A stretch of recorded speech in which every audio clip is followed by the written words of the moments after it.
We should believe encoding overloaded. Of course it is. I just wanna know how bad it's gonna be.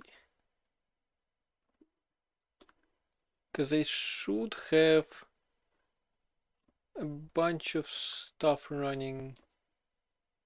Okay, so far seems fine. Nigel, why did you do that?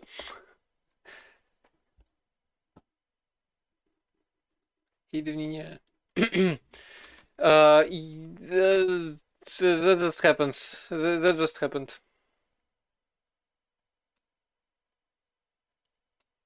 Nigel, you're going the wrong way. So yeah, we had a vote last stream.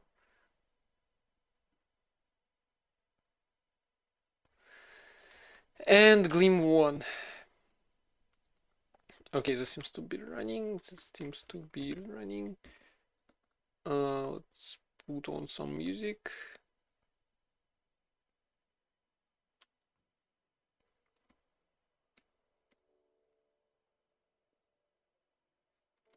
Which you should be able to hear. I don't. I don't know.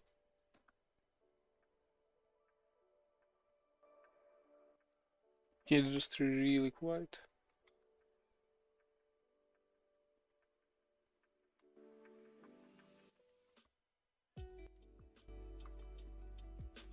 This is like too loud. But I can't really configure it too much.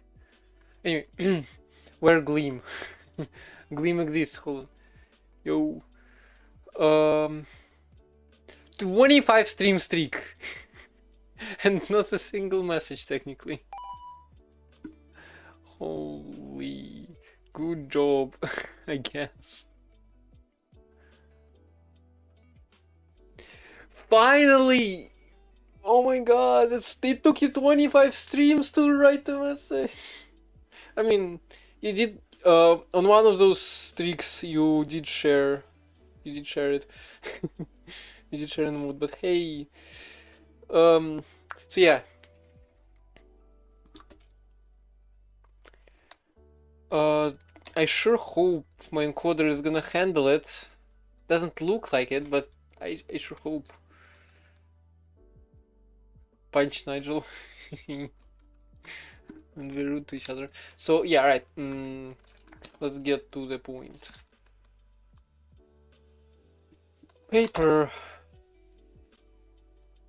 Not this paper, the other paper. Is it cold? No, not really.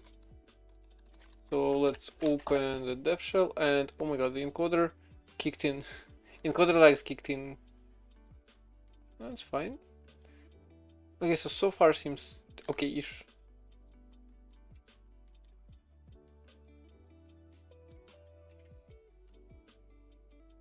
Well, it's not hot here either. Although it is kind of too hot for a hoodie, maybe.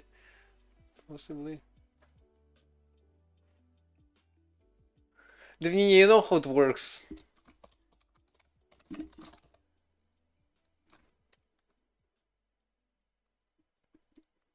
Nigel wants more plushes. So, Gleam. Let's just start this thing. Develop. Chromium was caught.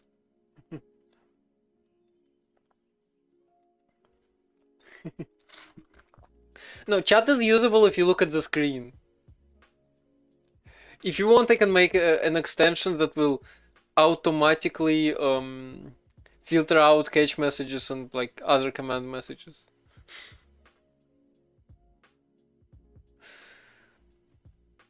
Lag? Oh no. Yes, it is. I hope it won't kick in today. It's like 50-50.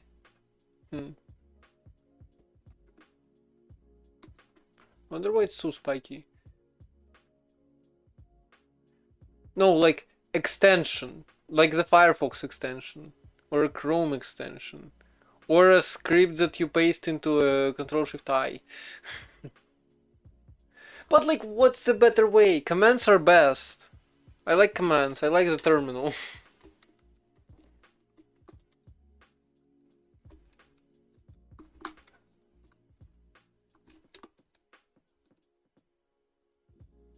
No.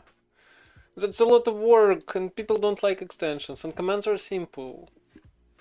Plushy system is supposed to be simple.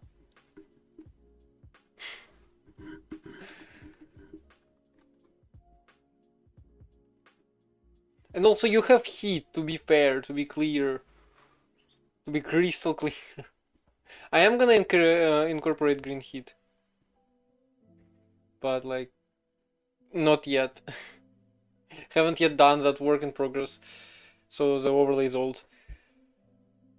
Anyway, how do we run this thing? I think I did this, then we do Python here. And then we do Gleam build here. Sure, an extension. Sure, an extension sounds nice. Let's make one using Gleam. Right, because like context. Yeah, okay, so I'm skipping frames still.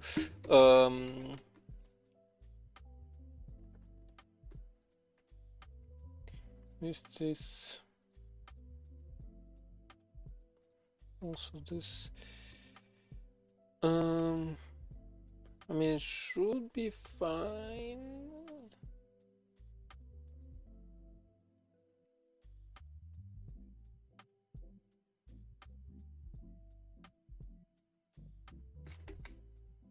This has to be fine. Okay, it's only been 1 year.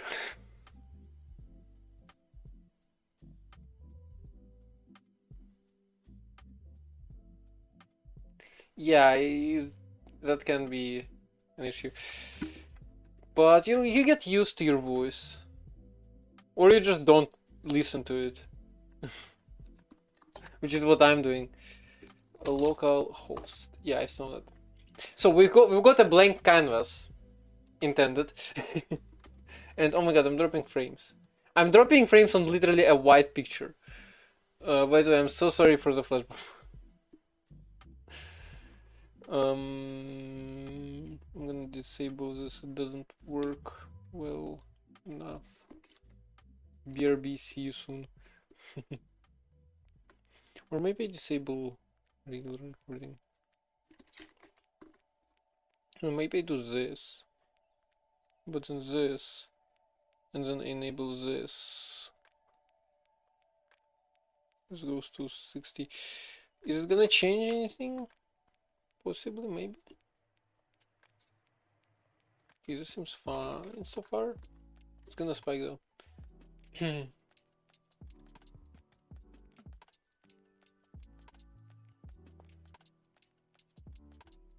To be fair, I still don't really like my voice. Or rather, I don't like that it's not clear enough.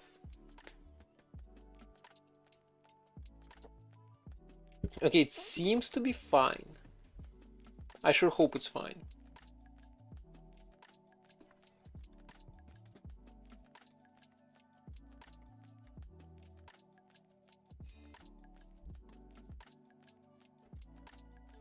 Actually, no, I don't trust it. I'm gonna disable this and I'm gonna enable the traditional recording. Okay, enough toying with OBS. So we've got our blank canvas, like the theme says. Now let's make something with it. It's day 2. It's day 2. We've got like a little bit of time remaining. So what is this? Type. Okay, sure, type aliases. How do you make struct or something? How do you combine types? It's possible, right? I didn't just agree to this without an ability to make types.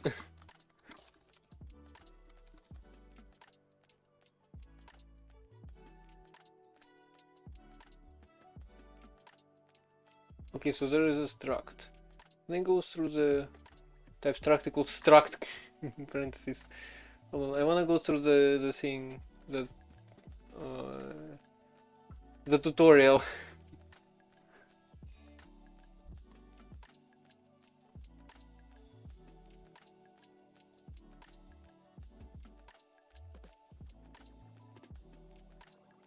Oh, I mean, you probably can do division regularly.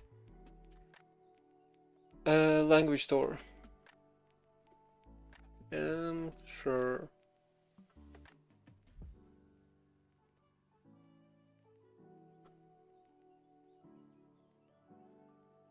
Doesn't have to be for commenting. Hello world. Modules. Sure. Back.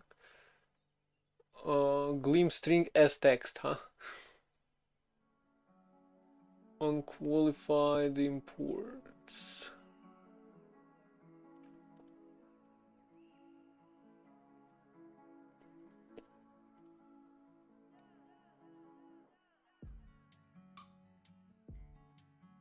You can use echo to debug stuff.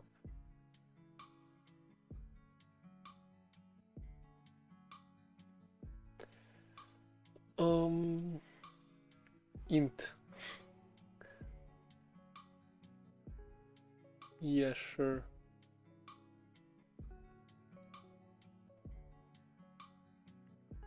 Float, same thing.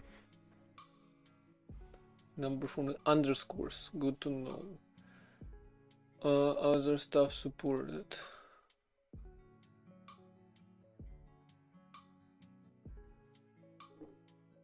Some other lengths have this too. Wait, what? Oh my lord, yeah, they're right. This is insane. Gleaming, yeah. So that, sure. Next. Equality. Sure. Wait, what did I say? Equality is check structural, meaning that two values are equal if they have the same structure, then they are in the same memory location. Yeah, sure. Strings.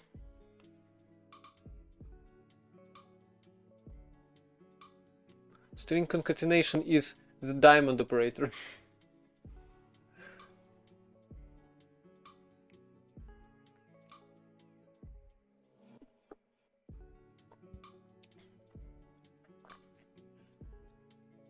Booleans.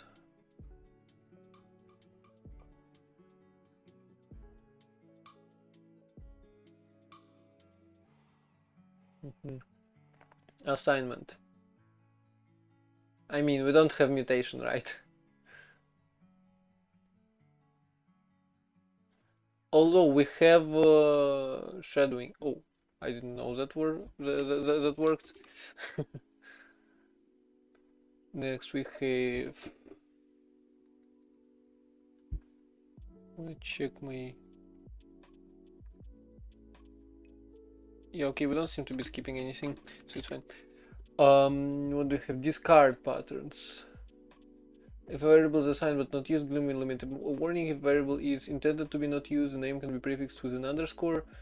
Yeah, I'm gonna try. Type annotations. You can annotate types. I don't know if it's gonna be much useful. Very useful, but we'll see. Type imports.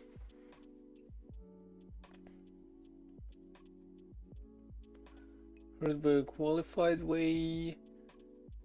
To be imported in a qualified way with using type. I have no idea what the problem of just removing the type part is, but I guess whatever. Unless there's like unless it's like possible to create a function on a type of the same name. Type aliases.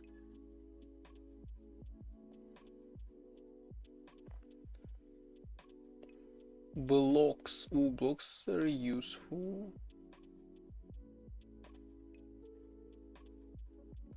So do we not have parentheses? Do we not have regular like parentheses? And we have to use curly to blocks. Also stolen from Rust. Lists. List is generic type. Yeah, so we do that. Lists are immutable single linked list. Lists are immutable single linked lists, meaning they are very efficient. Oh, to add and remove elements from. the front of the list. Back. You didn't rewrite BRB, did you? Oh, you did. Okay, so where do we present list mutation? Yeah, I see. I see. Constants. But like, so you say it's fast to add and remove elements. Why wouldn't you show how to add a new? Oh wait, you did. Oh, okay. So immutably prepend. How do I remove though? Well, I guess we'll find out. Constants. Const. Const is just like lead, but constant. Wait, what's the difference?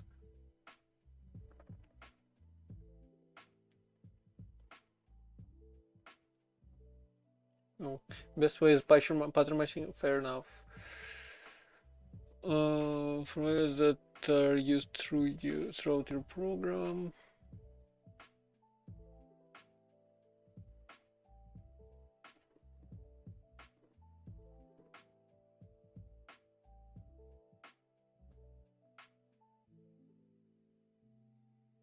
Functions. Simple enough. Higher order functions. What?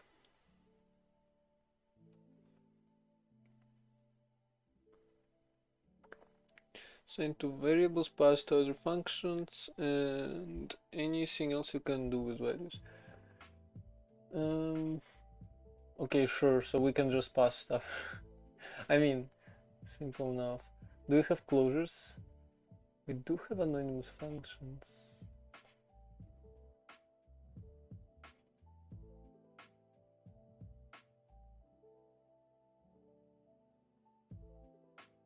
Okay, so we do have captures as well. Use is so cool. Where's the use? What's the use?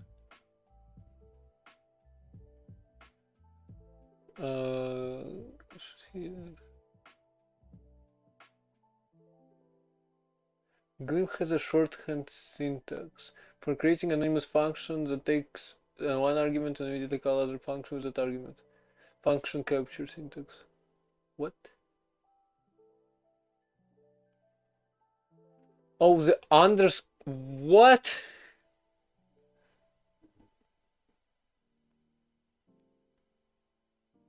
Similar to do. We're getting rid of callbacks. So this creates a closure which substitutes this for an argument? What? Function converted with any number of arguments passed directly to the inner function. Okay, so you can also do multiple arguments like that. I don't know, it doesn't look very useful to be honest. But I guess there was a reason. Generic functions. Up until now each function has accepted precisely one type. The twice function in the previous lesson on harder functions only works with functions that would take and returns and return its value. Oh, so can you control plus? Sure.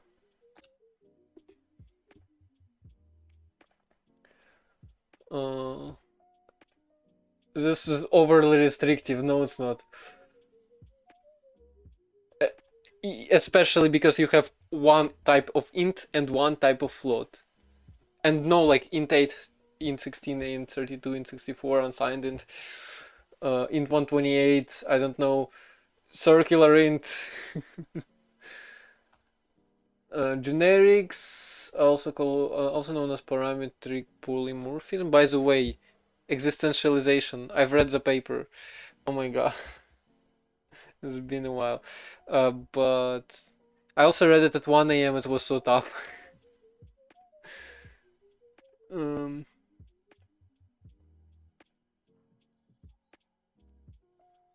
mean, I guess there's a reason behind the thing. Why can't you do it with any expression? Like imagine you rewrite exclaim as like this. Like imagine this would be possible. Like why not? Like actually why wouldn't you do that? Why wouldn't you allow that? So like it would create a function.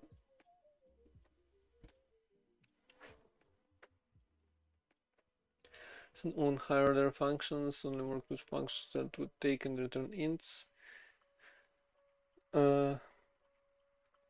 Yeah. So, oh right. So yeah, I read the paper about existentialization. I'm gonna try implementing it.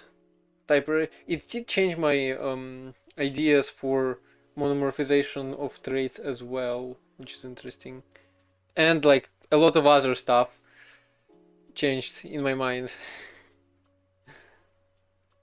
But yeah, so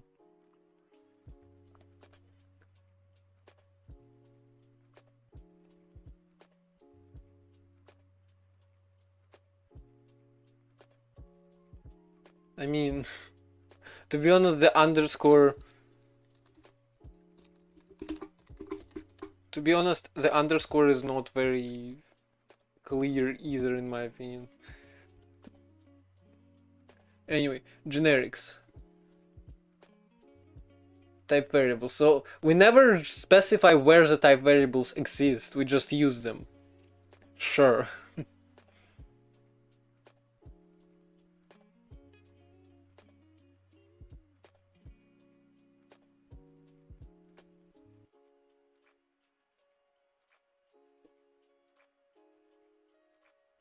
Then you remove partial application. Well, the underscore is literally partial application. Like, what do you mean they removed partial application? They also have to be lowercase. Yeah, that makes sense. But like, so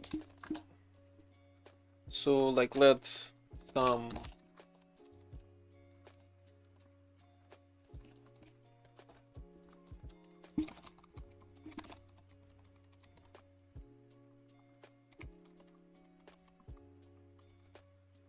like that.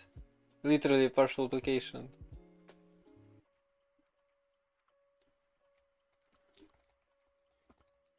Syntactic sugar. Like you can do this as well, can't you? Like this. You say it's no, I'm just experimenting. I'm just reading really. Anyway, pipelines. Oh my god, Haskell, no. Haskell got me here. The arrow.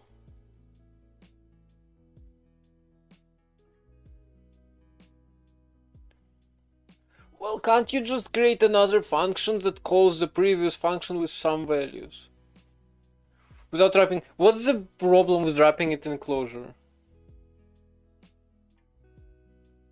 Okay, so where did I see this? Oh, was it Vivo? No, probably not Vivo. I have not written a camel. Ever. Yet. You know, the day I write OCaml for the first time, Orc is just gonna be rewritten and mention that.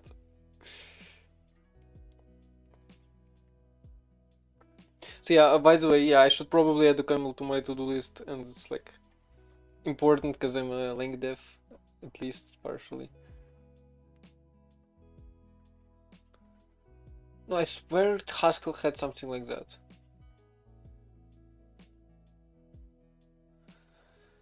Functions passing the regular of one to the next. With regular function calls in the okay. Pipe operator. Top to bottom. So 1, append 2, append 3. Ooh, prepend. The underscore. Oh, so the underscore is actually just making it a closure, which takes this as the first argument. And this passes the first argument. Yo, that's pretty cool.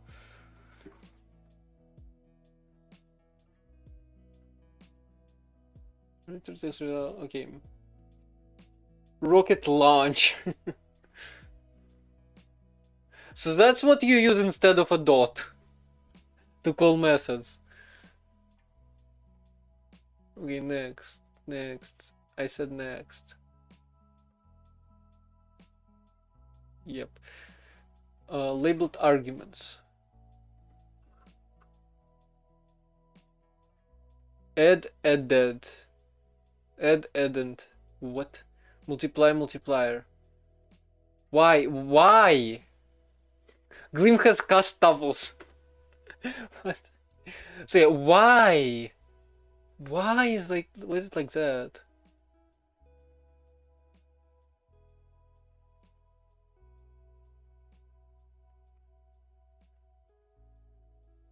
So you have internal labels and external labels. Why? Why would you do that? Yeah, no, I realized that, but like, why? So can you not use the internal names?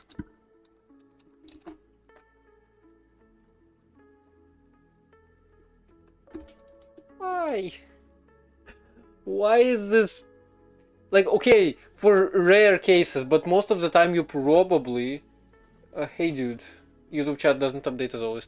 But like most of the time you probably want the internal and external name to be the same. And I wouldn't be surprised if this is not even allowed. No, it is allowed. Um,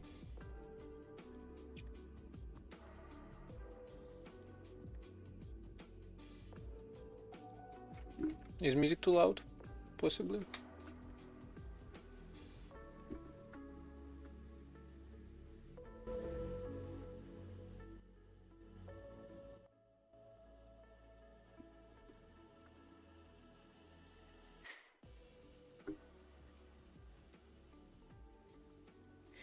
Yeah, but like most of the time you probably want them the same. No.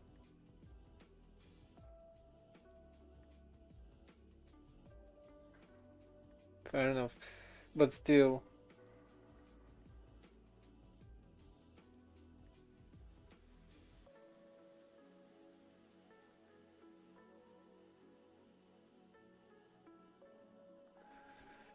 Label shorthand.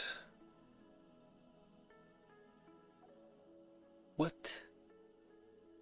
Oh, it's like the past. Okay, so that's useful. Oh, and that's when you come to types. Types are actually just functions that return the new type values. Well, that return the values with those types. So type constructors are actually just functions with labeled arguments. Wait, come back. Yeah, something like that.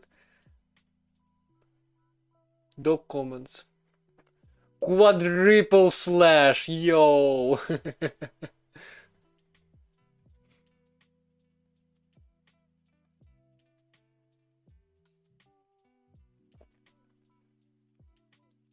Deprecated. Nice. What they have? Case. Just a match. So I assume you can pattern match lists like that.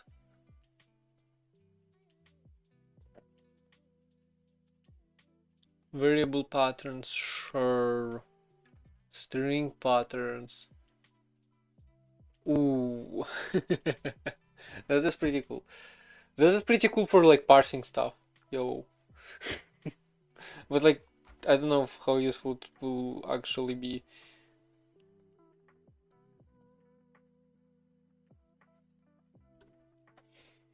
List patterns. Dot dot.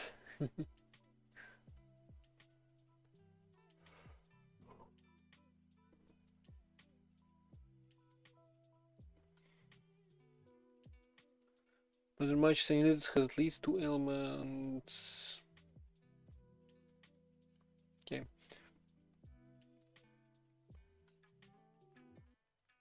Recursion. I sure hope Taylor recursion works. Gleam doesn't have loops. Oh my lord. You know, I knew that as soon as I saw SDL example. And I was like, gosh, what did I get myself into?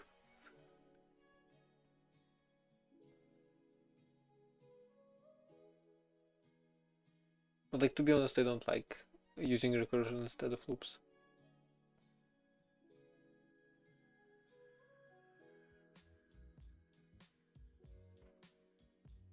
Various common looping patterns. I mean, tail recursion I guess is fair, but like regular recursion is horrible.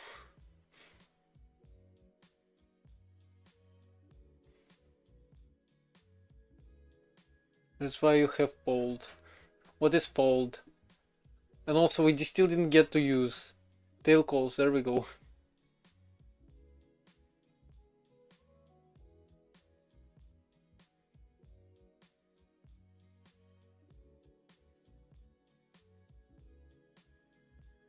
I wonder how that's implemented in JavaScript. Fold is reduce. I don't remember. I don't remember all my functions, but I think I know what it is. What? Try. Why does try fold need to exist? Like, what is it gonna try?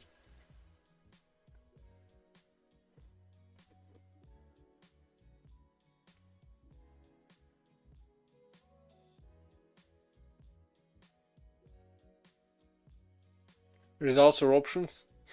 I guess fair enough, but like,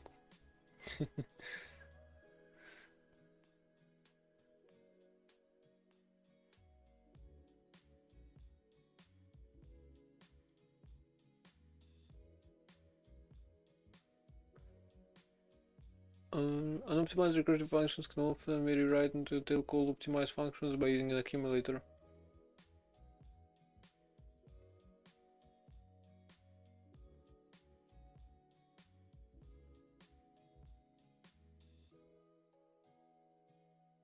Oh, fair, wait.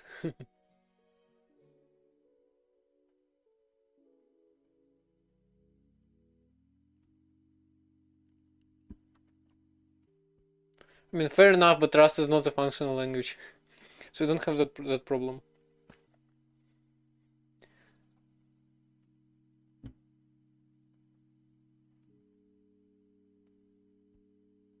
So can you like put this function inside of this function and call it a day? I was not expecting this.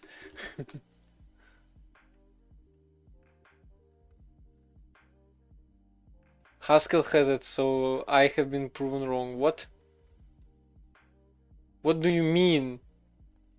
What do you mean? What did they say about Haskell? I'm not a functional guy. That's why I don't like this stuff. First rest. Is this tail call? This is tail call. Fair enough.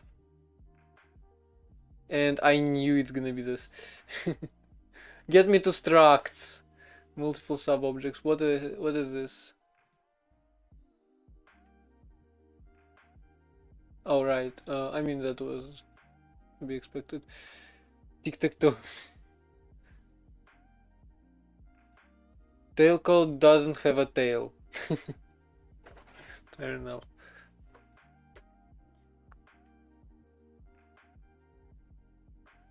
Pattern aliases. Ooh. That's pretty cool.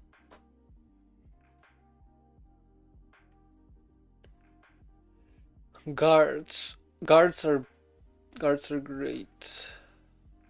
Tuples. Oh, there we go, tuples. Gosh, Hask syntax. I still don't. I still have not used that this editor is editable. Like I feel like I select it and I can drag it and it's not gonna move, but it does. Opaque types. What? Guards break type promises. What am I reading? Um.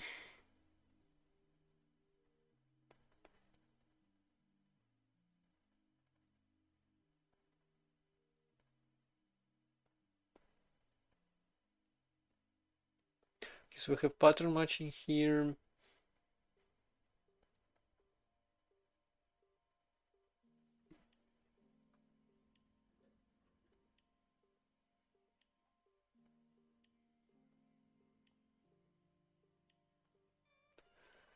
Custom types.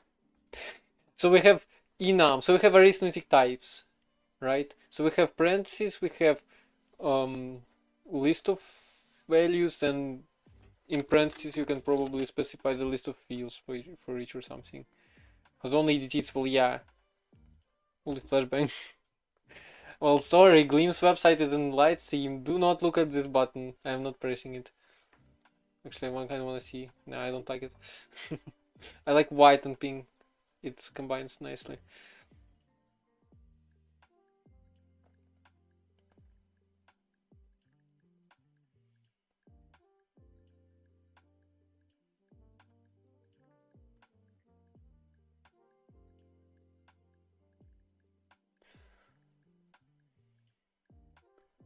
No, I gave up. But I mean, I do wanna see if you got it to work. I do wanna see it. If you got it to work in Wasm, I could get it to work like locally. It's easy enough. No. I mean, if you really want me to, Nigel, you can make a 100k channel points goal. If we hit it today, I am doing Cobble and Raylip. Okay, fine. We have 10 viewers, which means 20k. 20k goals for one day. Would you be able to hit it? I don't know. Although I am, although I am mildly concerned about the possibility of this actually happening.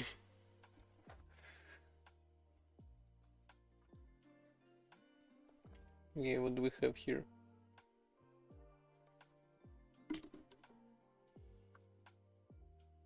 Last month. Ooh. Relive 6 times game jam. Ooh, we do have web builds here, yo.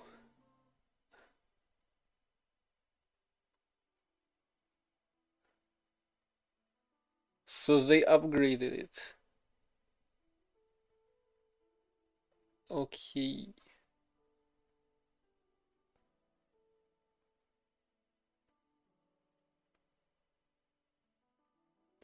mscript 10. Preload file. Shell file.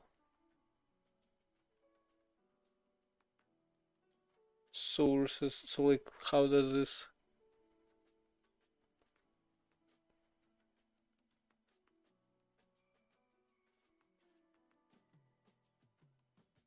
Don't look at it. Look in the past. It's in the past now. Look at that. That's Kobo. Yeah. Rixier, can you find? Well, yeah, that's surprising to be honest. But yeah, can you find a Rayleigh plus Cobble plus Wasm example next? Because I'm afraid I might have to do that next. Might have to do that soon. I'm joking, obviously.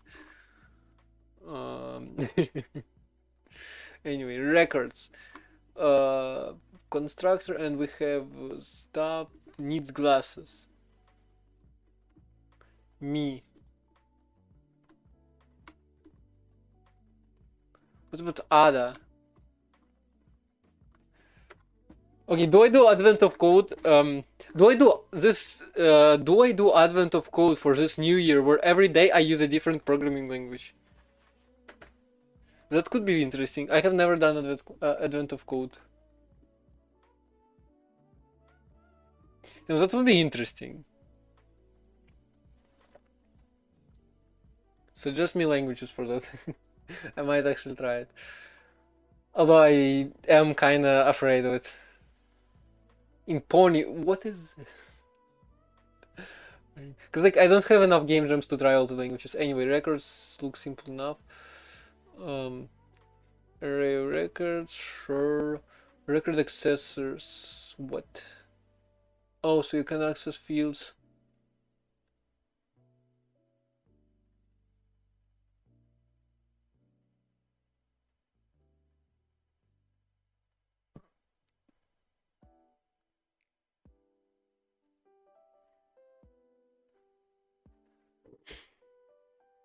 It's not functional.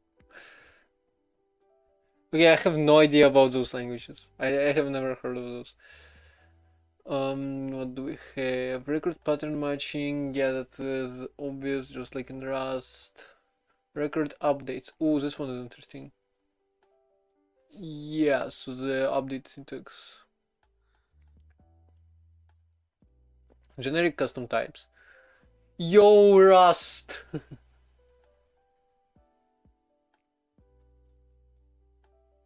No, I wanna see the stuff. So there's nil. So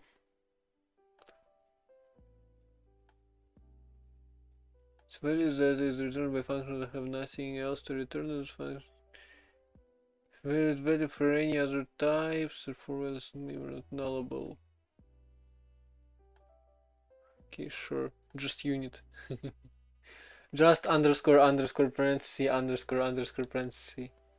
There you go. I summoned Penguin Operator.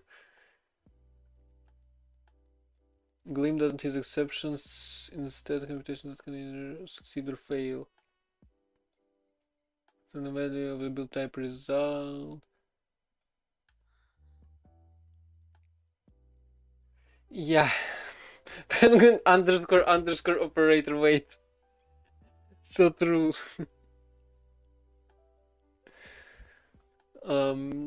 Okay, what do we have? So result is like imported by default. Wait, was there else something else?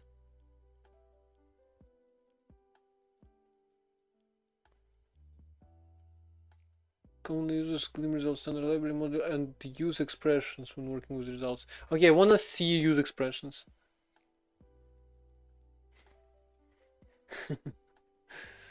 Doesn't you just find the latest message? Bit erase require bit erase. Okay. Oh my god, I remember this.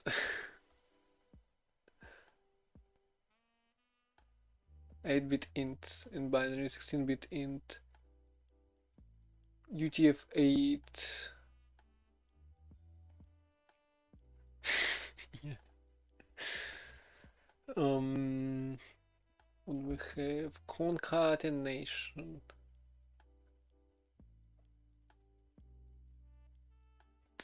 So present a sequence of ones and zeros.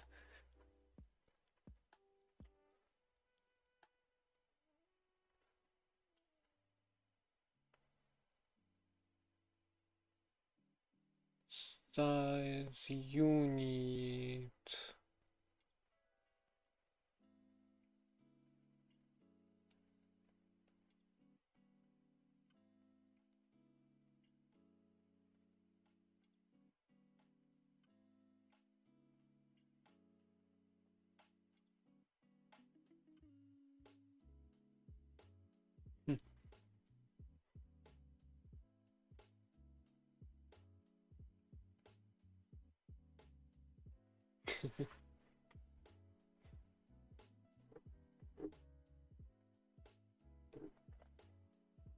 Couple looks horrific, you don't recommend. Oh, so you did go ahead and check it out. I've heard that that's the language that if you learn this language you're gonna be able to earn millions of dollars easily, but like everybody who does realizes, nah, I'm good. Anyway, I don't really have to go through that. Let's speedrun. It's been 40 minutes, I have done nothing. Okay, so this standard library, sure. List module. So we have map, we have filter, we have fold. Okay, we have find.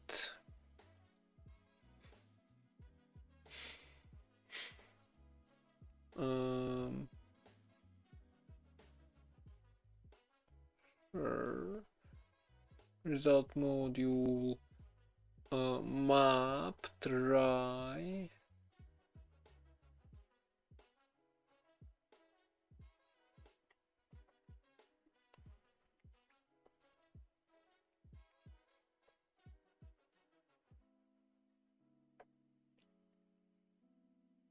Wait, map can apply a function to both error and okay.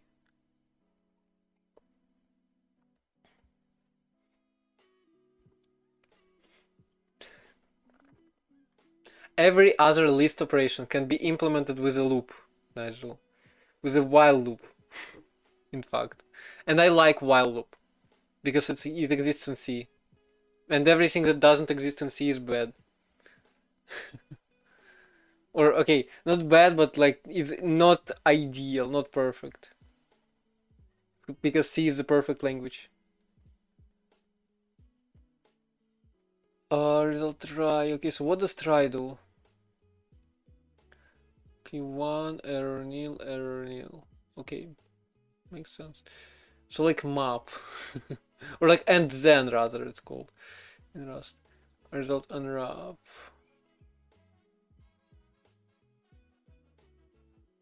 pipeline. All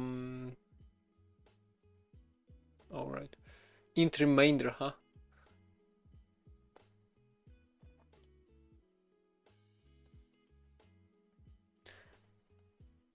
The imperative model is unique to programming. The functional model comes from mathematics.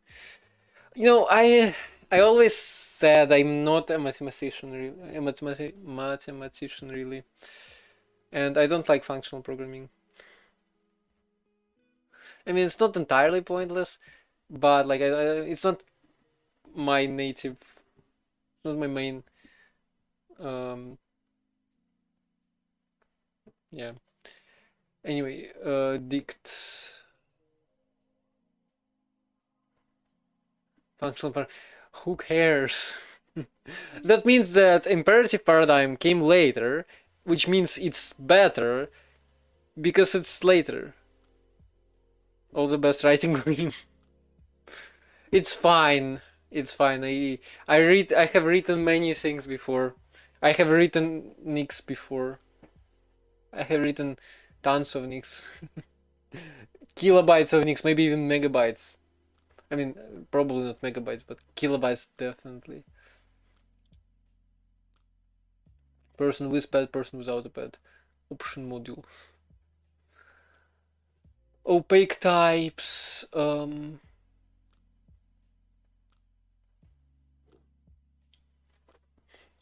P. Oh, wait, MILF. MILF P. I have the extension that turns my browser into whatever it is. So look, like it's white now, it's pink here, it's, I open like, I don't know, DuckDuckGo, it turns it into, well, I mean, it doesn't return to anything. So like dark, mint, or even like that. Actually, no, it's still pink. So like if you go into a dark website, I don't know, Discord, or just an example. Hey, Discord is gonna turn it as well. Oh. So that's dynamic tab bar color, I think it's called. This is not the right button.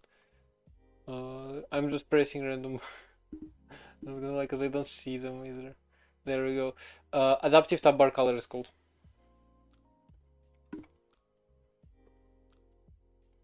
Anyway, opaque types are types where a custom type itself is public and can be used by other modules, but the constructors for the type are private. Oh, makes sense. Makes sense. Use. Finally the use I've been wanting to see. Gleam locks, exceptions, macros, type classes, early returns, and a variety of... Wait, early returns! Oh my lord. Oh my god. Why? I mean, fair enough, I guess. And a variety of other features. Instead going all in with just first class functions and pattern matching. Fair enough. Excessive indentation. Use expressions for calling functions that take a callback as an argument without increasing the indentation of the code. Use, what is this?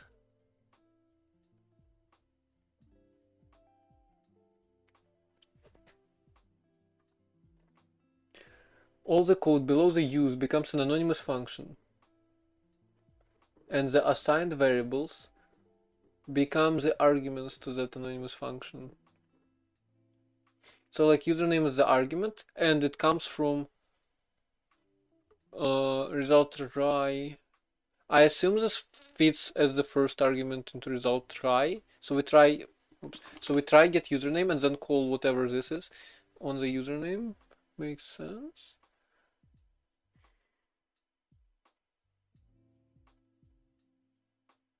It's unsound, what?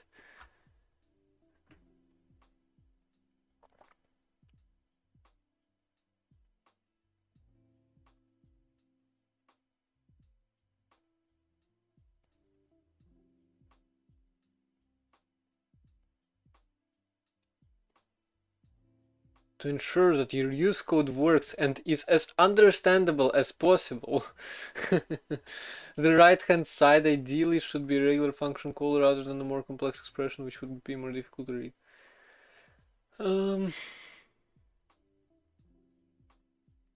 To do. To do as I haven't written this code yet.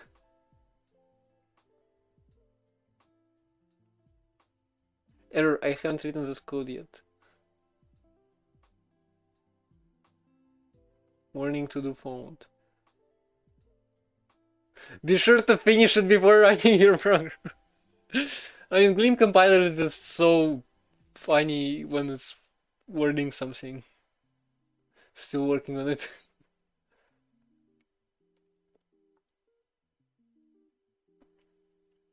Okay, panic, sure. Let assert. What? Okay, so it's like asserts. Assert pattern matching. Bool assert. Just regular assert, okay. When is this gonna end, by the way? Externals. External JavaScript.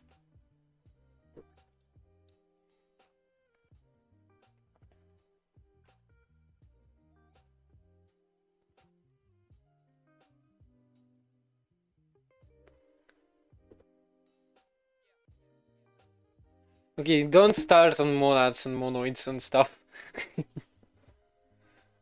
And endofunctors, or what was the definition of that?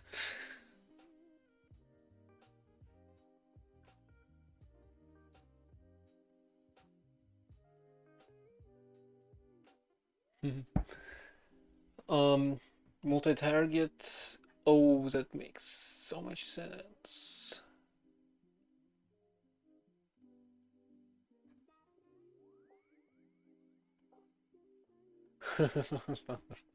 Just monad.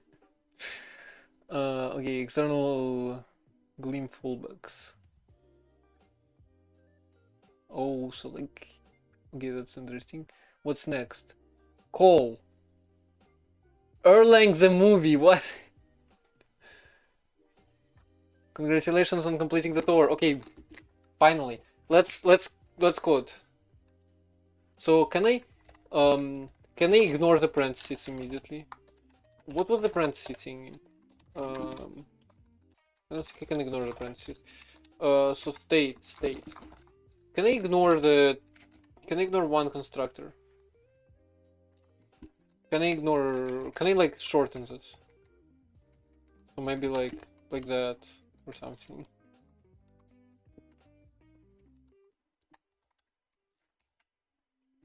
I mean, that was just the lyrics, but anyway. Wait, can I do this? Is Gleam gonna be angry at me?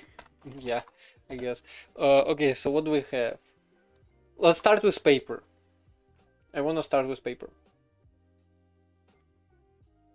So okay, let's see modules. SRC. Wait. So folding Gleam or something. Module folding.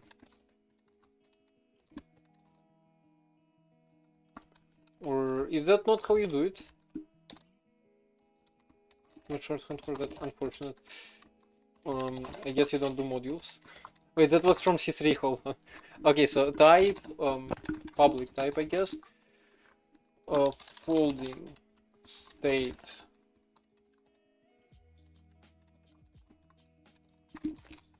Public opaque.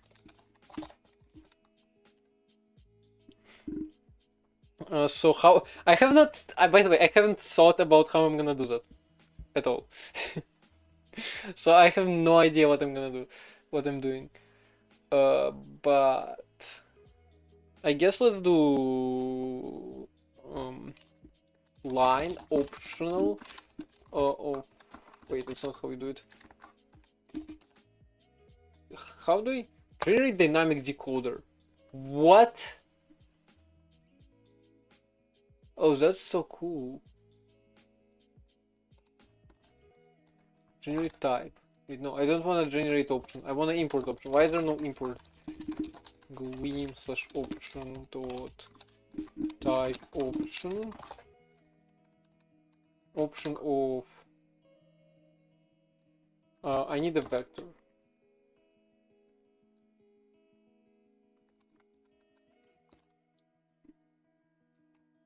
P dot move or to point position. How do you do this?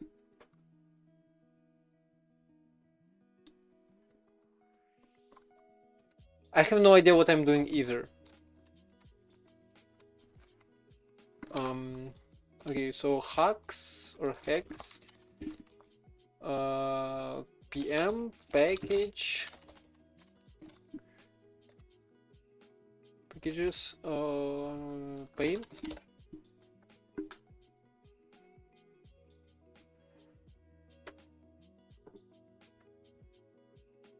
Painted a tiny embedded DSL. Wait, what?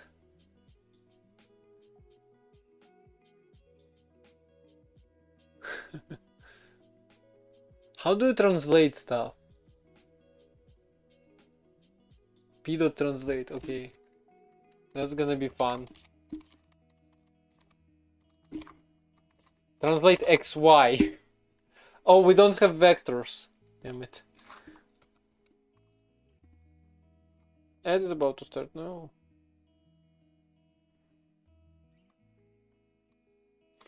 Hey. No. How do you view docs?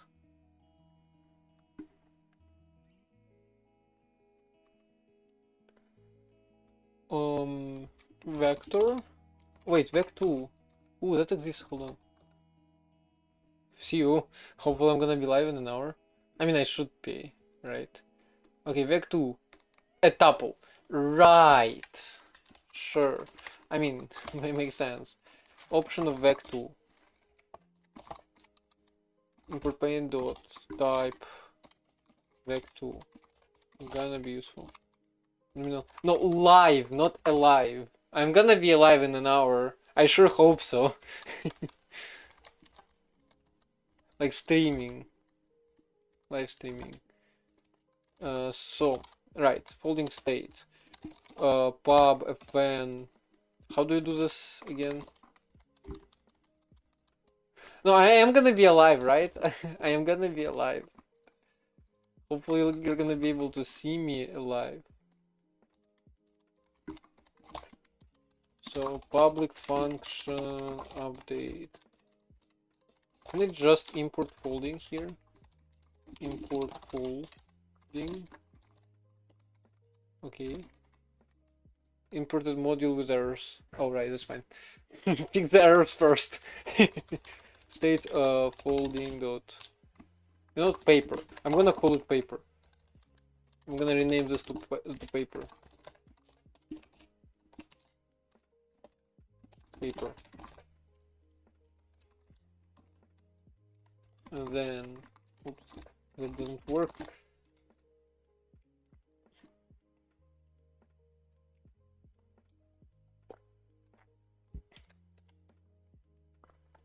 So we have event seek.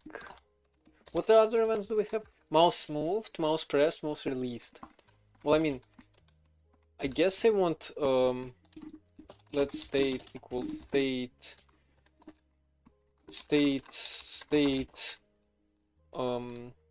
folding update state dot folding. Wait, state dot.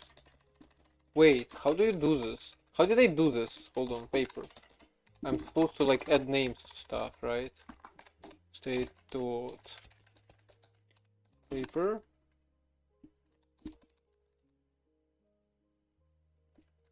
So I'm supposed to use colons or what?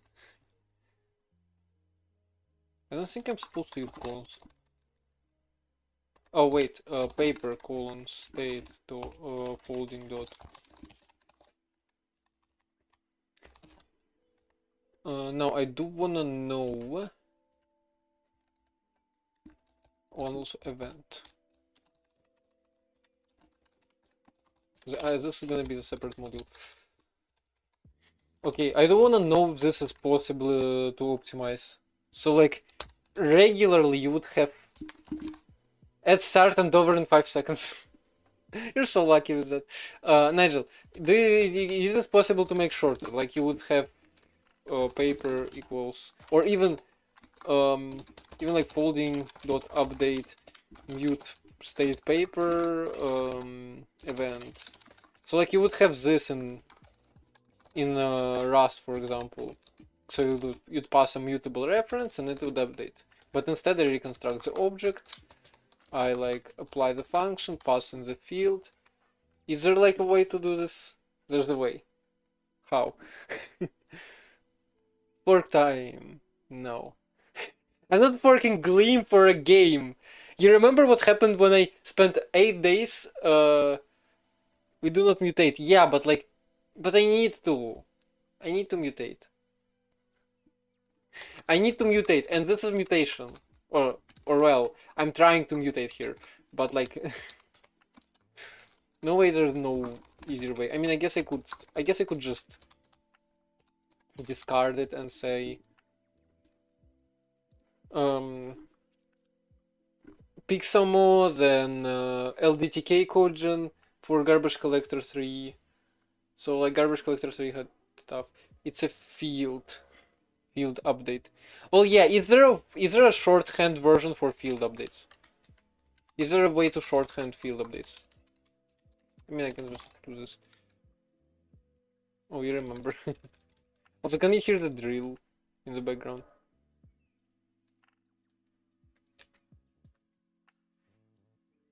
The LDTK sync was in fact on create.io.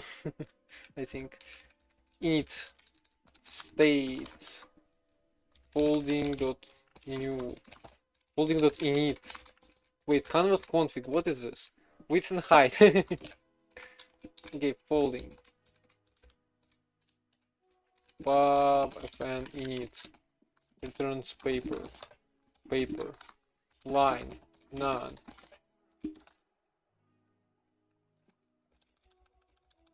Type option sum none.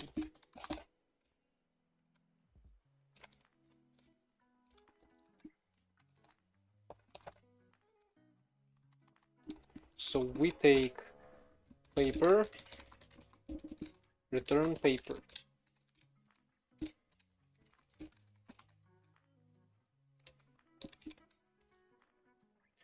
Now, for event, mouse pressed, mouse button, if button. Oh, can I just say mouse button left in there? Event.mouse button left. Can I just do that? I should be able to. We do paper line. Those are just updates. Line sum. Oh, and then I check whether if state.line. Wait. So do I do this state.line? Or literally just state in here. How do you do state updates like clean? How do you do updates here? How do you do it cleanly?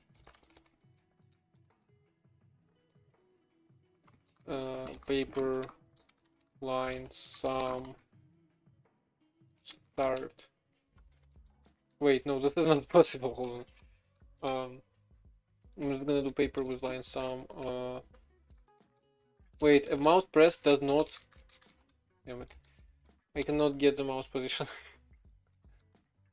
Or can I? Mouse position. Just match and tuple. Nah, not like. It's gonna be big. It's gonna be big. Mouse moved. Okay, so let's process mouse vec2 line mouse. Is it gonna automatically cast my zeros? No. I mean, fair enough. Oh my god, can you hear the drill? My neighbors decided to drill something. And that's a rather annoying sound.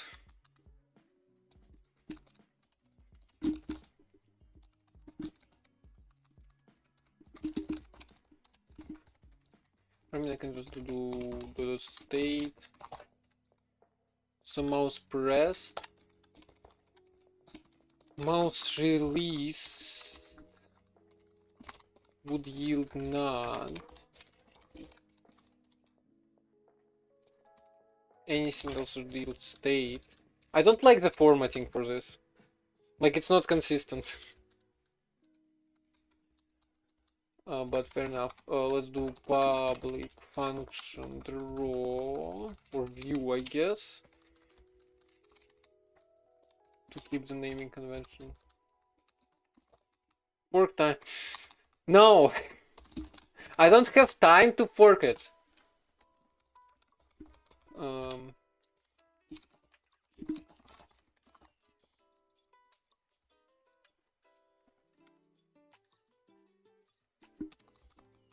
Wait, can I do sp dot or how do I do s?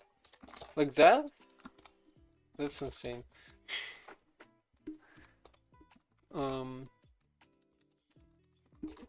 Combine. Can combine. What does combine take? List of pictures. That's hilarious. Live timing. What? Live is live. I am live. Circle into fill into rotate. Into, so you pipe stuff into translate. Oh my lord. Can I do p line? P dot line. Pass line. I want dotted line.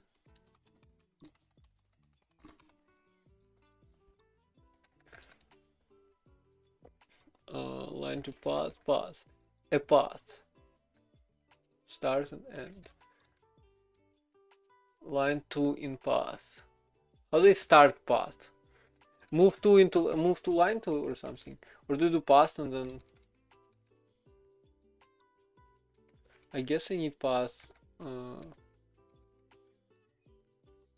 I guess I need path, then I pass in state.mouse. Oh, and that's how do you do ifs? Can I do ifs at all?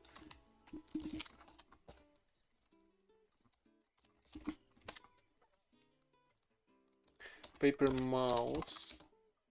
Oh, also I forgot event.mouse move xy paper state.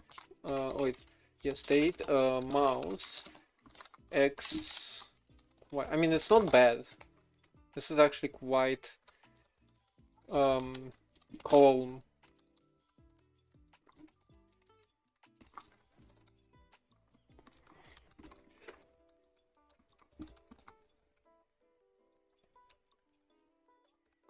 Line some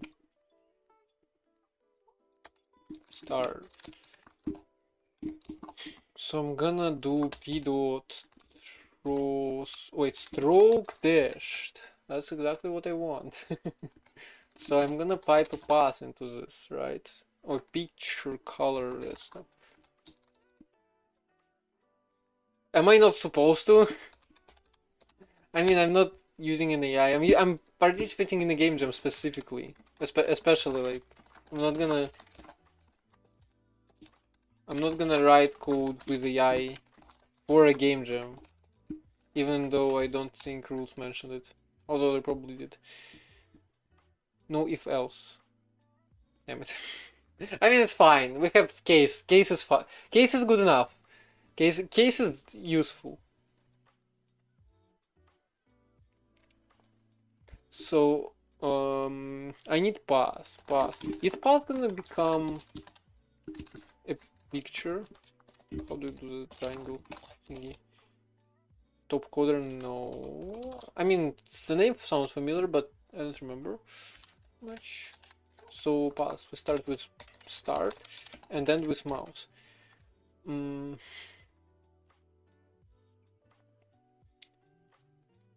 P dot line, path line, mouse into path stroke dashed.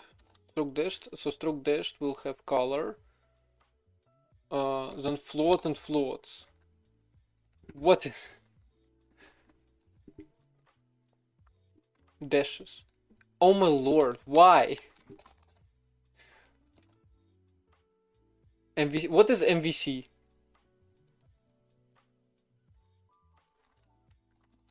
Also, how do I do color? Color, um, charcoal. Okay, so we have a lot of colors. Dark gray. Model view controller. I don't remember what this is. What is model view controller? If I knew even. Okay, what if I pass an empty list here? Okay, let's see if this works. And then in view I do just I just do. By the way, p dot combine can combine combines. Buzzword. Huh? So folding view state dot paper. Now this unimportant unused model. And Gleam is nice. Gleam looks nice. Erlang architecture. Now can we control F5? Oh, there you go. Look, I can draw lines. So yo. GG, that's our game. Imagine like people actually submit empty games like this.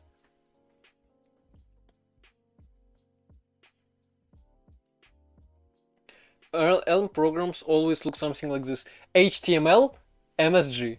Holy.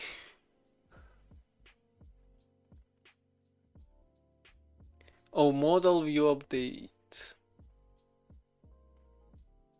Well, not quite.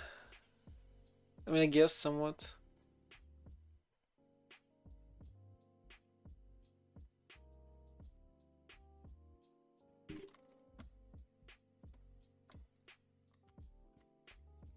Anyway, so I want this to be actually dashed.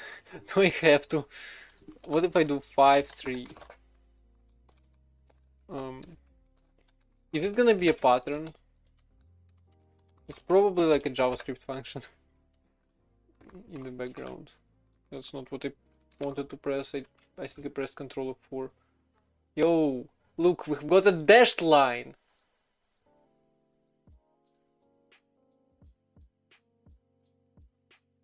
Also, I think we could probably lock the direction, because like moving it like that feels kind of annoying. But I don't know. Now let's. Now, how am I gonna do this? I did not think about how I'm gonna do this and if it's ever even possible to implement. So like we have a piece of paper. I'm trying to draw a line along which. Yes, a canvas. I should probably do the canvas thing. This. Hi. Hi got translated into this. Good job, YouTube.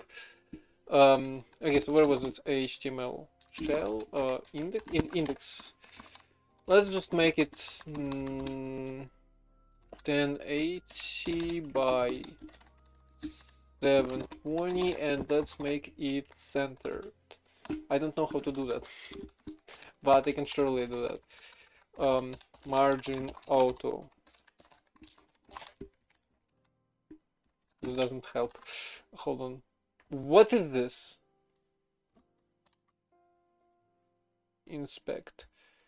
Is this 90? Oh wait, it's supposed to be 1920 by 1080, not 1080 by 720.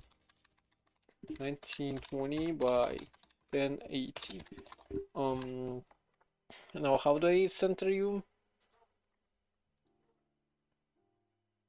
Or was it padding that wait, is the body also? No, the body is how do I full screen you?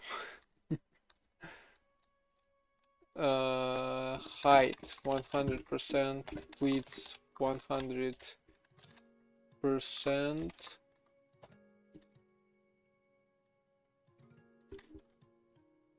VH VVVH, fair enough. It was this.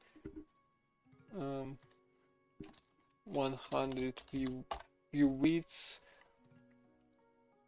The thing is not working. Why is it angry? Also hide 100 VH. Actually, widths 100 view widths. Alright, I misspelled widths. Okay, no, this doesn't work. But well, it works, but not nice. It's not nice. Margin 0, padding 0, 10 VH. No, it's 100. Okay, so margin padding 100 view widths. But I do rather prefer 100% here for some reason. You give tape 10. Well, doesn't matter. It was too wide. Now canvas. Margin auto. So why is it not margining? It's supposed to center like that. Maybe I need display block. Oh, there we go. Now, how do I vertically center it? Maybe I need display on here. Flex. Body has height 100%. Look, if I make this shorter. Oh wait, it is centered. Hold on. Yeah. Okay, so display flex fixes it. So let's do width 100%, height 100%, and I mean, do I really need it to be? Oh my god, who made this indentation?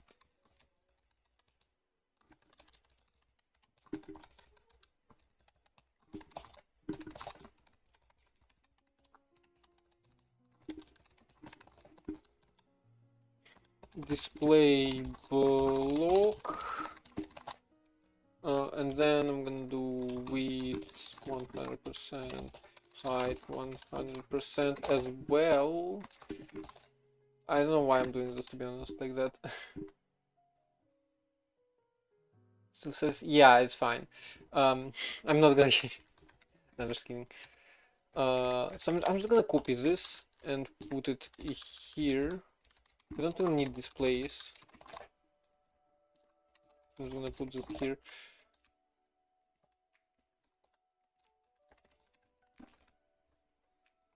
Oops, come on.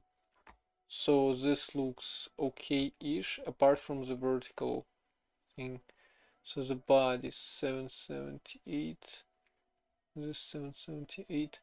I mean, I could say overflow hidden, but like in the HTML, 778.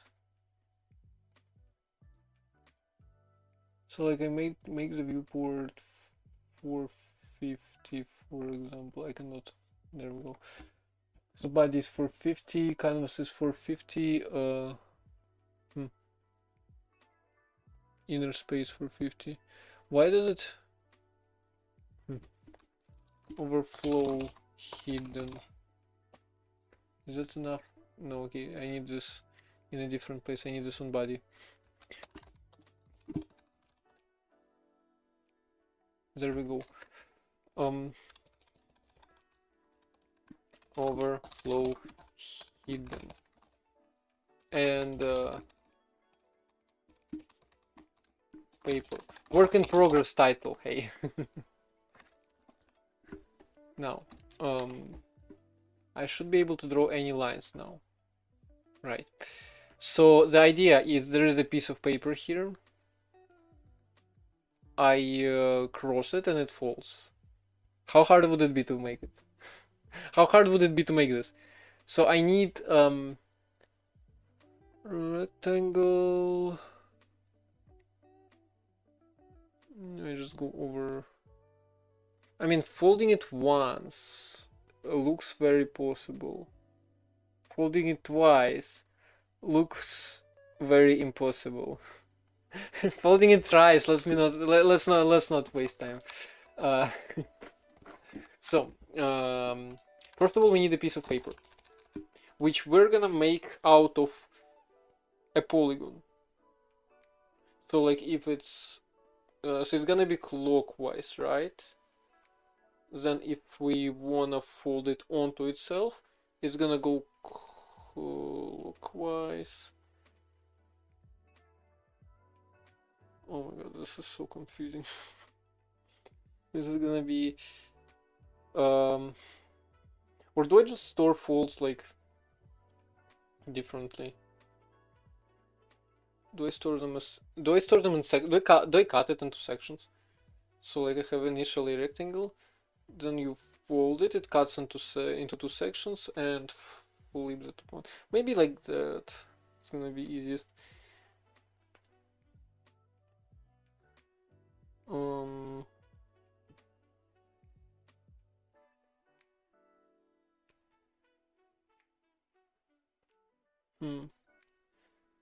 Or not. So like that. Yeah, I think that's gonna be easiest because like there is no really other way to make it like to draw it properly. Unless I make it complicated.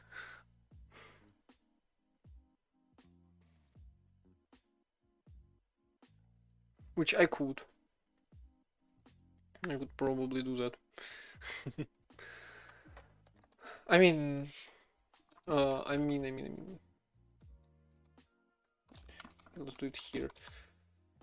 So that's gonna be left line.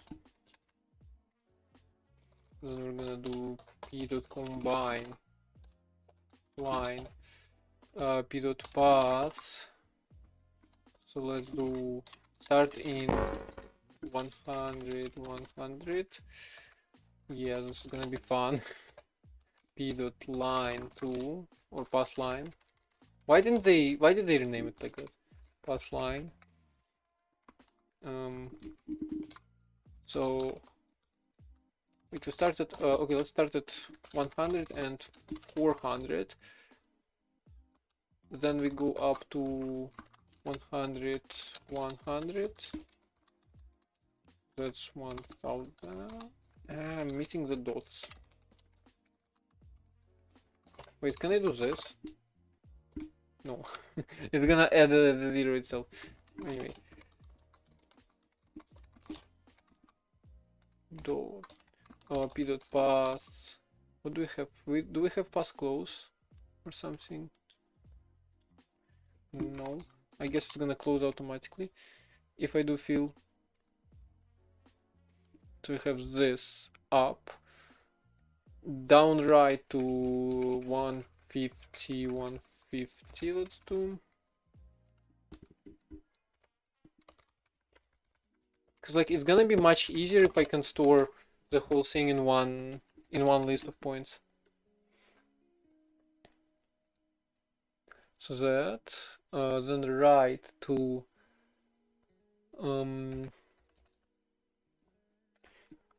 450, 150. Then we go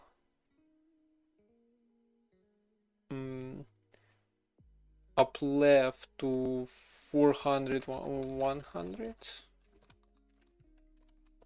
Then we go down to 400, 400, and that should close it. And then we pipe this. How do you do this? Like that. Into fill. Color. Is there paper? Parchment?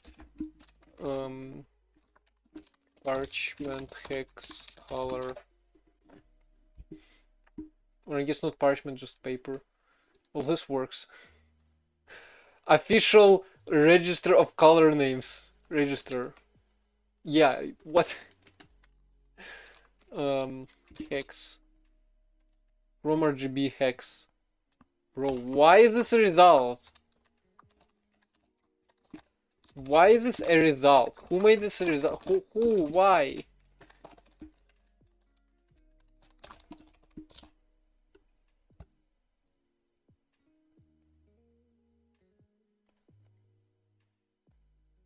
Is there a non-result non-result version?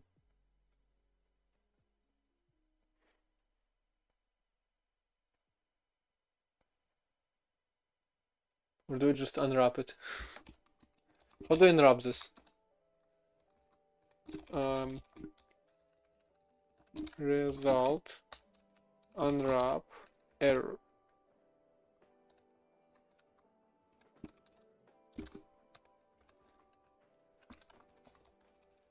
Wait, no, I need regular unwrap. Do I just panic here? like this? Like, why is there no regular unwraps? Like Rust, like unwrap. It's lazy unwrap with panic. Oh my god. Is there a way? Is there an easier way to unwrap it?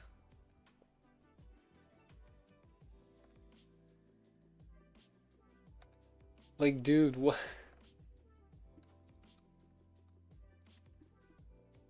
Try recover.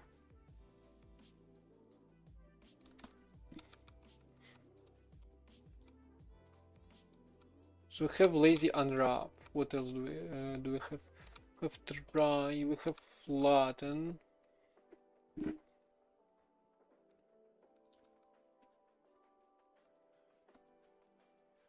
Map error.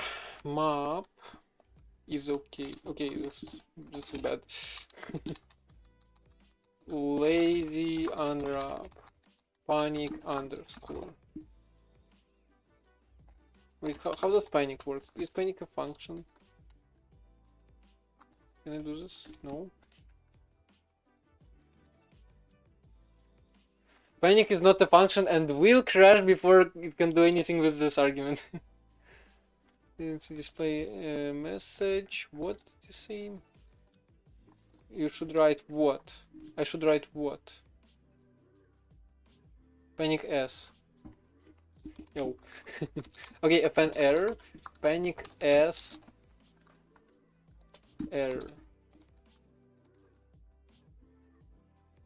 Which function does it have? It does have a body.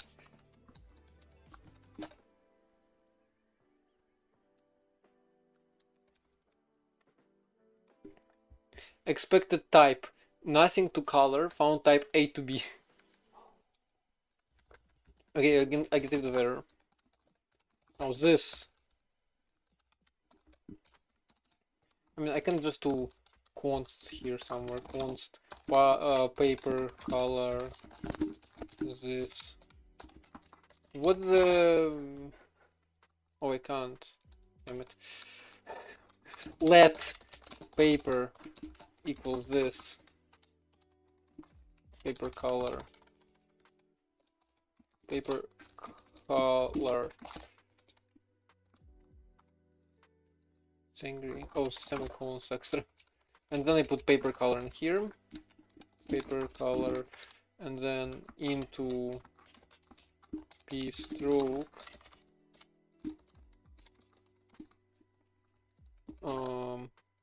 Color and width. Color. So I like how I write color and they write color with you. Color black. I wonder if. Oh, it's just using the constructor. Width 8 or something.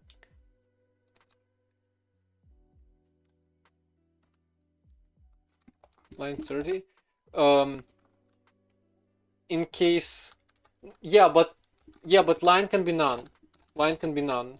If line is none, then I want blank. And also this is only on line. Also, I should probably do state.line here.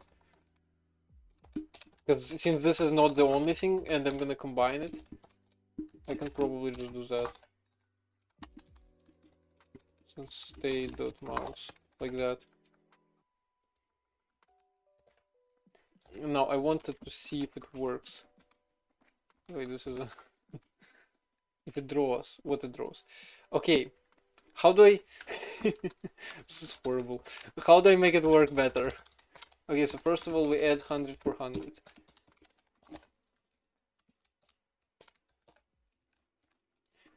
Second of all, I want this line and I want this to be filled.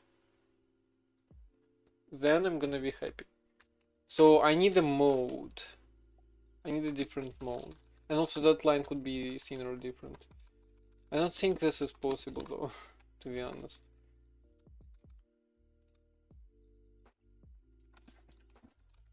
Just canvas fill mode.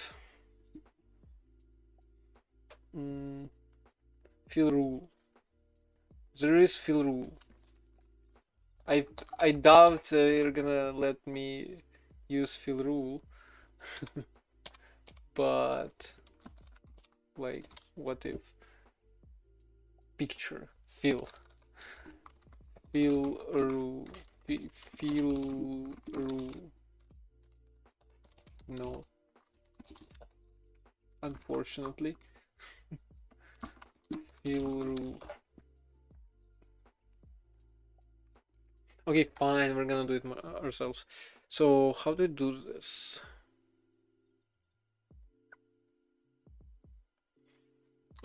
I guess we do the sections, right? Or I mean, because this would be easy to generate, right?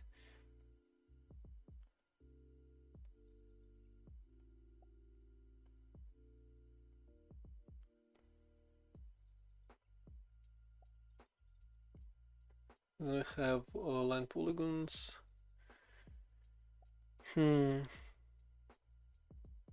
So we have a polygon. It gets cut by the line into two polygons. The top polygon gets flipped, or the bottom gets flipped. Probably the top. Then well, yeah, and they get stacked. Or I store faults somehow. And like that's gonna be easier or something.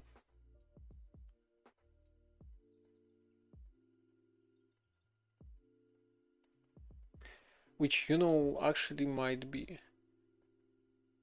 Now that I think about it.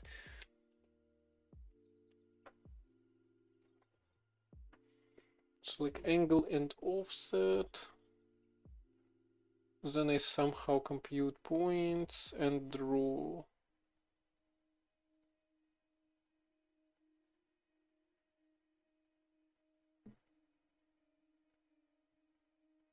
Okay, let's create functions. So we're gonna have public function fold. Fold is gonna take a polygon, poly, which is gonna be a list of vector.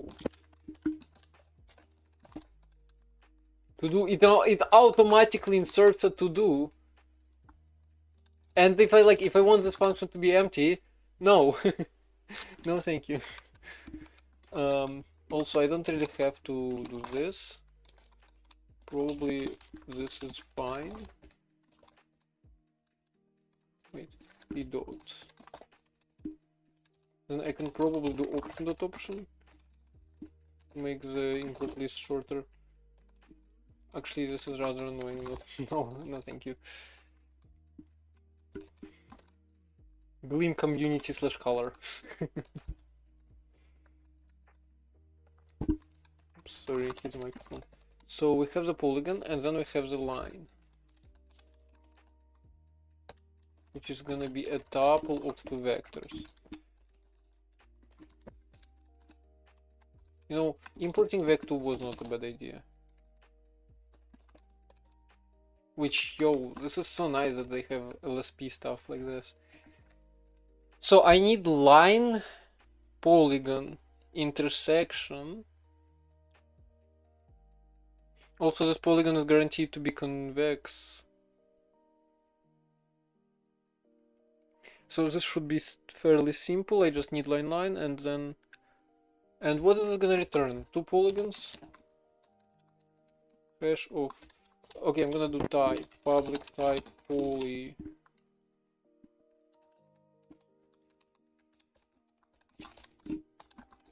I want to put semicolons everywhere. Two polys.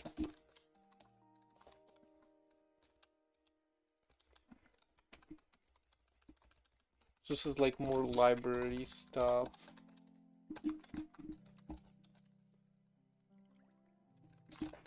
It's more logic stuff. So I need to I need to rotate or split the list into things. I mean, how would it be? What would the easiest way to do line intersection be? To imagine a line as? Because like there is the ax plus b version, which doesn't work if it's vertical. Then there is the 2 points, but it limits the line to a segment, which is not correct. Or actually, maybe it should be correct. I don't know.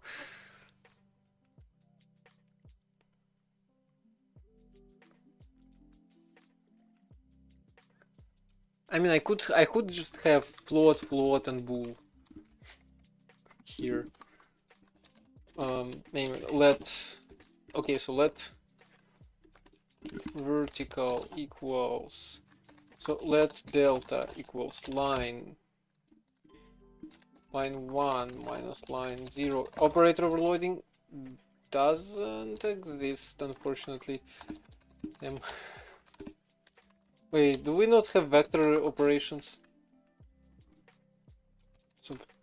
Subtract. Do we not have vector operations? Vector values. Angle degrees. What?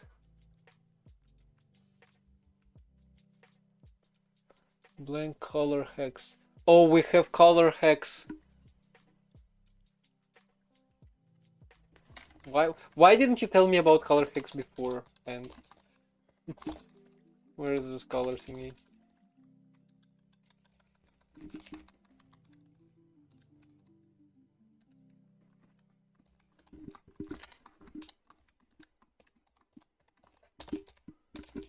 And then we have p.color.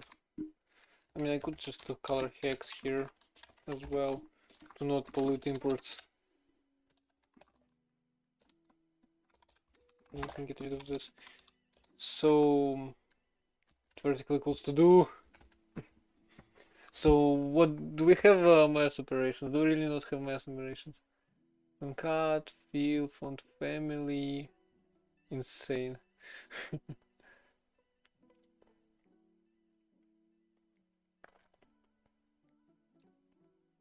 But this is like combinators.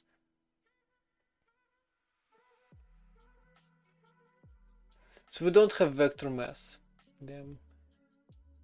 This is sad. This is very sad. But I guess it's fine. I have wrote C before. I just need to not mess up.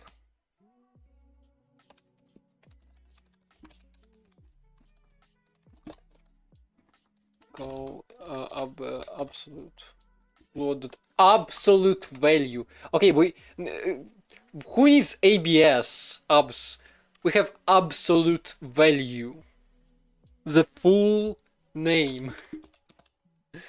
Gotta maximize the length. So it's gonna be vertical if this is bigger than float absolute value. There's a subtract method. Oh right, floats don't do the minus sign, right? Hold on. Gotta fix this. We have dot and dot here. And dot here. Oh my god. Welcome back. Type mismatch. What do you mean? Found type bool. This is a bool. Wait, let binding gets returned? What? But yeah, anyway. So first I'm gonna fix the LSP by poly by providing this as a return value. So let what do you call it? Slope equals match vertical or case vertical. Case. This is your if statement. So if it's vertical, oh, let's do horizontal instead. Horizontal is if horizontal is bigger than vertical. Slope case horizontal. If it's horizontal, then we do delta 0 over delta 1. Wait, no, 1 over 0. This is gonna be frustrating. The dots, I can feel the dots. Let offset equals. How do you do this? how do you compute line? How do you compute your line? So like slope times. Okay, let's do let AB equals line. Rather B. A. B. A. So that's dx dy. Also, I could probably do dx dy here. Okay, so this is not allowed, but I can do this. This is gonna be dx dy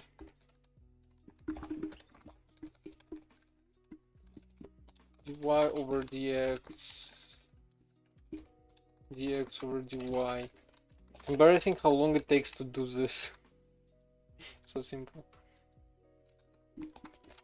So we know that a x times slope plus offset equals a y. That's it horizontal.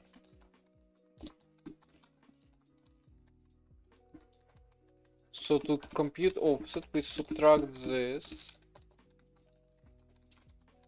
and well, there we go. Dot, dots, and then here we just swap this for this. Okay, so that's offset. So that's our line equation. Then I need to create the line intersection function, which will return an optional point of intersection. Alright. I should probably make a function to compute line of an line A vec2 B vec2 returns float bool. I don't care that it's like unnamed. So we do slope offset horizontal. So line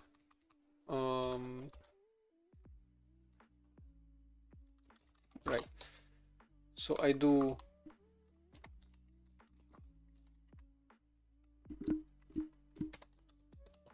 fn line line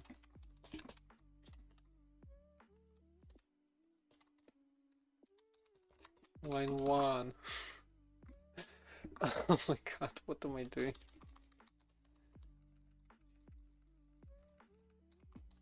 This line to this. Yo, thank you for the follow, John. So this will return an optional point. Option of a vector. This is insane. So line 1 we have wait, can I do pattern matching on parameters? No. Let I'm gonna unpack those. Let line 1, so I add ones here. Wait, I needed. Hold on, I needed horizontal, vertical thingy. Too much. Or actually, too not much. Hold on, this won't work. mm, Used to write a lot of Elixir 10 years ago. I don't know. Wait, Elixir existed 10 years ago? I mean, I haven't written any. So if I have a line, if it's horizontal, then I can take 2 points, one above, one below. Oh, and check if one above and one below. How do you do this? Hold on. Line intersection function. This is like easy. This should be like easy. Seam grabber darker. Just give up on putting underscores and dashes. Given two line equations, given 2 points on each line segment.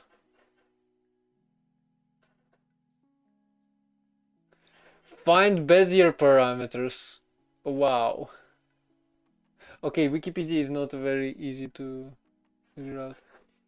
This is simple. But I mean, this is simple enough to solve. But I want it to be immune to vertical lines, which is why I did the horizontal thingy. So I need by pairs of points.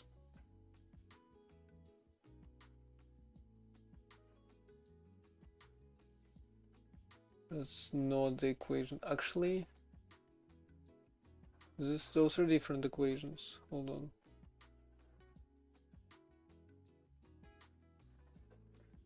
AX plus BY plus C. This is not what what I'm used to. Wait. This is.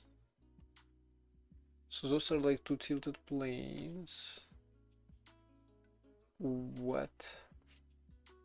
How does this work?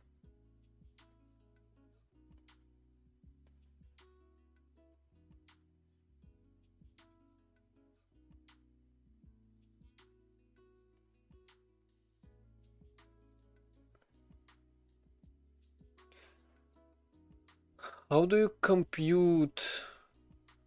Well, yeah, so like originally it would be.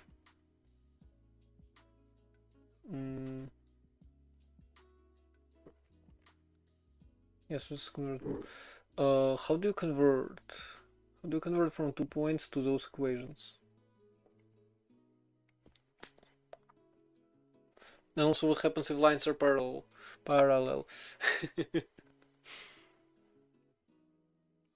I mean, I just have 2 points. If they are on either side of the line, then we have an intersection point, and then to find it, I mean, it should be simple. Line versus line segment. I need code. I don't understand Wikipedia.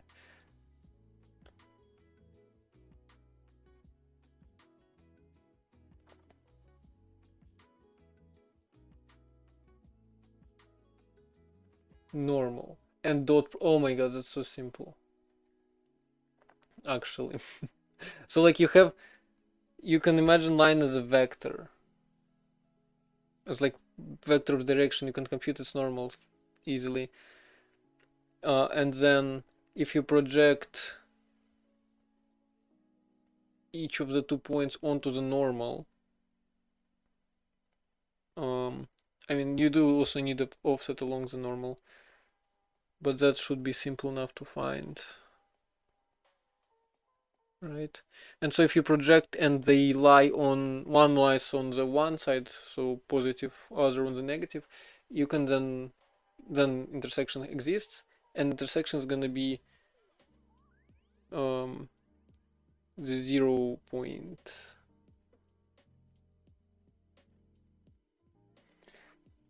A equals y minus y1 plus y2, b equals x1 minus xy. C equals x2 y1 minus x1 y2. I mean, thank you, I guess. Let's go into Desmos and see what have. Maybe I can understand it. So we have this. So we have, let's do points. So P1, 5, 3, sure. P2, P3, P4. Let's spread them. So we have purple black. Can I color them like same? So okay, this is gonna be green, this is gonna be green. So like that, and then I can do this. So they're gonna be intersecting somewhere here. We have the formula for, so a1x plus b1y plus c1 equals 0. We create all those variables, a, b, and c. So a is this, b is this, around two different points, and c is the offset along the normal. You compute a by y1 minus y1 plus y2 equal y, b, which turned out to be 2.1 and made the line go through the 0 point somehow. Then b x1 p1x minus p2x, and c is p2x p1y minus p1x p2y. Okay, this fits a line. Fair enough. Now I can compute the same line for those 2 points. Ideally, and finding intersection is easy enough, but how can I tell if the intersection lies within? I mean, I can, if the intersection lies within the segment.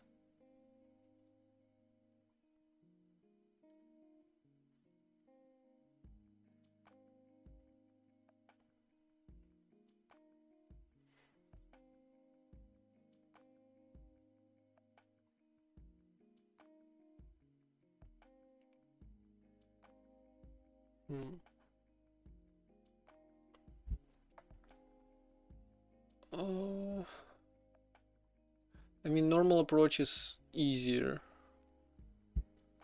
probably. So like you can compute the normal, then how would the offsets work?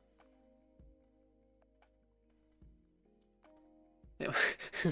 Figuring out the intersection point will require finding the intersection point and then like putting the normal on there. But yeah, you can compute normal of this line, fairly simple. And then like point this way. Then so like you can project the points onto it. Oh, and then C, the C gives you the offset of the line from the 0, right? So like 0 here, almost 0, bigger than 0, less than 0. So when I project those to the normal, I can just subtract C from them and then check the values. And then I can compute the point, right? So yeah, this sounds possible. Sounds fairly possible. Let's maybe do that. Oh my god.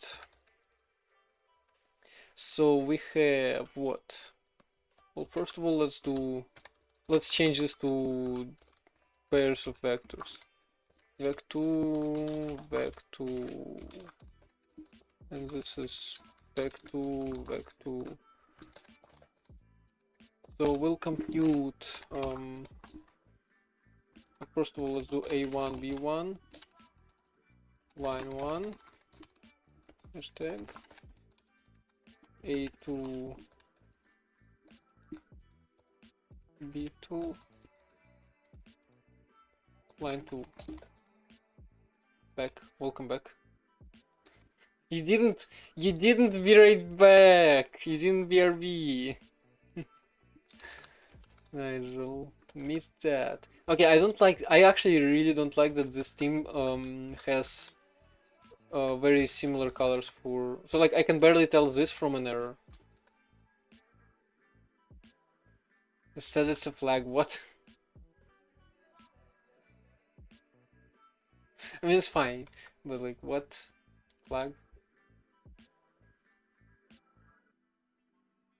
Incorrect arity. Not a stack, what?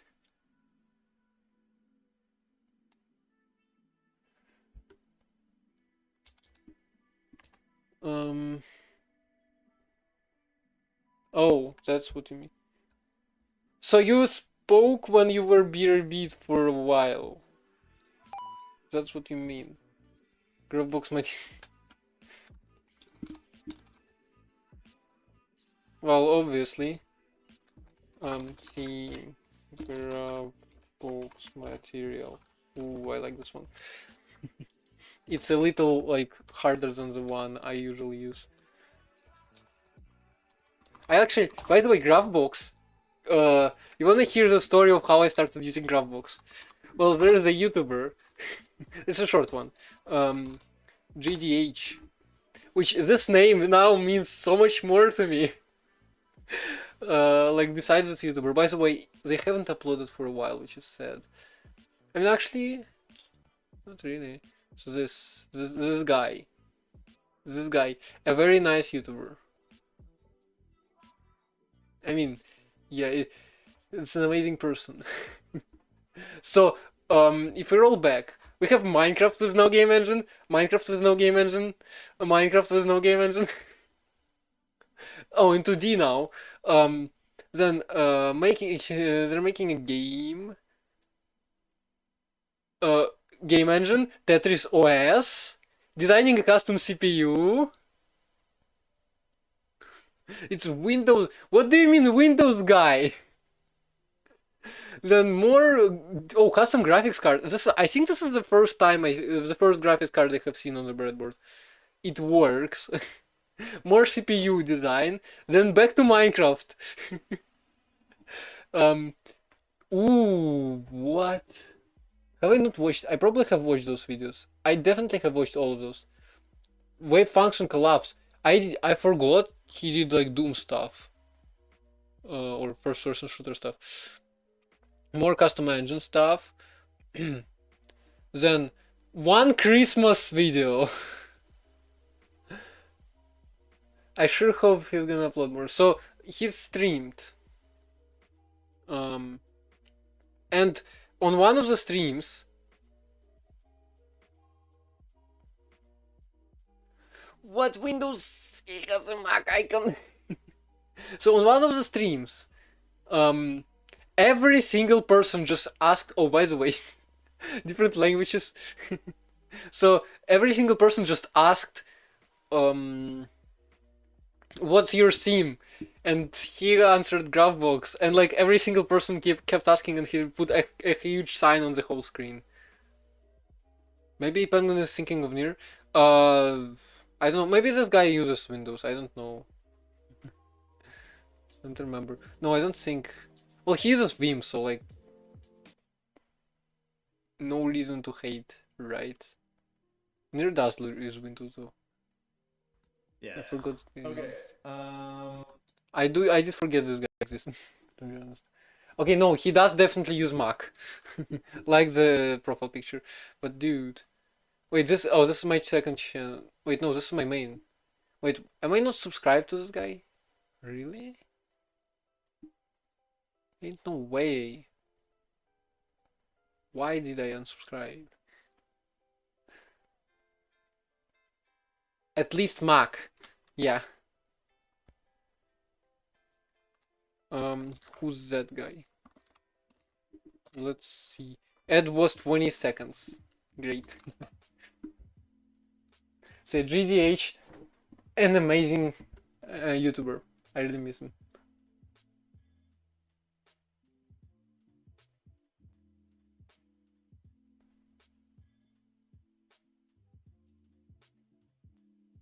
What? Imagine using JavaScript. Window manager and see, yo. The video starts with I'm 16 or I'm 15 rather. Oh wait, Ragnar, I watched that. Hold on, I watched that. Well, not this video specifically. I watched Ragnar. I have seen this. I have definitely seen this.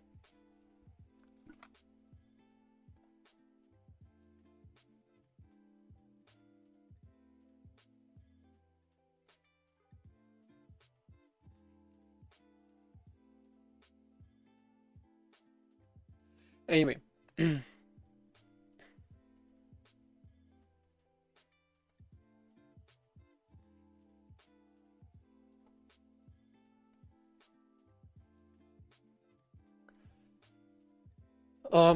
So back to the thing. A2B, we have A1B1, A2B2. Now, line 1,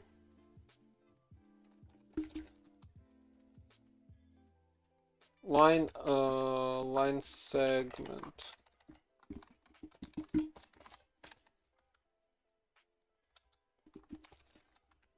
Line segment. So first one is line, second one is line segment. Normal 1. I'm gonna label all of them because why not? Or actually let delta 1. dx1 dy1 equals x is b x minus a1x b1 y minus a1y. Like that. Now we have normal 1 is, well, yeah, normal is gonna be, no, it's not gonna be normalized. I sure hope I can do it without normalization, although shouldn't be that bad for performance.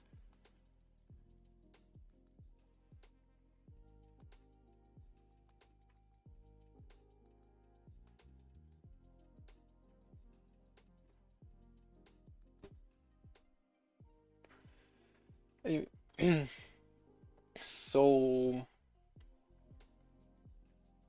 well, let's just do the normal. So we have dx dy. So that's from A to B. Now we rotate it clockwise, because why not? Which point is P1? This one is P2. So this vector is the delta. And C is negative for some reason. For this. And the normal is counterclockwise for some reason. Oh, because the y points upwards. So it should make sense. So I rotate clockwise if y pointed downwards, counterclockwise if y points upwards. Oh my god, this is so confusing probably. So, rotating counterclockwise if y points upwards is gonna be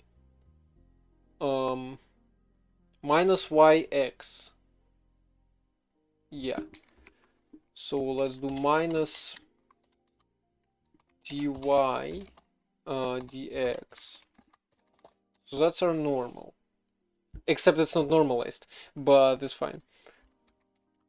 Also, I can probably name it nx and then y or something.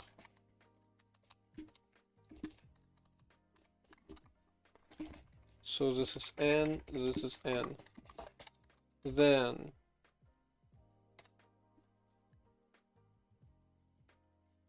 I do dot product. What was the dot product? A dot b vectors. It's like the cosine of the angle or something times length of A times length of B. Yep. So I just wanted to check length.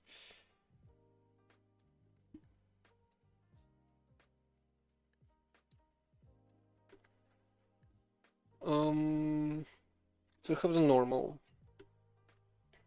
Let's project 2 points to that normal.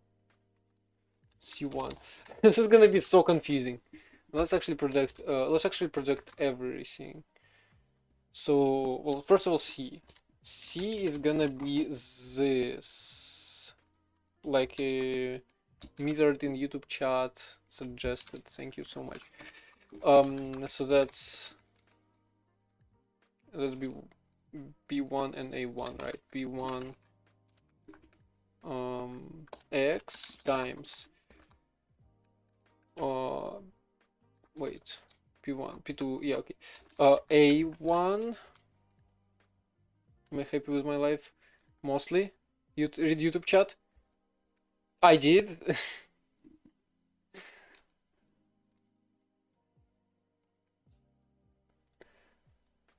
So it was A1Y minus P1 is A1X times B1Y. So that's C1. So like offset 1, or like, well, yeah, offset 1.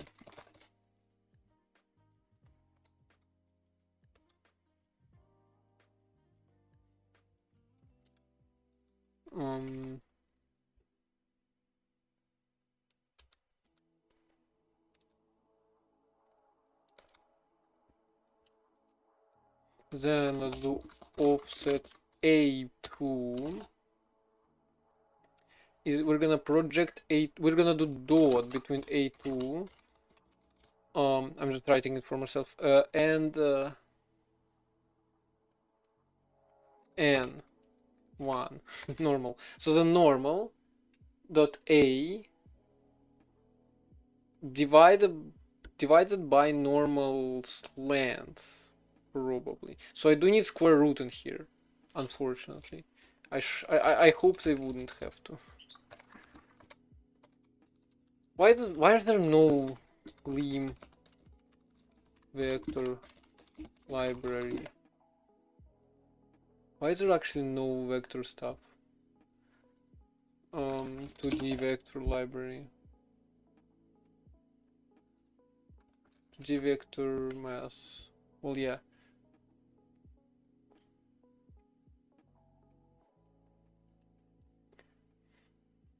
Good.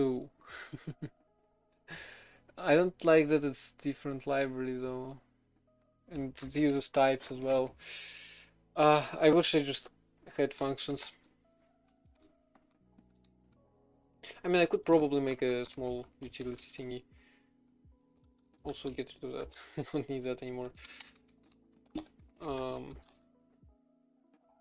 Line with line segment.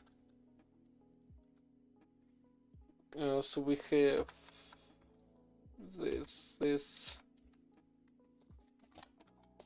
compute normal, and I need to normalize this. Let L1 length 1 sqrt float square root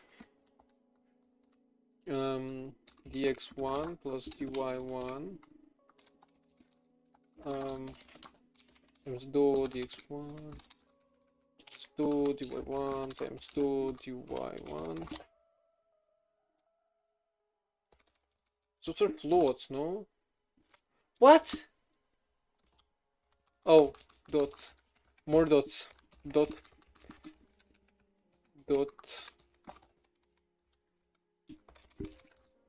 divided by length 1 divided by length 1.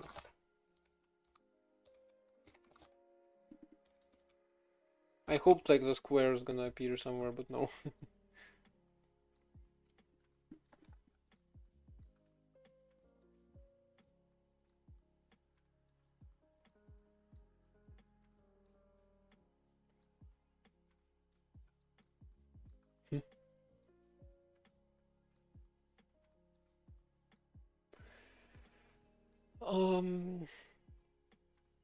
Why are you oh no, do not.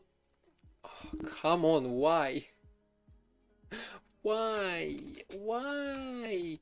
How do I do let assert again? Gleam let assert. Weird. Also, what is this emote? I like it.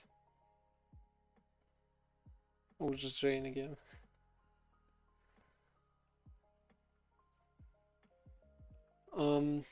So how do you let assert again? Oh, it's just let assert.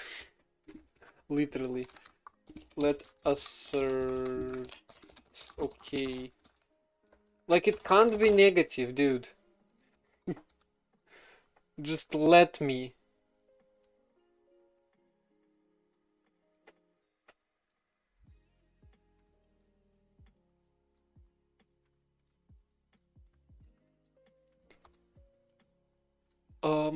Why does this integer again? Oh, expected int. What do you mean expected int? This is slash dot. Or is it what do you mean expected int? This is float.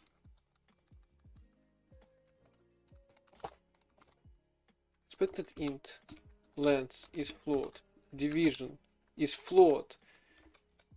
I guess that's not the right way, but still. So this is supposed to be. Why are you angry? Oh, cause this.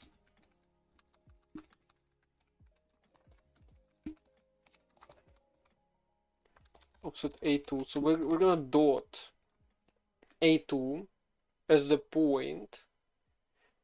Or no. Wait. Hold on. I need to. So we have the normal of the line. Wait. Yeah, hold on, this is different.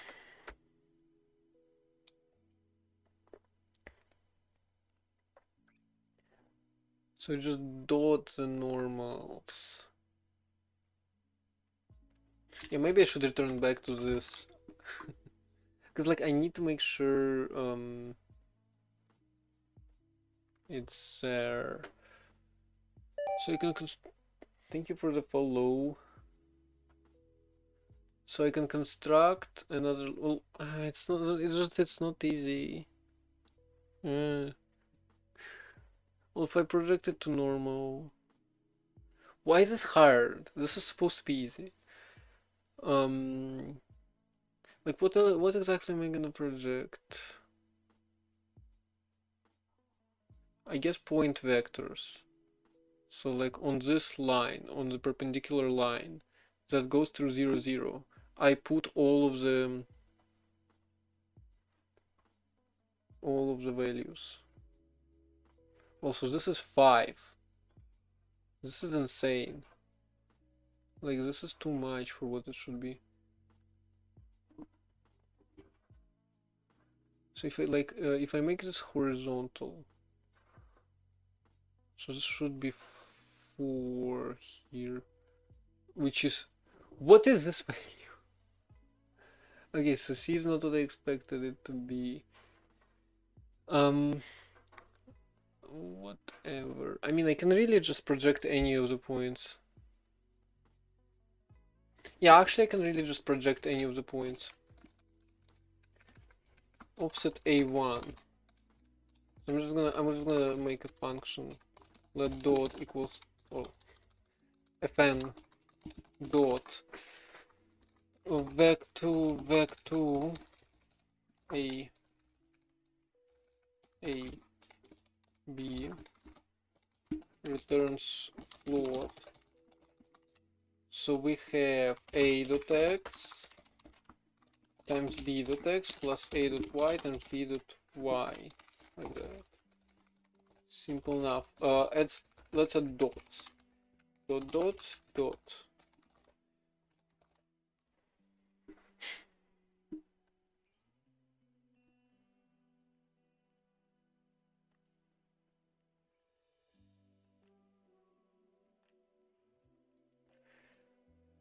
So offset A1, we're gonna do dot. So N1, normal. This is GTY. Why is it still angry? I don't get it. Expected int. Did I do something wrong? Is division like not like that? That mismatch expected int. Oh, wait. How do I do how do I do unary? How do I do unary minus for floats? Is this just not a thing? Gleam, what? Gleam, do not disappoint me. Do I have to do this? Which is insane.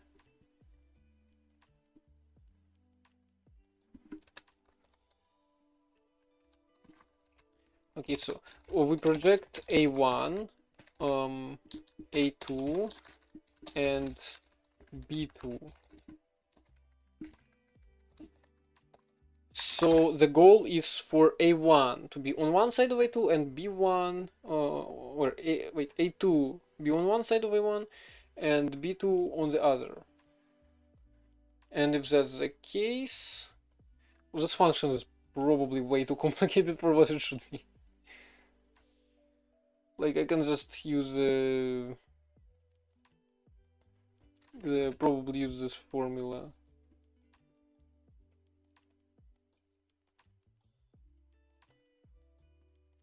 Or can I maybe check? Wait, I can probably exploit this.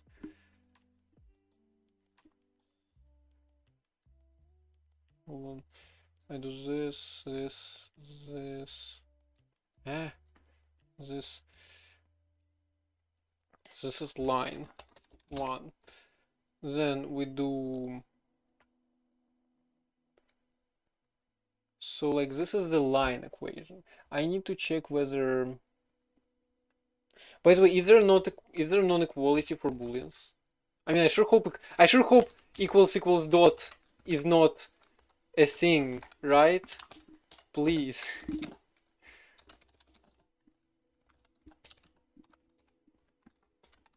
Thanks God. Equality works for everything. not just for floats and ints separately. Okay, so we have line. I have the line. Now this is the line equation. We have the point 3 for example. If I plug in P3 into the equation, so its sign is gonna be negative, and if I plug P4 it's gonna be positive. Yes, this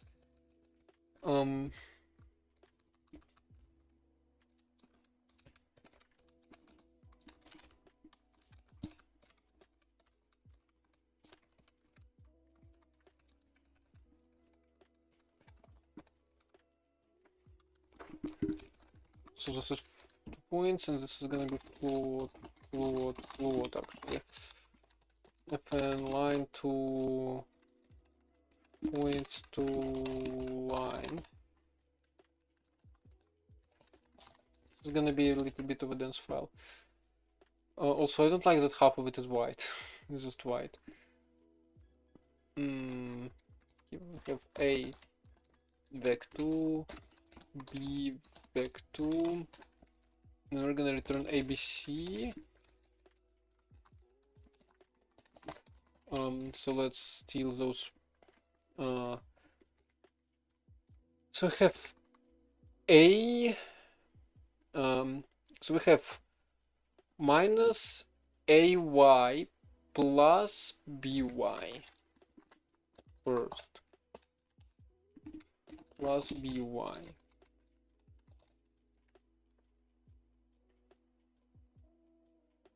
AX minus BX. AX minus BX. And also this is impossible. But like, dude, unary minus for floating point values does not exist. It's just hilarious. I mean, it probably does exist, and I'm just doing something wrong. Also, you can just swap those as well.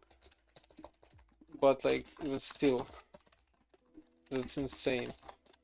And then we have the multiplication subtraction thingy, which I can steal from. Actually, no, I have never written it. Never mind. So it's so it's bxay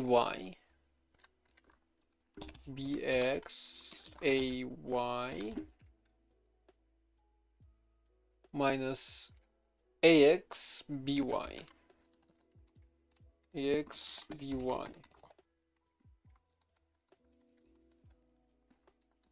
equals, so yeah, this is gonna be p1, and then we're gonna have p1 p2. Actually, I'm gonna have p1 p2 and abc instead. Then that mismatch, right, I forgot dots. Dot BRB.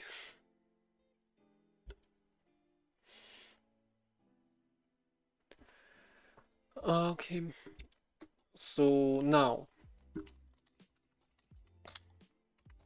let v1 is a times p1 x plus b, so that's plug in the equation a1 p4x b1, okay, so ax plus b y plus c, v2 is gonna be same for p2. Now if match v1 v2, wait, no, I need first of all not much, and second of all different float. Is there sign? I need sign. I need like signum.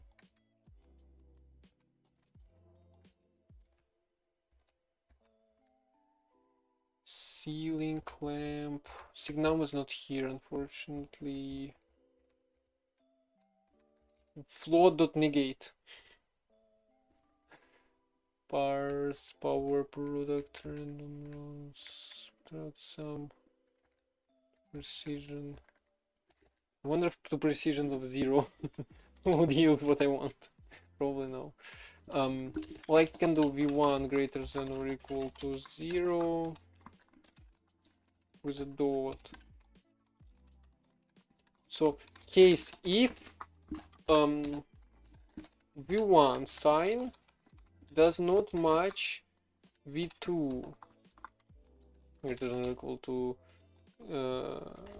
dot 0. So if v1 sign does not match v2 sign, syntax error. Oh right, to group expressions in Gleam we use this, of course. Gleam is special. Inexhaustive pattern. True, false. Okay, so this works. So if the signs don't match, if they do match, none. If they don't match, we do where was that article? Wait, well, those are two equations, right? Oh wait, I need to get the equation for the second line. Let A2, B2, C2. Okay, can I rename A1? Ooh, works.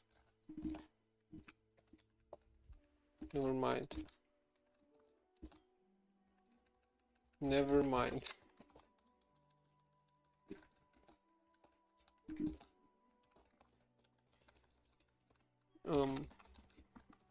Calls points to line, point to line, p1, p2. So I compute this.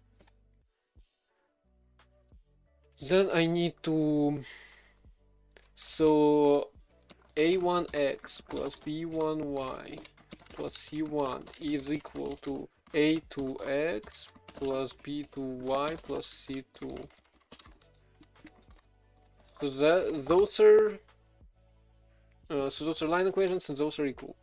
Now let's compute x and y. How do you do that? Wait, this is the two variable. This linear equation has two variables. Like what? How do you do that? And those are linear. Like, dude. Wait, I just move. Do I just move it to one side or something? I don't remember.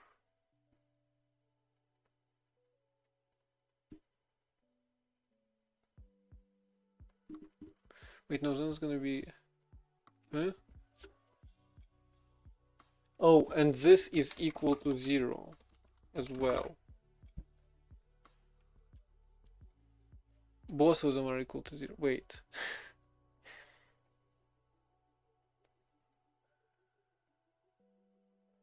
Yes, so both of them are equal to 0. First one equal to 0 means first line, second one for second line. Which means... how do you solve this? So this turns into a system of linear equations. Math time! So this turns into a system of linear equations.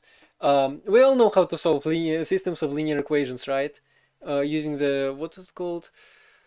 Oh, I don't remember. What was the thing called? Where you would use matrices and stuff if you optimize it.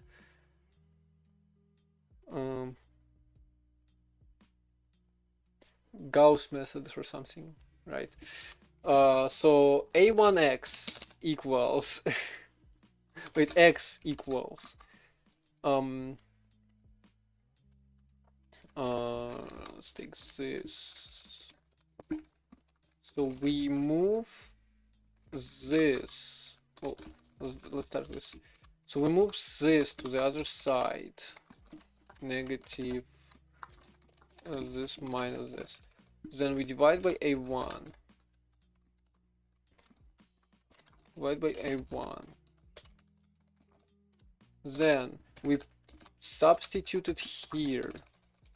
This sounds like a bad idea already.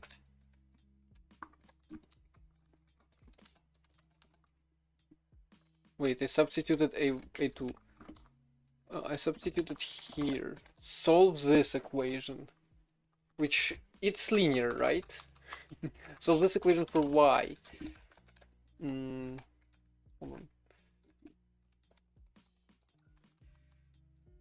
on. So this is all constants. Move it to this side. Same goes for C2. And divide this by B2. And since the equation is symmetrical, it's gonna be simple enough to convert. Although I still want to simplify this. But this looks insane. Also, the equation is not quite symmetrical, but I can probably... well, yeah, it's pretty symmetrical, I can probably figure it out. So can I remove the minus sign from here, move it out to here, so I can swap those. So it was C2 minus C2. So this is y. Let y equals, let x equals. So for x is gonna be, well, let's do dot, dot, dot, dot, dot. There we go. Solve the equations. For x is gonna be b instead of a. Wait, b1y. What? Hold on. I messed up. This is what we get after substitution. I forgot that there is a y in here. So, like, you know what? You know what? Wolfram alpha comp. That's gonna be faster. Can I just not hear what?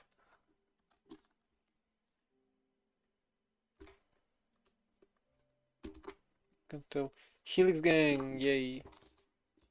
Wanna see. Where's the sound? Oh, the overlay crashed. Yo. You have a forbidden page or something. Where's the paper folding? We're programming it. We're programming it, hold on. And the sounds came back. Look, we're doing math to compute paper folding. Why can't I see this? Wolfram Alpha, what's wrong with you? Penguin operator indeed is anywhere. Why is the Wolfram Alpha not loading? Is my internet dead? Don't seem to be dropping frames, right? Yeah, no, this seems fine. Disk full in 3 hours and 38 minutes. Oh my god, we need to speed up. Ew, math. Yeah, don't worry. Wolfram Alpha is gonna solve everything for us. That's my great friend. Thank you for the follow. Also, let me close this. Leave page. This, because why not? And this is what we had. Imagine this is folded paper. Don't worry, we're gonna get there. Oh, there we go. So this is equal to 0 and A2, B2, C2. Wait. And oh my god, it's still lagging. This is linear, yes, and also it's not like that. Okay, A1x, B1x, or B1y, C1 equals to 0 and A2x, B2y, C2 equals to 0. Solve. Solve. That's not what I wanted you to solve. Solve for x and y. There we go. Oh my god, this is ugly. But I think that's what we had to do. And A2 B1 not equals A1 B2 and B1 not equals 0. I mean, that's what we need, right? The symmetric one. Yeah, cause like other options have undefined variables besides this one for some reason. Dude, what? Okay, so A to B1 not equals A1 B2 and B1 not equals 0 and probably A B2 not equals 0. Okay, so this should work. Right, or we can just Google for line intersection formula again and find the same formulas in a paper. Oh, brilliant. I think this page is where I stole it from. Yep. So we return sum of a vector of so we have division. I'm probably gonna do one, wait, like that. So here we have B1 C2 B1 C2 minus B2 C1 minus B2 C1 A1 B2 A1 B2 minus A2 B1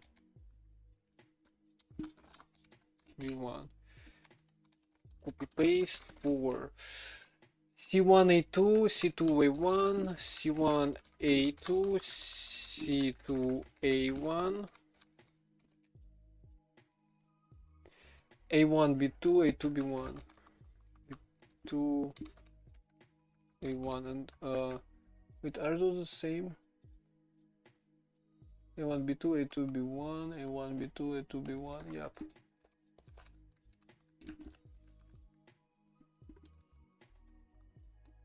Wait, what? A1 B2, A2 B1, A1 B2, A2 B1, yep.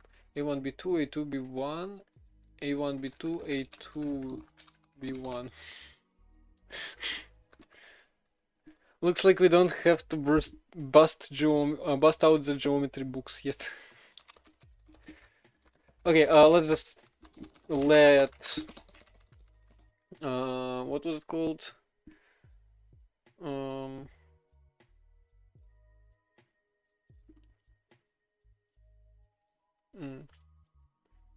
What do you call the thing you divide by? I forgot.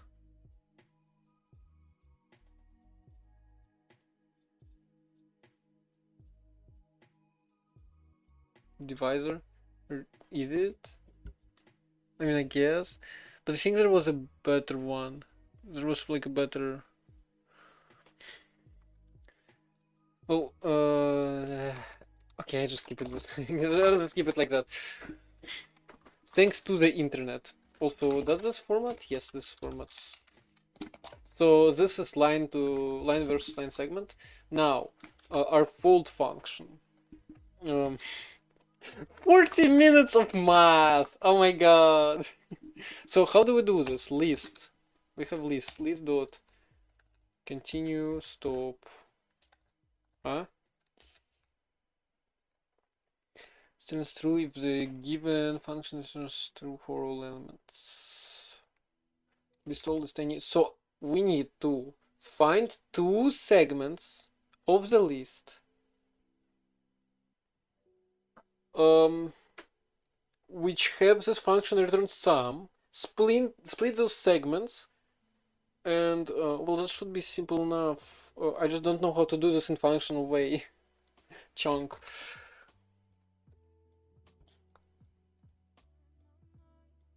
What? Yo, this is so cool. Hold on.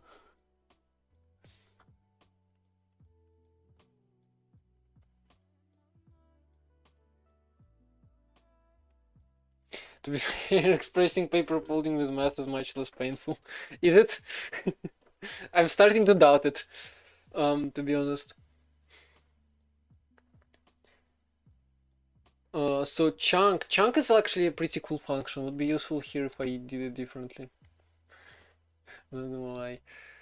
I mean, actually, maybe I should use that instead.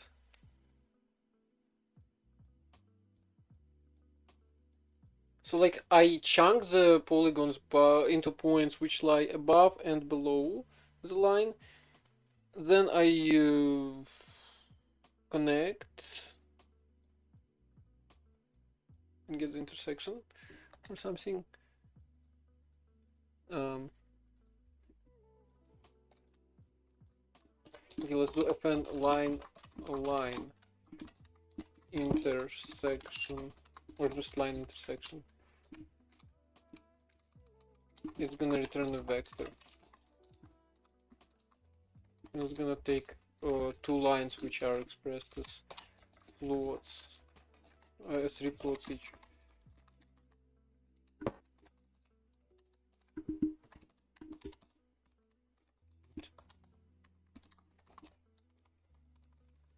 So this thing, I'm just gonna do this.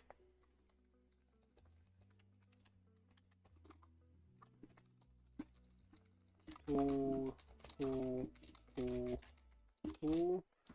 Then we're gonna do this as the intersection point.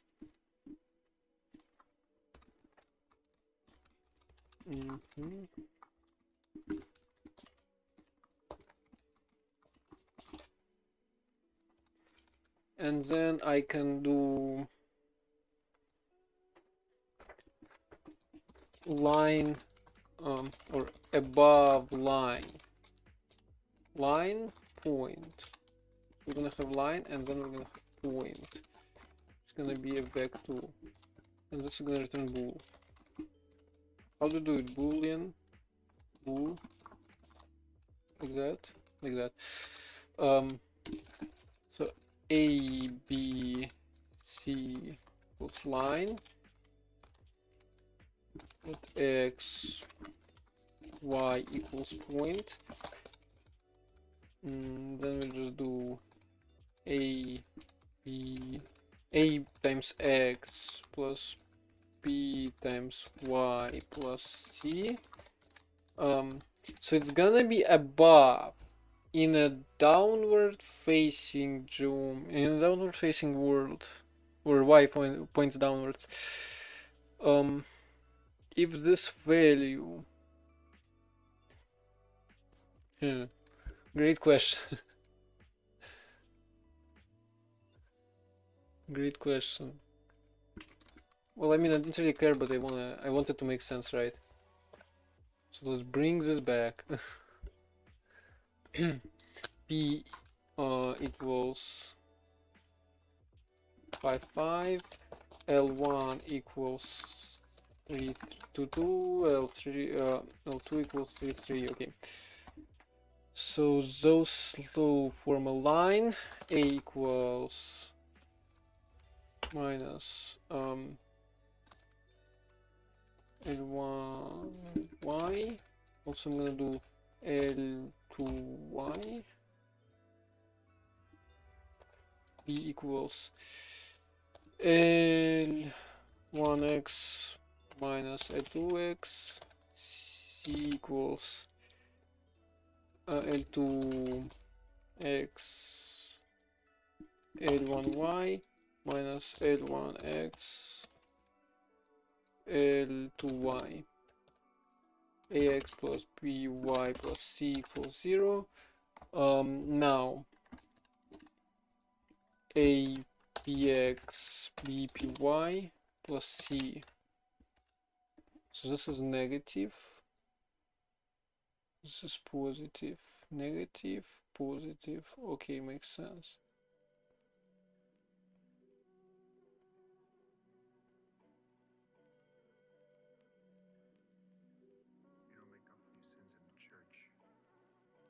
Okay, so it's gonna be positive when this is so imagine this is flipped. So above the line is gonna be positive, below the line is gonna be negative. Right? I mean, it should be. So if this is positive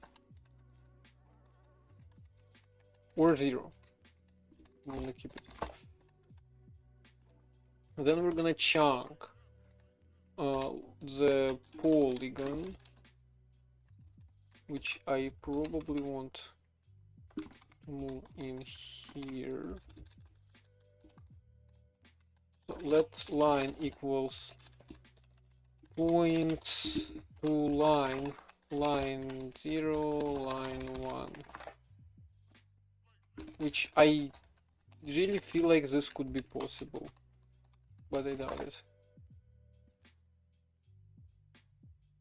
Yeah, no, unfortunately. So line intersection above line dot. I can get rid of dot product function. So line, then we chunk polygon by a function that takes a point and tells if it's above. So above line,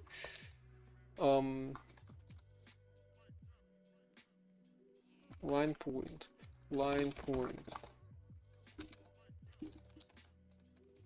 I'll let chunks or poly. Okay, so now this is a list of lists. It can technically either be only 2 lists or 3 lists, or 1 list if the line is somewhere else.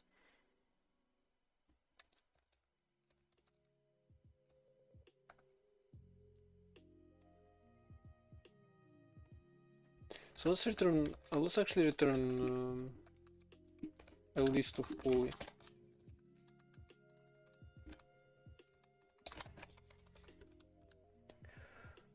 So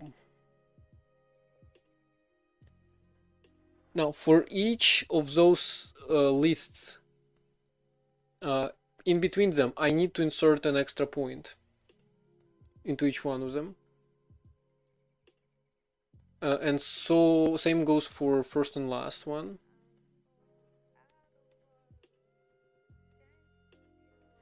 So can I like, how do I do this? List dot.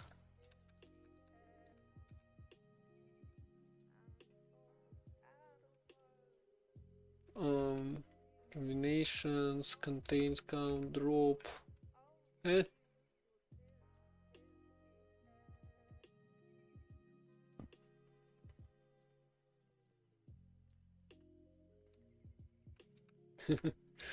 File each. So I can do map.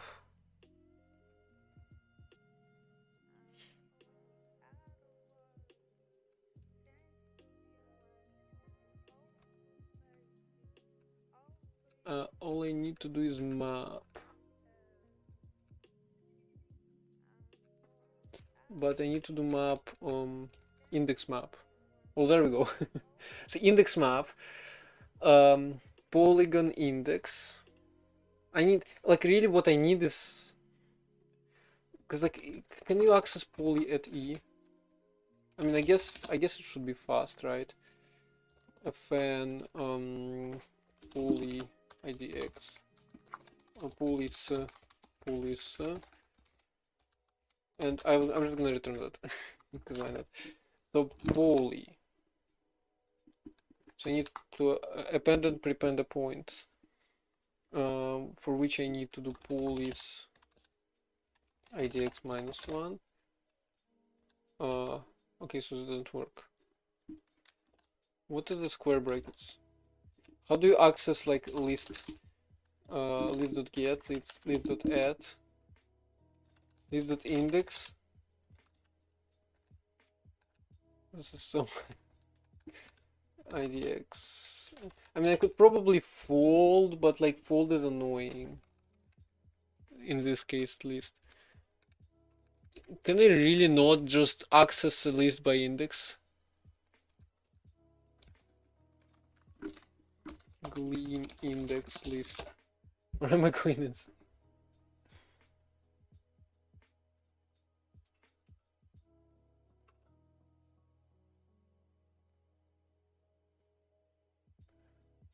All, any, append, chunk, combination, pairs, combinations. Well, singly linked, so I guess not. I mean, I can. What can I do? I can zip the iterators, right? I don't know.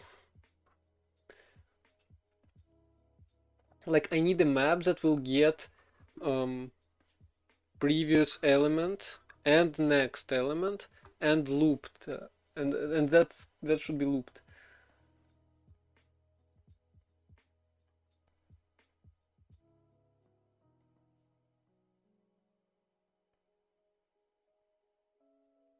Right to left.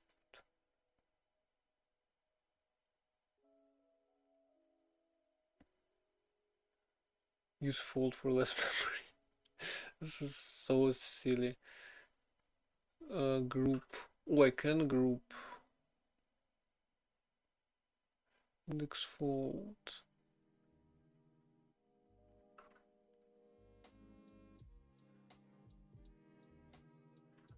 Interleave.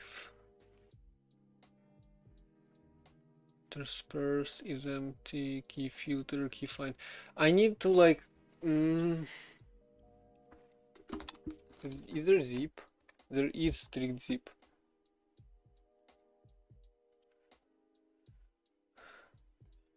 So I could zip them. So I could zip this list and the list that's shifted left and shifted right. Oh my god, this is so confusing. This is so Why does this language have to be functional? Why do the lists have to be singly linked? Why?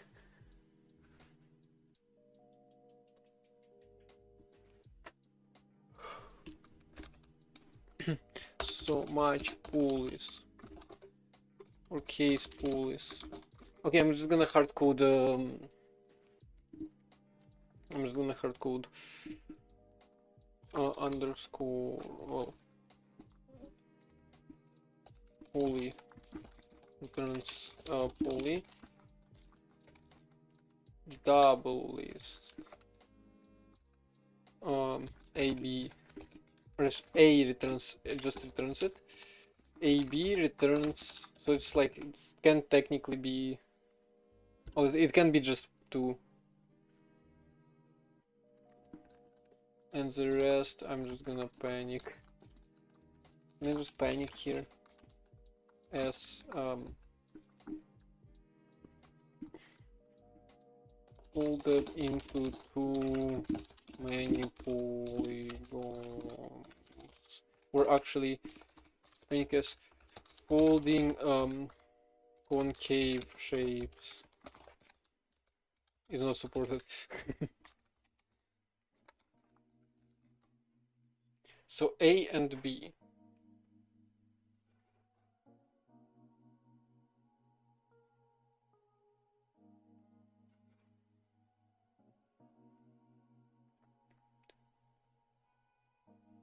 So A and B, I can just last of A and first of B,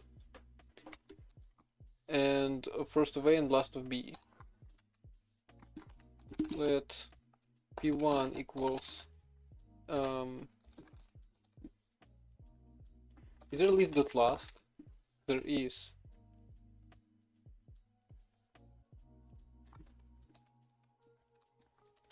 List dot first of A. I'm just gonna panic. I'm just gonna. Okay, so how do we do this? Result, try. Result dot lazy unwrap this fn panic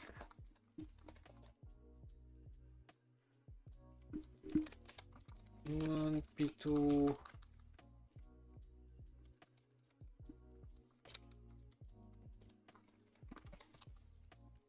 so okay, let's do A1 A2 P1 B1 B2 2 is gonna be B, this is gonna be B, this is gonna be last, it's gonna be last.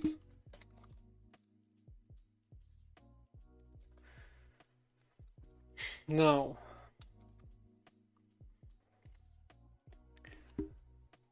so we have those points. Now I just need to return a list where, can I do concat?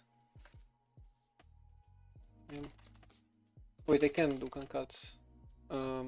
So I do, so we have A1 and B2. Let P1 equals what is it? Line intersection of line, points to line, points to line. So what I need is I need line 1, line 2. Let line 1. Well, I mean, okay, I don't really have to. So first we pass points to line and line. The line that's the fold line, which I can probably rename to fold line, and I can probably rename this to fold line as well. Fold line. Now this one is A1 B2. So first here, last there. That line intersects with the fold line. We get point in between point that's gonna start here, P2, and then P2 be P1. The dot. I wasn't expecting an element after this. Dude. Perpend items to the list and then reverse it once you're done. Whoa, no. Why? Is there a list Latin or something? There is. Which means I'm just gonna use that. So the list flatten here. I'm just gonna make those lists. List flatten. Who thought that using linked lists here would be a good idea? Like that. And let P2 equals line intersection points to line A2 B1 hold line. This is insane. But and now I don't need this. Now we've got the fold. Oh, and I need dark gray. Yeah. I do want color black. So here now I can now I need draw polygon. Fn draw polygon.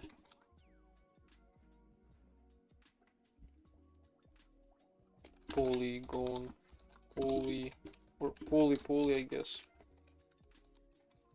Return speed at picture. So we do p dot path poly or match or case poly. So we need a first item p1 rest, and we've got the empty list, which will be p dot blank, because well, that's technically probably never gonna happen, but still. P1. This pattern matching like forces you to think about every single time you might panic. Or the Gleam itself forces you to think about that. Like all Gleam design decisions. The fact that results can't be unwrapped like easily and panicked. List okay, passed. Now I need to just list dot map rest p dot pass line. Ooh, that works. So that's draw poly.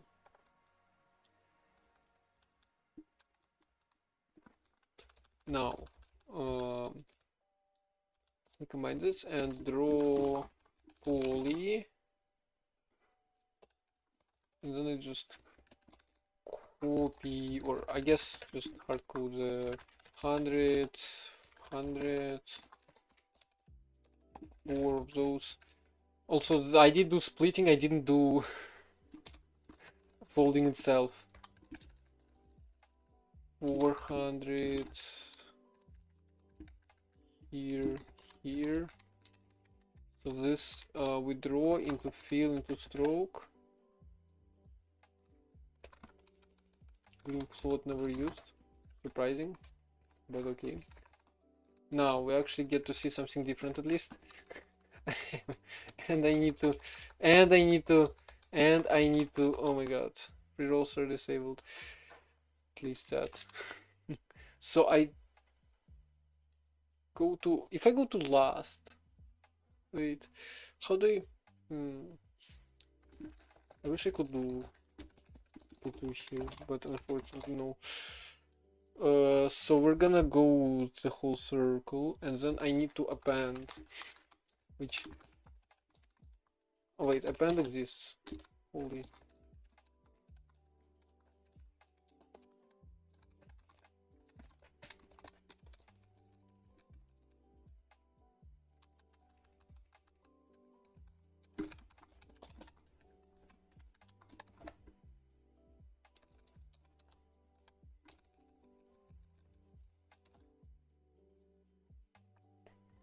Joins two lists.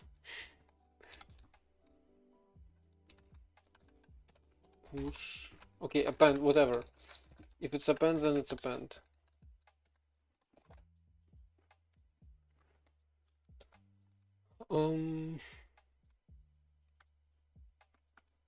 So we get. I should draw now. Lucas is live. Yes, it does. And oh my lord, why? This singular point is gonna bug me so bad. There has to be a zip. There has to be a close path. Move to line 2.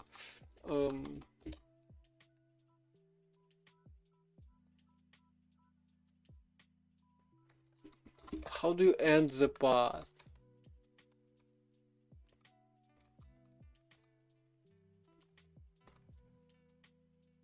Hey. So, it's been 3 hours. We've got a rectangle and a line, which is in the background. I should also fix that. And also a bunch of math for line intersections and stuff. So yeah, I'm trying to figure out why this thing exists. Why this is the case. I should probably move line down here. Wait, I forgot to build.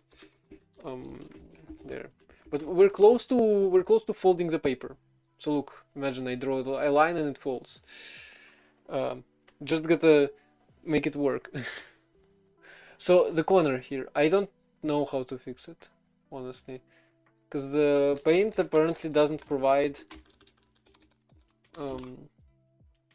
anything to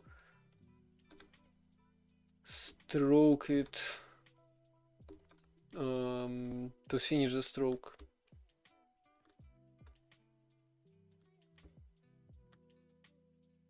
We have text direction right to left and left to right, but we don't have a stroke finish. Can I at least change the caps or something? No. Path API is just unfinished. Oh, hey, we have rectangle. They don't even care about the rectangle.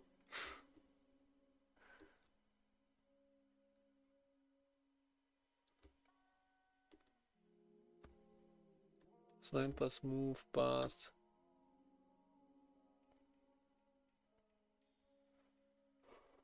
Arc. Circle. Blank. So I need to change JS canvas. I'm gonna have to write some JS. Change path cap mode.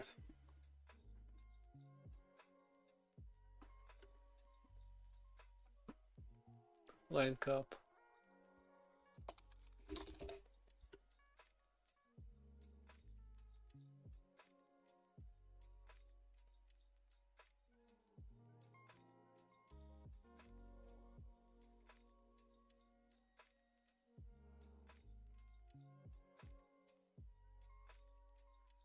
So by default, what is this? I need square, probably. Either square or I can also do round. So how do I set line cap? Unfortunately, no way here. So what do we have? External JavaScript.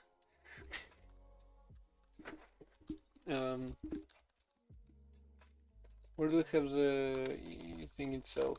Where do we have JavaScript access?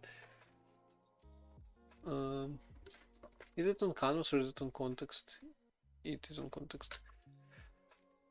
I mean, I can hard code. I can hard code patch it, but like no, I don't want to.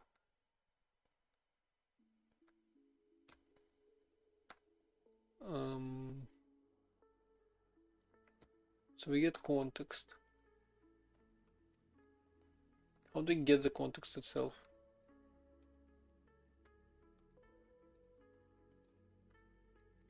Because like init Only takes width and height. Okay, sure. Index.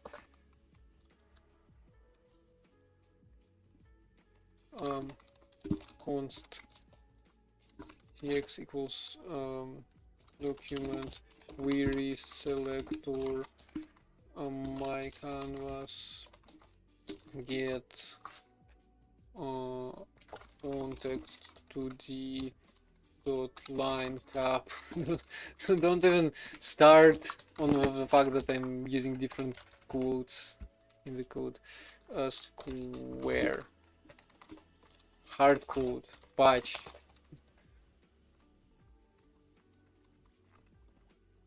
This works, it doesn't work. Damn it. I hope it will. I hope it would. Well, I mean, I can patch the library. I don't want to. Can probably do that. Stop request animation frame.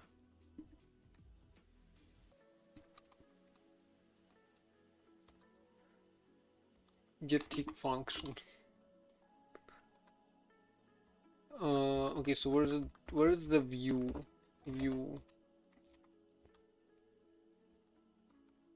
Or do I have to like put it in a different place? CTX. I should probably put it in like picture. And was reset. Oh, we have reset in here. That's why. Stop requesting. Display on rendering context. So we go through each path. Impl canvas.path. Okay, build packages paint source paint impl canvas bindings. Build packages paint source impl canvas bindings. So I need path function. CTX dot line cap square. Just make the line cap square. Bro, how do you do this? It is literally just CTX dot line cap.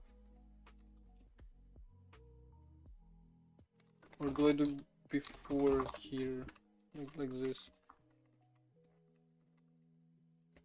Do I have to rebuild? Nah, I do. Okay, so now it's square, but it's. Can you see it? It's wrong. It's just wrong. It's just the issue. Round.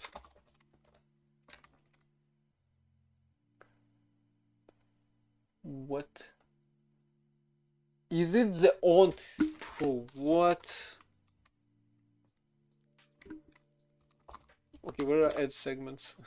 Where is the add segments function?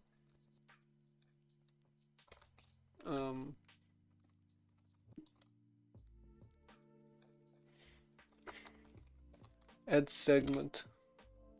This is also a recursive function, yay. Move to line 2. Okay, so here CTX dot line cap equals square. If I put square in here, I mean, I can't really. It's not big type. Damn it, this is so annoying. But like, I have no other way to fix this.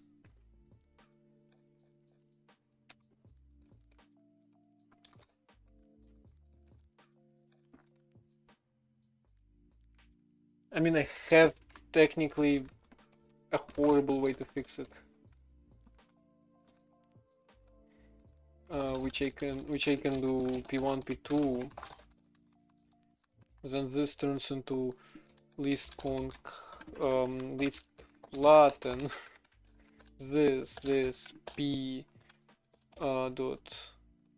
So I start at P1, then I do P dot pass line P2, then I go rest, then I go P1, then I go P dot pass line P2 again. And I probably messed something up. Another bracket. Why are you angry? Inexhaustive patterns. Oh, and the rest is just... anything else is just blank as a give up. Path line. Huh? Oh, it's P dot path line P2. This is just so annoying. So this is gonna fix all issues even without me having to add line cap. But this is like annoying. Hacky solution. But anyway, so now let's do the thing. So let's do polys here. Where is it? Where's the state? Paper. Mouse line. Polys. List of poly.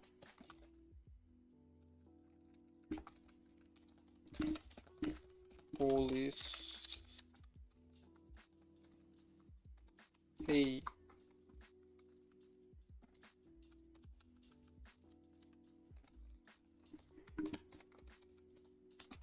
Welcome to the stream. So we initialize polygons. Now, in here, I know, paper is gonna fake type for no reason. But it's not for no reason. You're not supposed to construct it in outside of this module, right?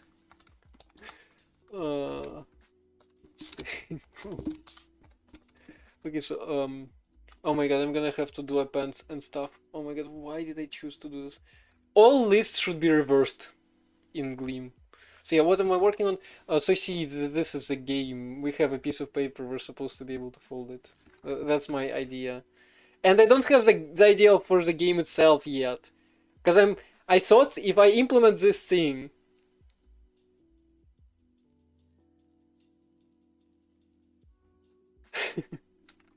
You know, if you check my itch.io page, and like play some of those games, you're gonna be surprised by how many games 1, 2, 3, 4 require you to write code. Like literally go here, which this is one of my favorite games. This is my first great game. Oh my god, this was so loud. You literally have a computer, which you have. I don't remember how to use it. Oh look, this works. Wait. This is just one of my games. I think. Yo, this works. I made an intuitive language. Create an opaque time. This language doesn't have an opaque time, but if you want, you can play through the game, and at the very end, it's gonna say, it's gonna tell you how to use the language, because there's draw rectangle, which is funny. Send the link. Sure. This is one of my favorite. This is the first in series of garbage collectors. Probably the best in series, but Garbage Collector 3 wasn't that bad, to be honest. Garbage Collector 2 just was not ideal.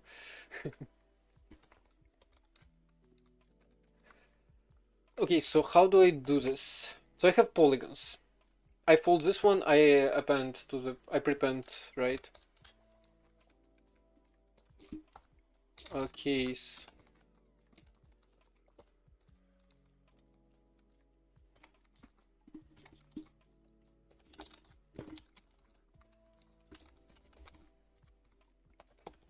if we have the first poly rest, I'm gonna do list.append lurk. Didn't you be right back yet? Oh, you went back. You came back. You know, I appreciate you telling me every time you leave. Or at least trying to. So we have the fold. So we have the line first of all.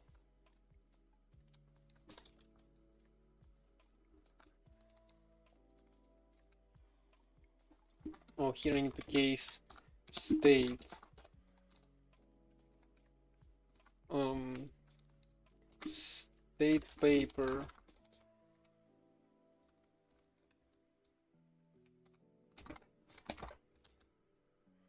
So paper where we have line. You made the train, congrats! By the way, first there is like 3 ways to beat the first level. And a lot of people messed up on the first level. Oh, and there's a level which is like very difficult without hints. And it's like very confusing because I am so bad at writing docs, apparently. Or used to be at least. Okay, line sum, line. So we have mouse, line, pulleys, and the rest I don't care about. And then we have state, which maps to state. So this maps into paper. So rest. I'm gonna do rest, which wait, do the dot.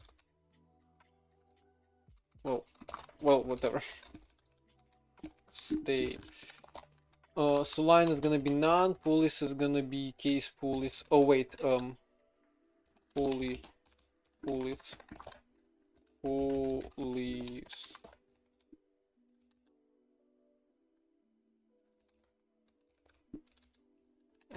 So pulleys, I'm gonna do list append. So we're gonna fold the pulley with the line, and the line consists of mouse and line. Start and mouse. Start. So this is the folding action, and then we have pulleys here, and yeah, that's it.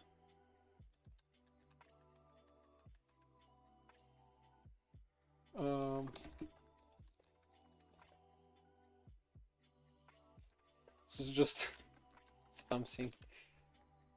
Now look, it doesn't work. Never mind. Look away. No output.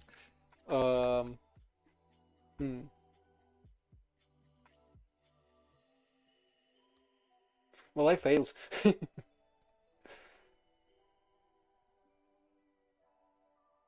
Well, at least it definitely goes into line none.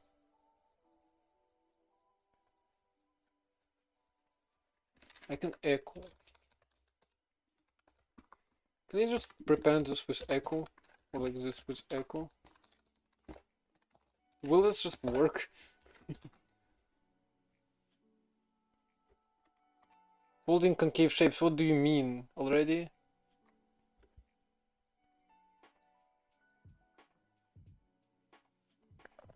So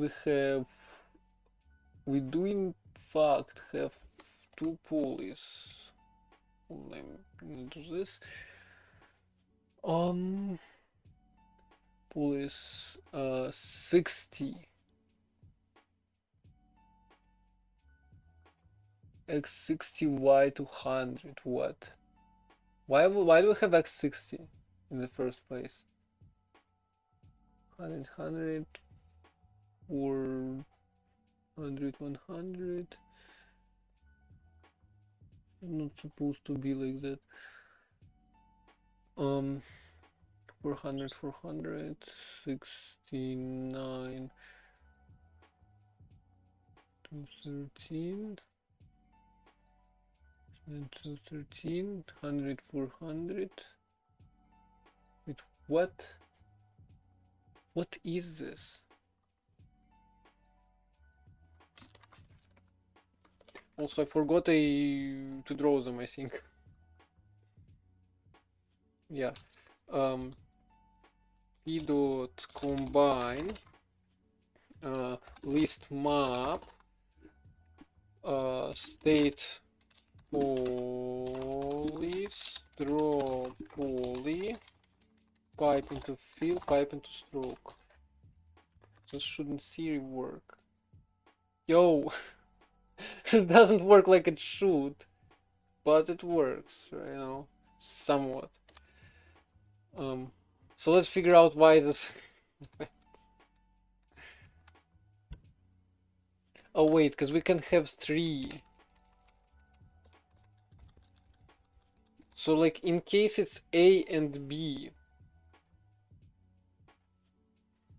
How do you do this? How do I do this? So like we have chunk. Chunk chunks it into 3.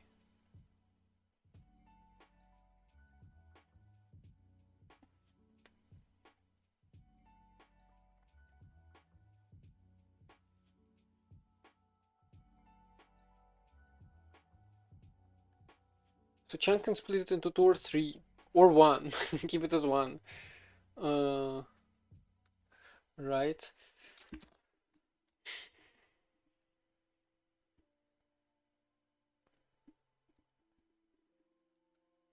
This is very useful function. Turns out.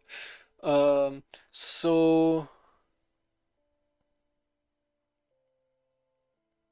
if I have 1, I just return it. If I have 2, I need to. So it's gonna be. Well, when is it gonna be 2? When the separation is either first or last. Okay. And if it's 3,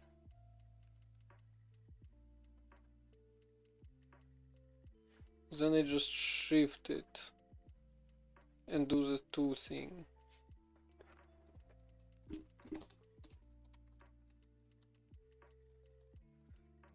Oh my god, this is so complicated.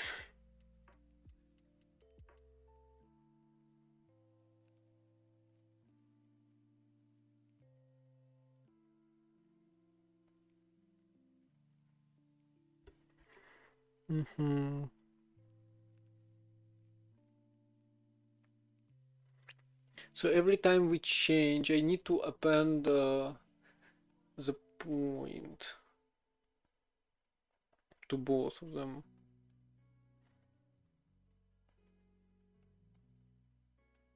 If I just comment this out, I mean, yeah, we're gonna have lines, right? But it should be. This is not what should have happened. This is definitely not what should have happened. Lens chunk, pulley, and above line, fold line. Well, it doesn't have to be above, but like,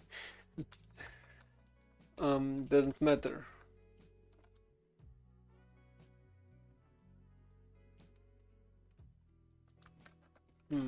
Weird that it works like that.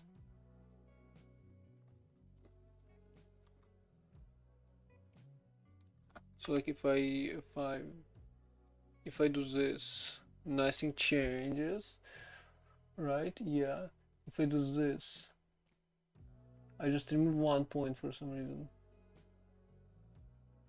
I isolate 1 point for some reason. I don't understand it.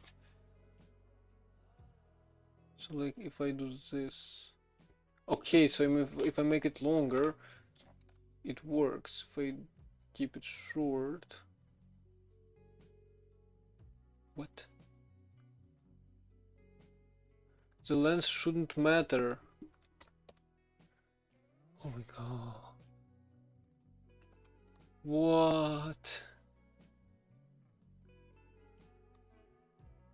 This is so confusing. I messed up my math somewhere and I don't know where.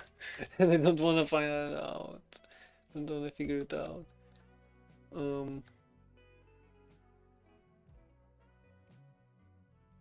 Well, we have fold line, which is 2 points. Points to lines. Should be simple now.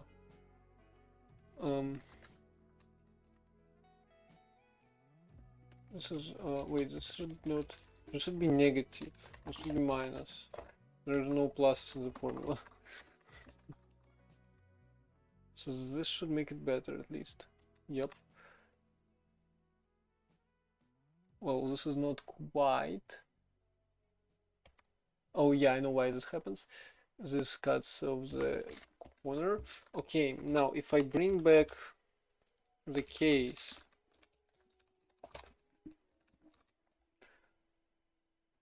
wait,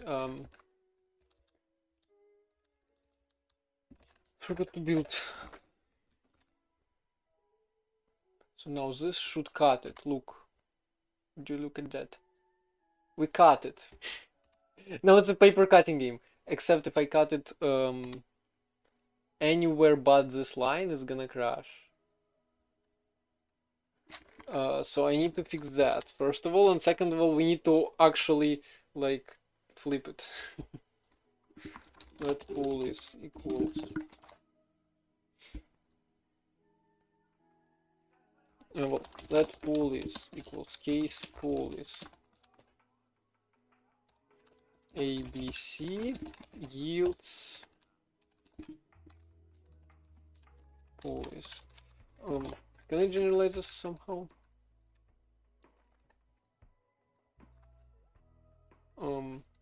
I do B and listed join or listed merge. Wait, append to list AC.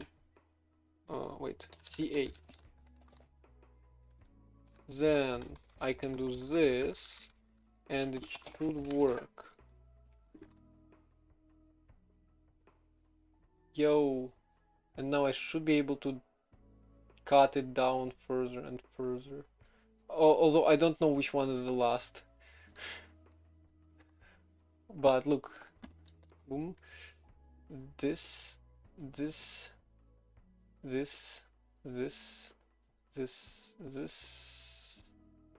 Wait, I think we locked on the small one. Well, I can probably map all of them and flatten, which should be easy enough. But, so, which one do we fold?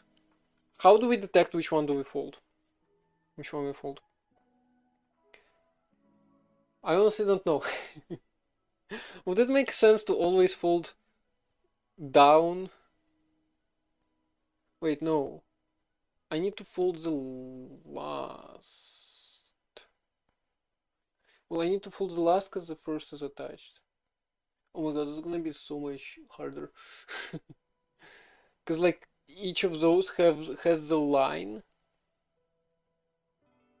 which is wait, what if I don't? What if I don't do the thing? What if I just do this?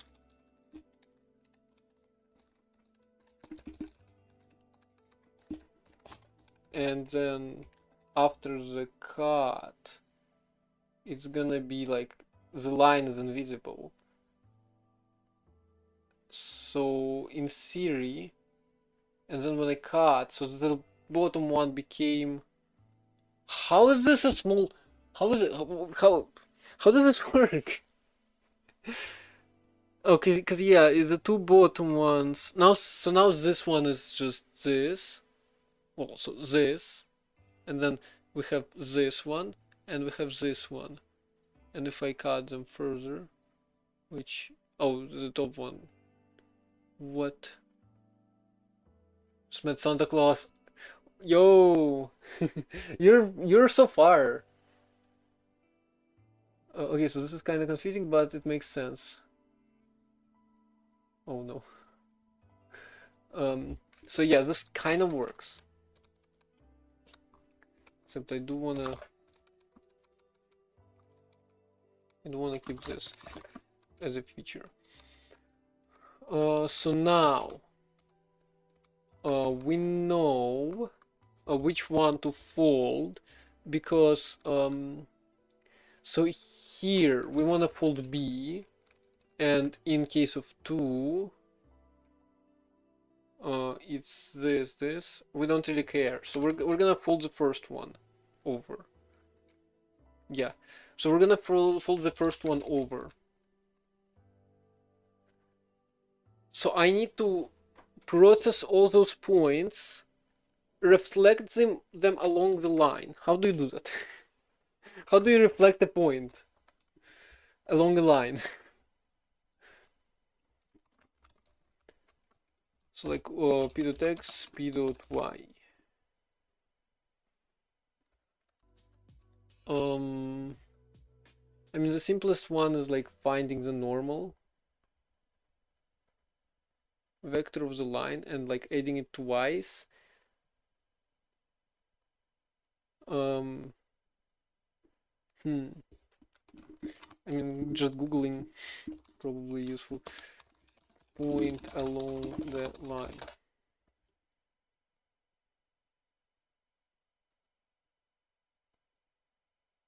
Also, where did music go?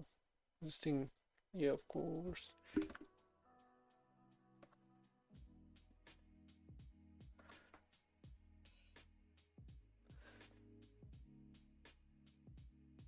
Oh my lord.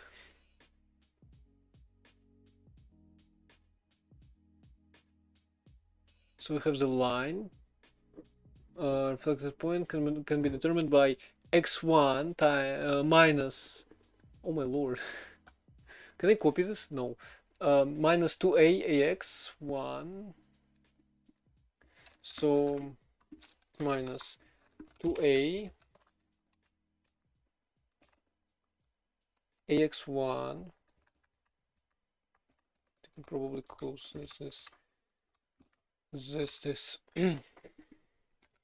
ax1 ap dot x plus by1 plus c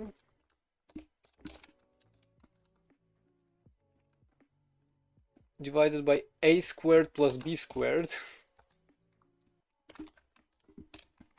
Interesting. Yep. And then same for y, except that there's a b in here. So it's gonna be 2b.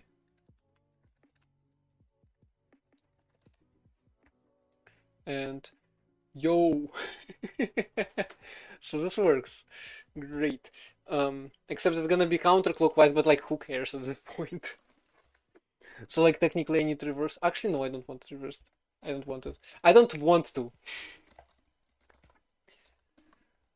So let's create a function. Fn reflect. Finish the game, congrats! Did you read the book at the end? There's like 2 pages of text.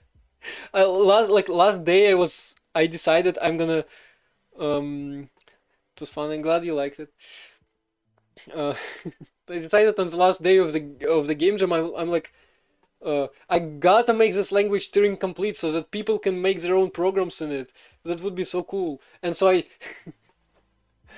the Windows, yeah. So like I added the stuff to make the language full and complete. My later games use the languages more. So Garbage Collector 2, for example, embeds a language with an effect system which QVMN does not want to acknowledge. And port of SL and like a bunch of other stuff. But the gameplay itself is very unfinished, and Garbage Collector 3 is just Python. But I had less time to finish it. I might do Garbage Collector 4, you know, this year. Because like last year we took a break from them. Anyway. Reflect point back to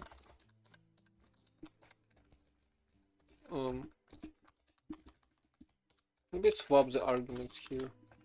Because like I want them to be similar. Back to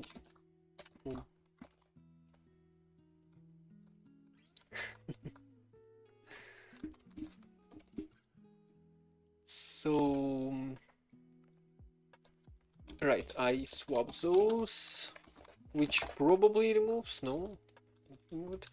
Okay, reflect. You. Let's K. I'm just gonna call it K, because why not? AX plus BY plus C. So let ABC equals line. Let XY equals point.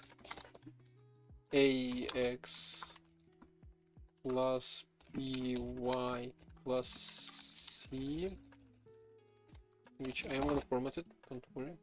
So ax plus by plus c divided by a squared of a squared plus, or yeah, plus b squared. Right. Parentheses. They can't do this. K plus. Not. So now k, and now it's just on times 2. So 2 times this. 2 times this.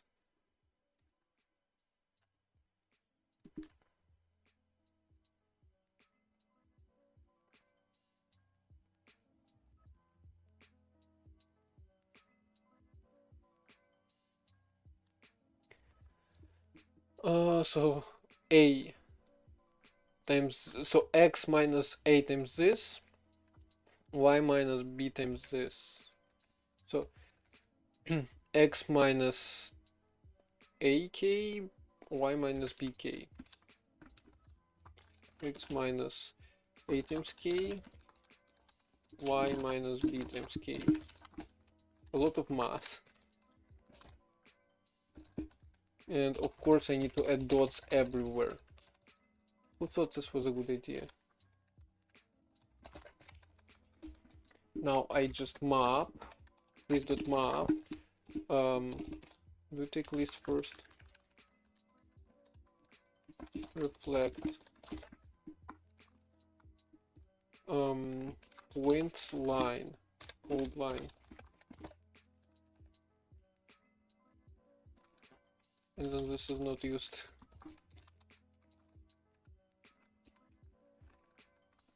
So now this should work actually. Yo, look! This is so broken. Okay, it's not broken, it's just, it's reversed. Oh my god! So in case of 2 or 3...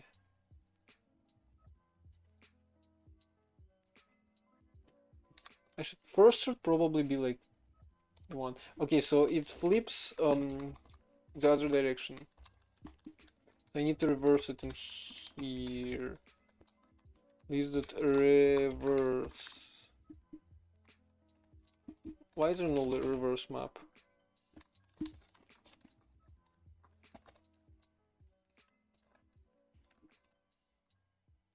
Boom. Boom. Look, wait. We torn the paper apart. Oh no. Oh no. We have torn the paper apart. Okay, so apparently folding paper is much harder than I thought. So, so look, we fold the corner, and now if I fold this, it will tear this apart and fold it. But then I can like fold it back. Okay, so so how is this useful? I don't know. It's not. And this is also funny, I guess. But yeah, we can fold the corner of the, of the piece of paper apart. So I guess in this case, it should fold both. But this is so difficult. And also canceling. Canceling would be useful. So like in this case, I shouldn't tear the paper apart. I should fold both of them. So interactive origami, yes. But like I don't know how to do this. It's tearing the paper.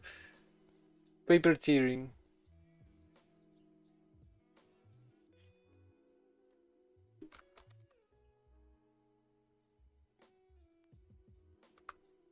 Now make you. I'm not good at origami. I mean, I'm not that bad, but and also this is horrible. Because look, I folded in half. I'm trying to fold this corner. It's gonna do this, and it's also gonna tear this apart. So yeah. This is very not intuitive. This is very not intuitive. Um, so first cut is mostly intuitive besides this, but this is fixable, you know. Um, but if you like fold it, and then the second cut, it's so this is not gonna work. This is gonna work like expected. Um, but then for example, so if it tries to cut the paper, I extend. This is gonna be so complicated. This is gonna be so complicated. I need like an abortable fold or an abortable map, even better. Oh my god, this is gonna be difficult. So, in case I do this is fine. I also wish we had animations, by the way. So this is fine. This. So if it crosses this line, the fold line, original connection line, then I need to fold the other piece as well. How is this gonna work? I have no clue. I have no clue. So like it's supposed to fold this over, but then the triangle at the back in the back should also fold over and go on top. So like if I have a stack of two pieces of paper and I fold both of them, the inner piece, we have two inner pieces and two outer pieces then after that motion. So really when we have two, I'm gonna go ahead, create them as folds and reverse them and stack them on top or something. Ah, this is difficult. this is complicated. So like when I fold a pulley, so for each pulley, I split it into multiple pulleys. Oh, I have no idea how to do that. Not gonna lie.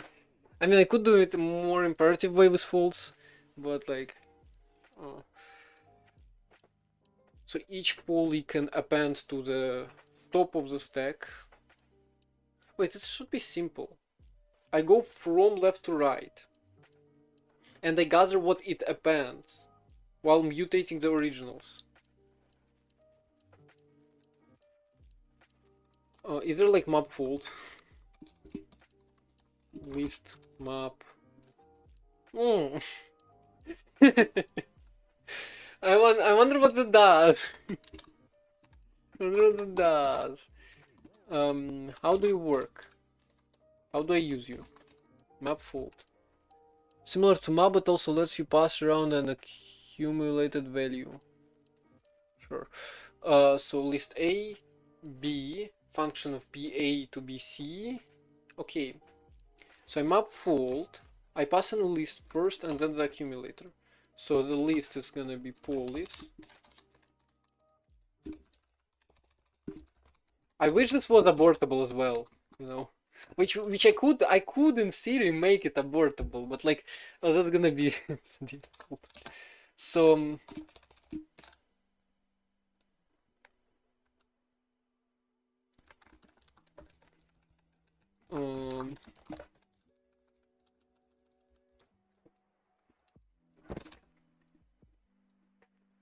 let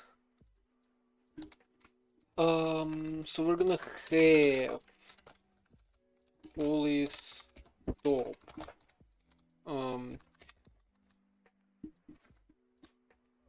So we pass in the polygons from the from the topmost to the bottommost. Then we also pass in a list. Then when we call the function, holy those types, the function takes what? This does not help.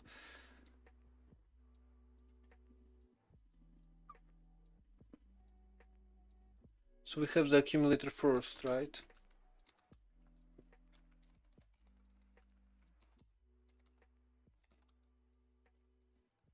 BC, so yeah, accumulator first. So we have top and then poly. Oh, what do we do? We fold the poly, which, what does this return?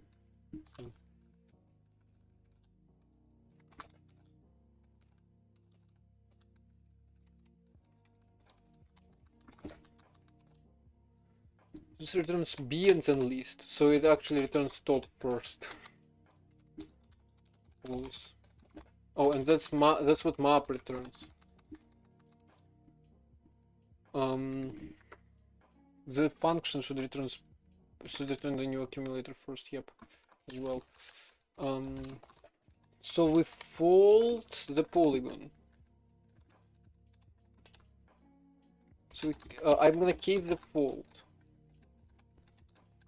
So I fold this layer, which, you know what, rename this to layers. I will be welcome back, layer. Nigel, have you seen my paper? It just tears itself apart. Nice. To be honest, this looks horrible.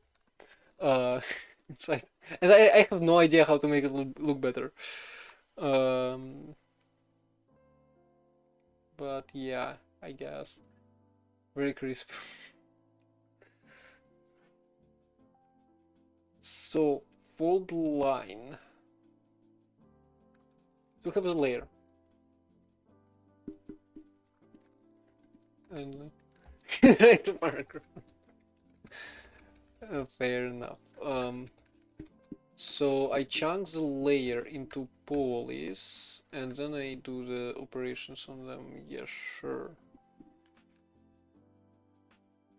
It's not terrible. What do you mean? It's tore apart on here. Don't you see? If I do this, I can fold it in half, and then when I fold this part over, it tears apart here and falls.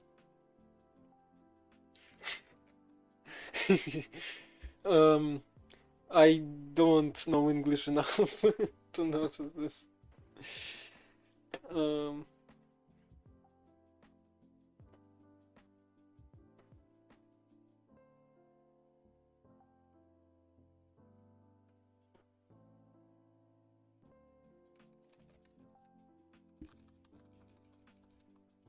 So fold layer. I'm gonna rename poly to layer.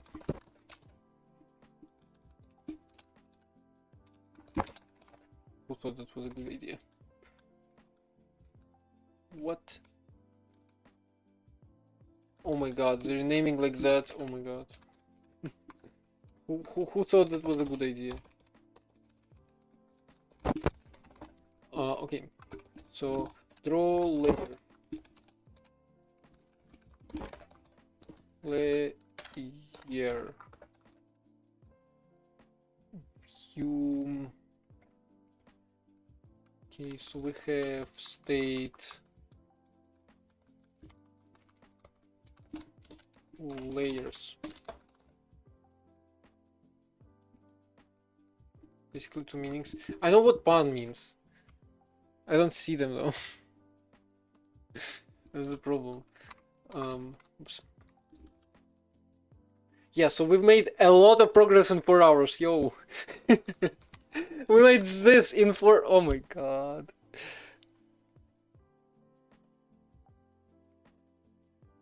And like what? A paragraph on it, like I don't know. Draw layer. Okay, P2, P1, P2. Or actually, well, yeah, those are points.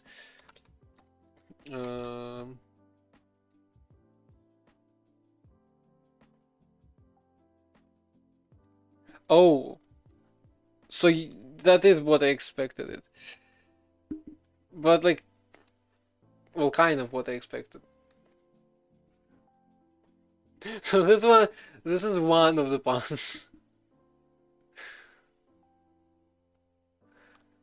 Okay, I need to rename a lot of stuff. Fold layer, paper layers. Oh, well, I wouldn't have saw that. Uh, but like the thing is, it's both terrible and terrible, which is the problem. Which is the two problems I'm trying to fix. To be honest, I don't know how I make this into an interesting game. I mean, maybe I can make it into a fun game, but into a good-looking one is gonna be tough.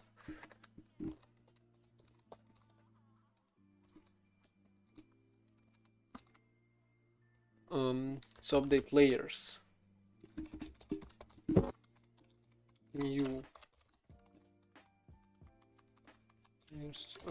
New layer. In Varua. This theme looks so similar to last one. Like, which one was the last one? Dropbox material.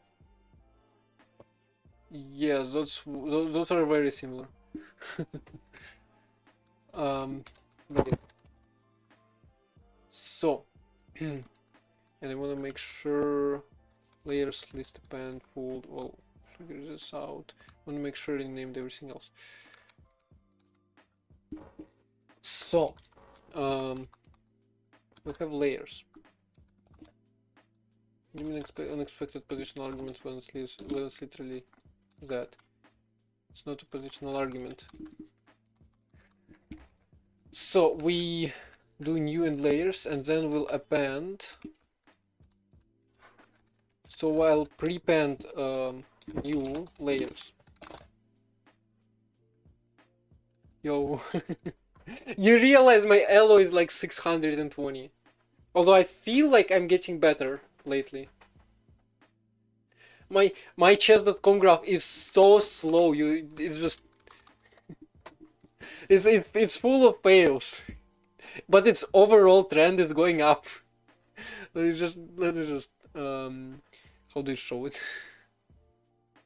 That's not what I want to press. Well, yeah, but like, surely you can beat somebody.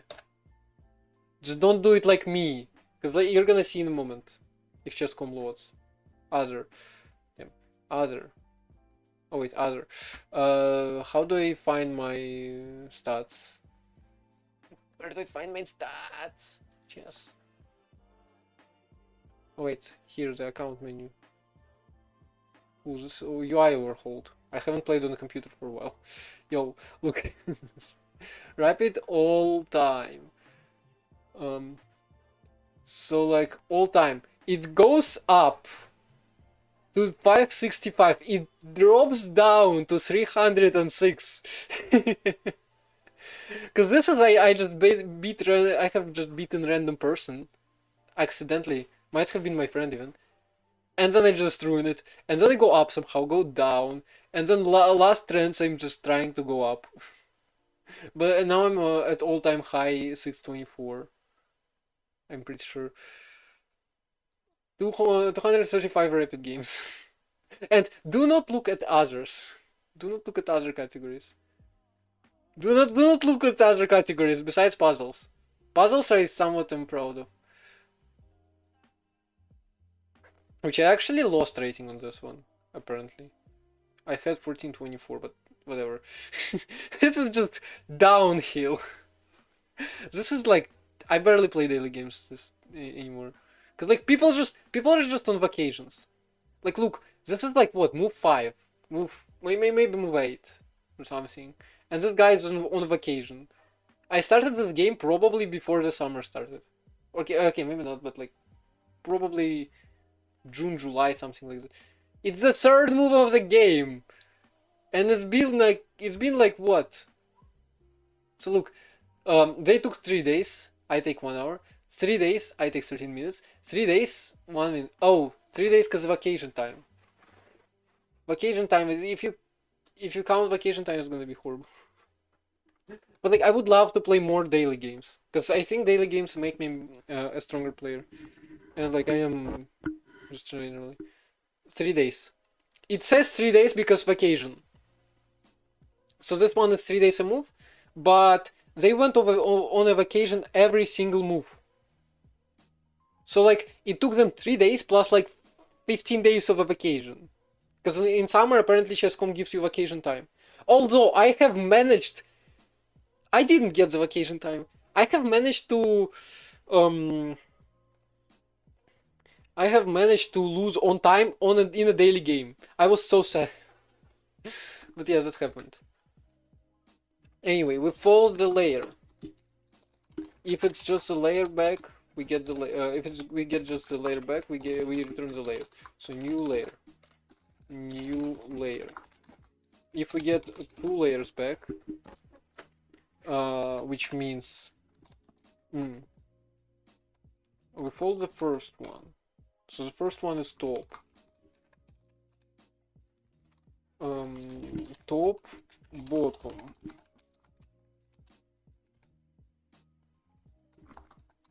Anything else? Panic.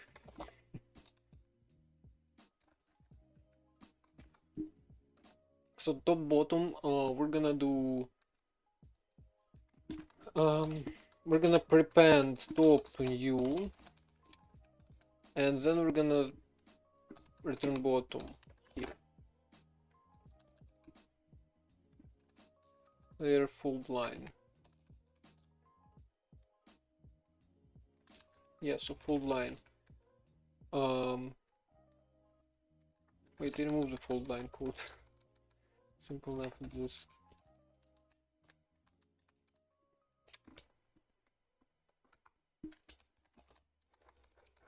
And then the new, so I append them in order from middle, or I prepend them in order from middle. So the first one, so I actually need to reverse it, yes.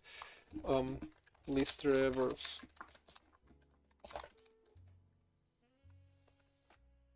Where? 89. What do you mean? Can I not do that? Oh, I do colon. Wait, so the positional arguments. So I'm supposed to do this actually. Well, anyway. Now this should work better. This is, so it folded this one and this one as well. Okay. Stop. So actually we want to fold the last one if we're folding. So there are two modes. We fold either. So we either fold the inside or the out. Oh my god, this is so complicated. I'm gonna. No, I haven't, and I'm not gonna probably. Actually, I don't know. Like, use just pipes, callbacks. Where am I gonna use callbacks? Actually, you know what? You know what? I should probably try that. So like here, for example. But then I need to do stuff again. Make it look like early returns. Fair. Wet break. So how am I gonna do that? Do I go ahead and grab paper?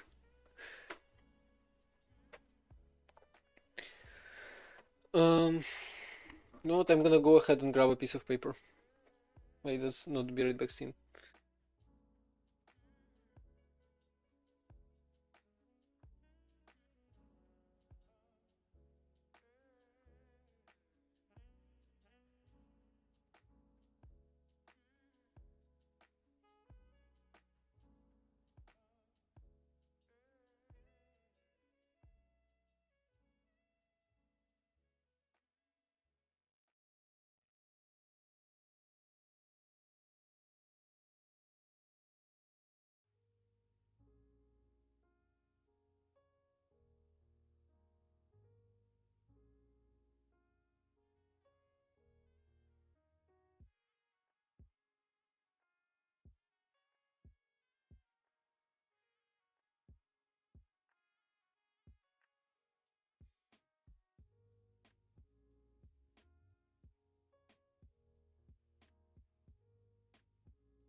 I am back with paper.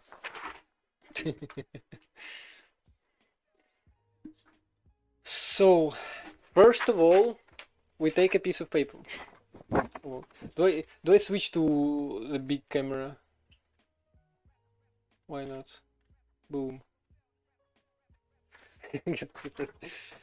Oh, this is this out of sync or is this lagging? I feel like this is lagging a little bit. Hey? Oh, that's 16. Wait. Video capture.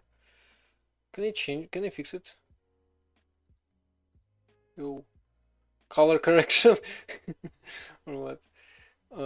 Frame rate 60. This does not feel like 60 FPS to be honest. But oh well. So piece of paper. Yo. A4. First of all, we fold it in half. This is obvious. Well, not in half, just randomly. We fold it. This is too close to the camera. What am I doing, like, really? We fold the piece of paper. It's easy because we have the piece, we have the line. We're gonna split the piece along the line, and we're gonna pick the polygon which has a minimum area, so the top one, and we fold it.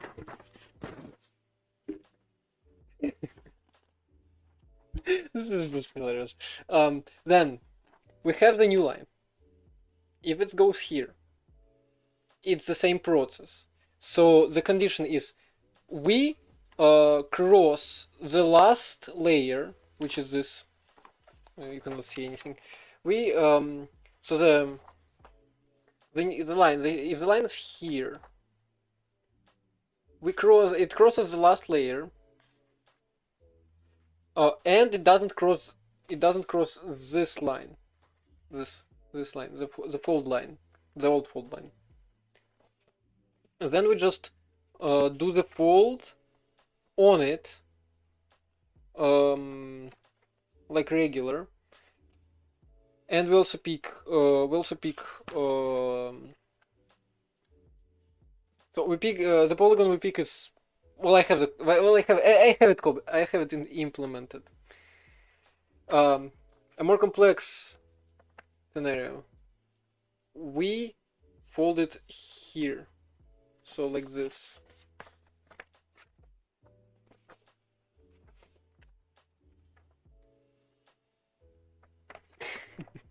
So the condition isn't met because we are crossing this boundary.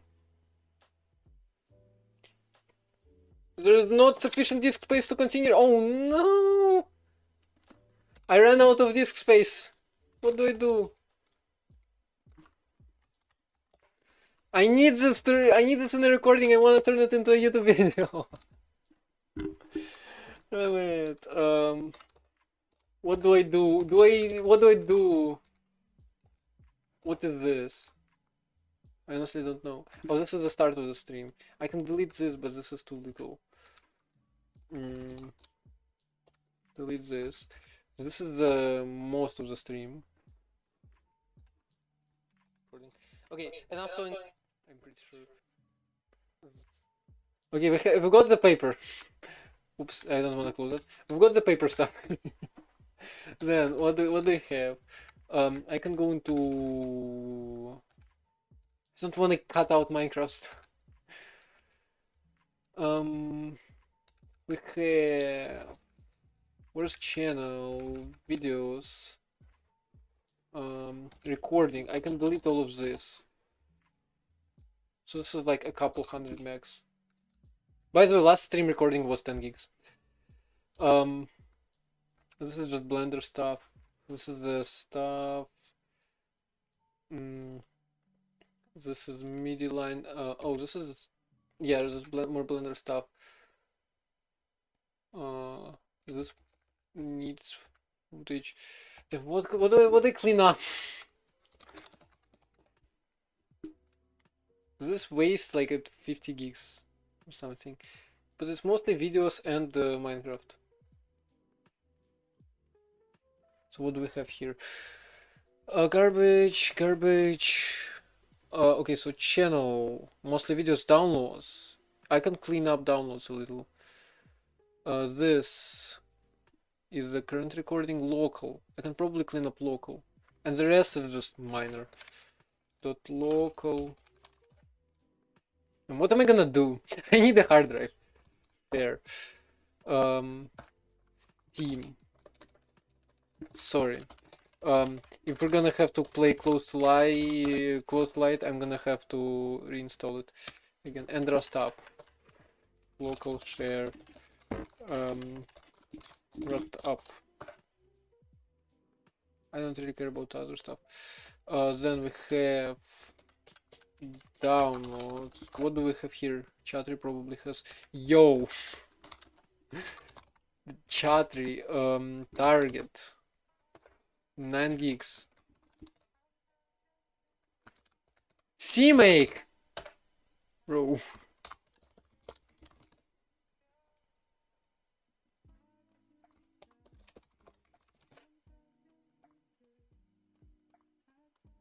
Also sudo helped anyway.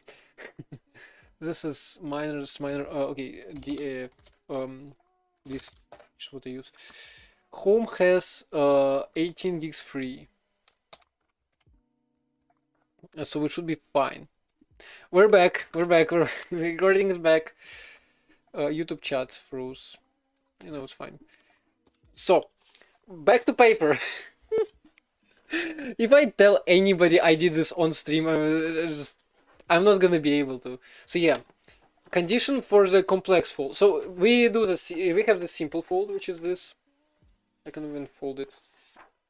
This is simple fold, and we have the complex fold. Condition crosses this line. In which case we fold inner layer and we fold outer layer. Yeah. So how are we gonna implement this? Oh, and also, we fold inner layer. Which section do we fold? Because it splits up. It splits up. So we have this region. You can see it. We have this region. Yeah, I'm already trying to think of how I'm gonna edit this into a video. I have no idea. We have this region. Then comes this region, and then comes. Wait, no. Yeah, and then comes this region. So we have three sections. Three sections. This. Cannot see anything. So we have this section, then this, all of this, up to here, and then this. So we fold. So this is A, B, C. We fold CA. Yeah, so this is the latter. This is the opposite fold. And for the other section, we probably fold CA2 because it's along the line. This is complicated. So, how are we gonna code this all? Let's switch to this.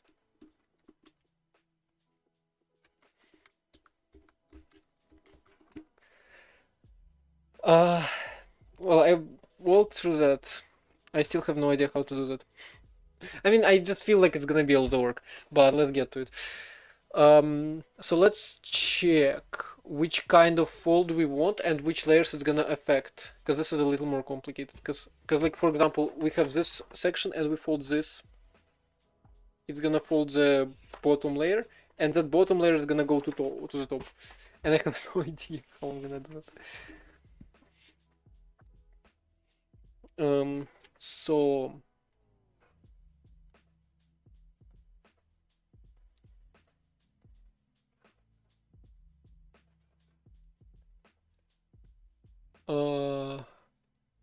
where is it? Update. We go through layers. We figure out which layer intersects the fold line.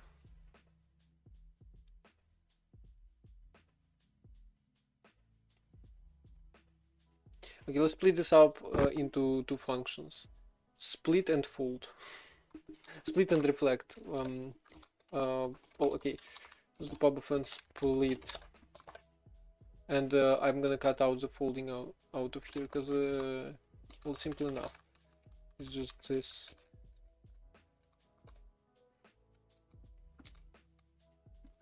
So in case, okay, so I go through layers from top to bottom. I find the first one that splits, and if the split returns, and we're gonna have the split return whether it is a complex fold or not, and if the fold is complex, let's see, in this case the fold is gonna be complex, is gonna carry this, the fold is gonna be, I also need to figure out which one. This is so complicated. This is all so complicated. Because like technically folds probably will so the resulting origami is really forming a tree, not just a stack. And I have no idea how I'm gonna do that. So the tree structure.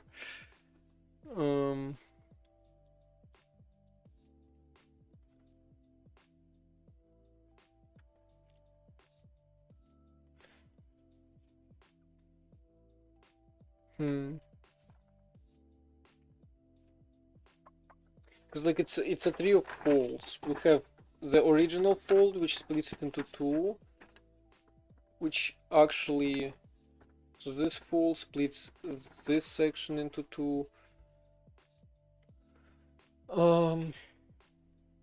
This fold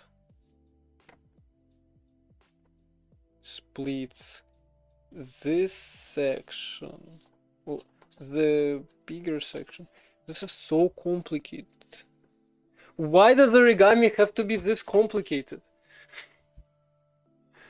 Why did they do this? Why did they do this?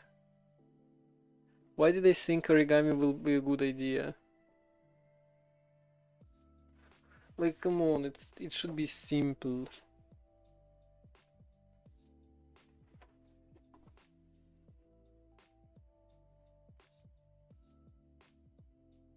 Like if I just intersect all of them,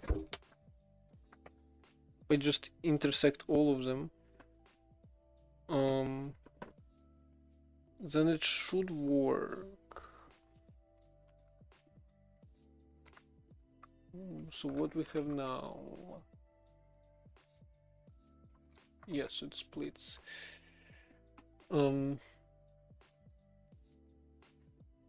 Wait, where do we have the splits? So I'm gonna flip the bottom one.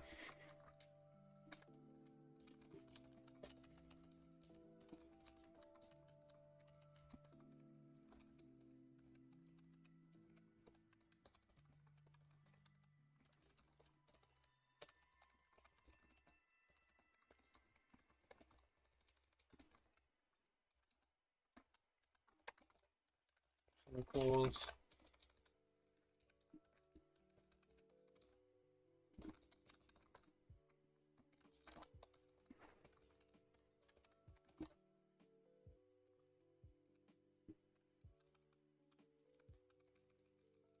Also split takes should probably take this as float.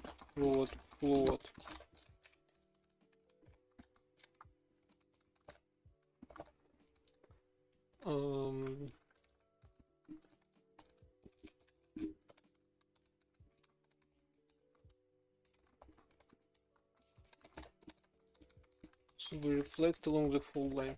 So we reflect the bottom along the full line. So this is the full, which doesn't work.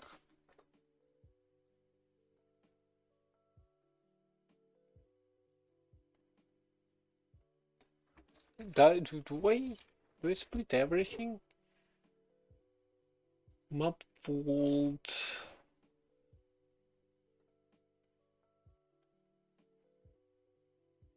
So I prepend the top here, and then reflect the bottom.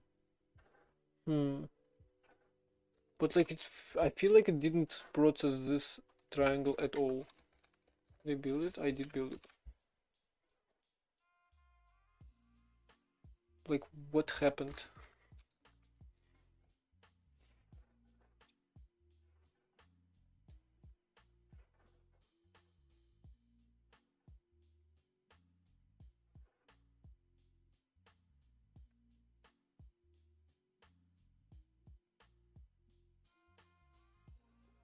Well, actually, probably it should reflect new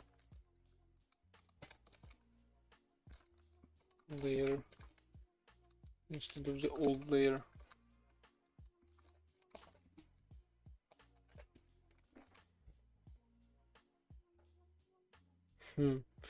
I hate this idea. So this. Okay, if I get rid of the thing completely, just the top. How am I gonna make this work? So now, I mean, it's just gonna split everything, which is to be expected.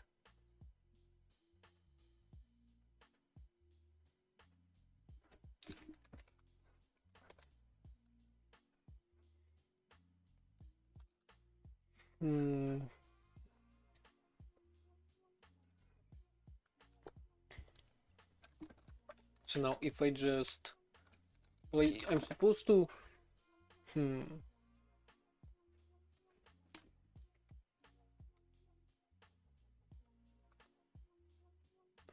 I'm supposed to reflect the top, right? So we have our layers.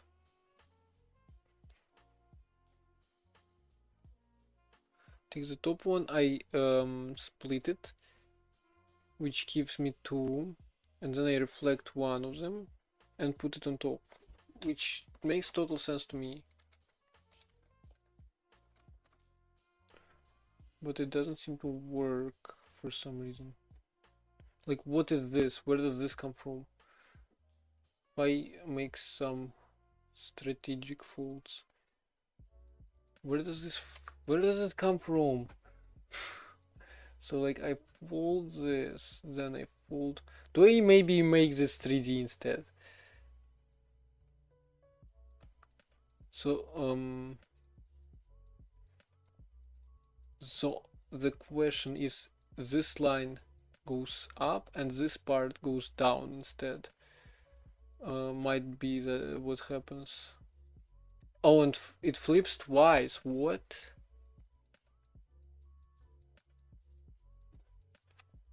What is happening? So if I fold this over, wait, if I fold this and then like that, yeah, so this works. This and then like that, this works. So this is okay. I'm gonna say controls. Issues with controls are, if controls are intuitive, that's part of the challenge. So if I aim like that, so this is almost correct, besides the order. So if I fold big one, and then I do this, it's gonna fold bottom and it's gonna fold this triangle. The bug is a feature, yeah. But somehow paper starts phasing through itself. Why? Why does it start to do that? So I fold this. We have two layers, top one and bottom one. I fold this. We have two new layers. Those new layers, for some reason, have different order. So we start, we map it. Map goes left to right. I think, I assume, yeah, probably. And what it does,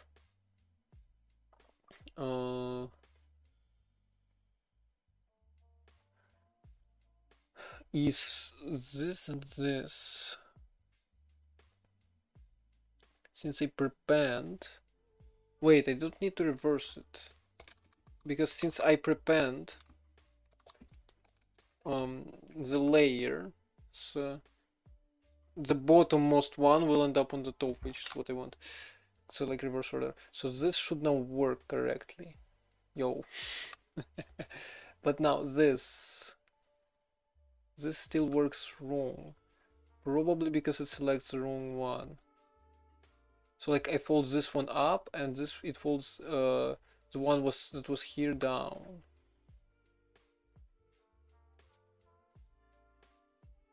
Yeah, I feel like that's what's happening. And if I do left. Okay, let's go. Hey Kuko. So if I do so we fold the top and then we fold the bottom up for some reason, which instead it should have folded the top down.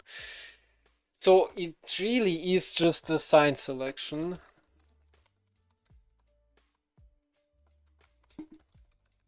So I want to get the value above line for each of those points.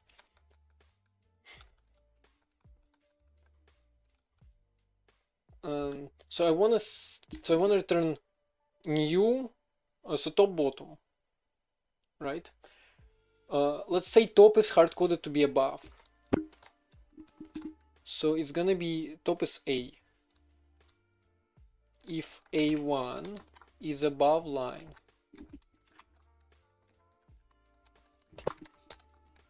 welcome back.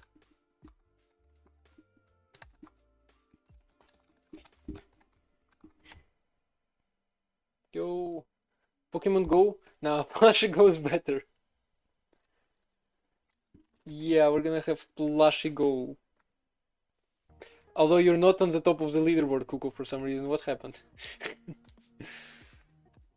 Don't worry, we're gonna get many cool upgrades to plushies, I sure hope. Because I have ideas. By the way, your ideas also welcome. If you have ideas about the plushie system, while I'm rewriting, might as well factor in your ideas in case they require significant effort. Because later it's gonna be harder.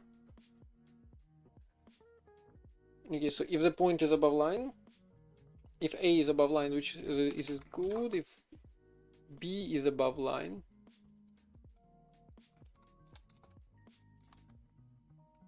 okay, so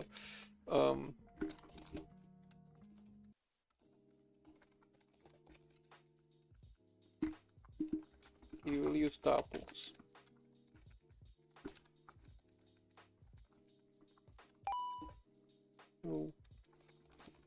Fleet dark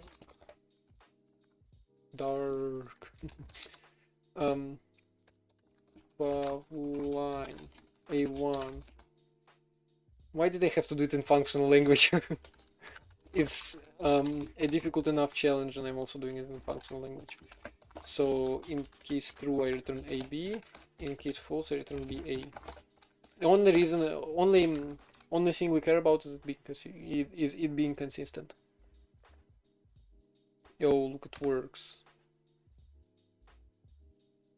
Look, it works. But it assumes we do full folds. Always. So like you cannot unfold this because it's gonna... What did it just do? Oh, because it folded like the corner. Okay, I'm just gonna say,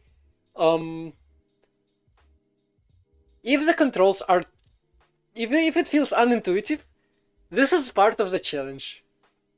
That's it. Paper simulator. Exactly. I don't like the outline as well. I should probably do something about it. And also, yeah, above the line versus below the line. Two folds paper simulator. So like if it's gonna be significant movement, I just flip it. So like I just two folds. No, you can do more than two folds. Hold on. 1, 2, 3, 4, 5, 6. Oh, something broke. But you can do the you can probably fold more than 7 times here.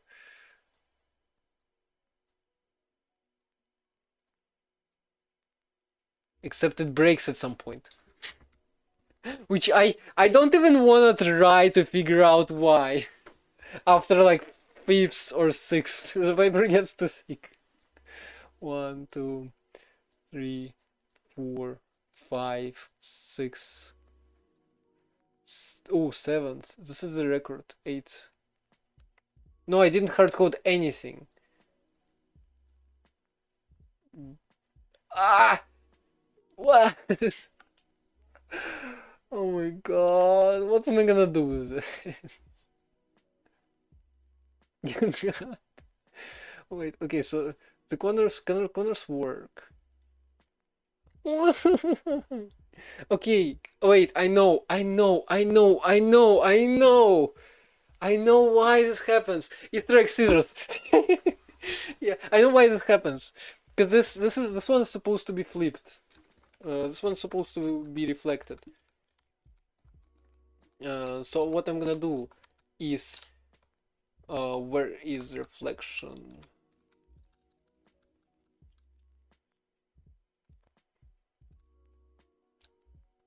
So here I'm like supposed to check which one it is, if it goes to the top layer or the bottom layer. Or I just force split line to return 2 polygons, and then I figure out on the color side which could work.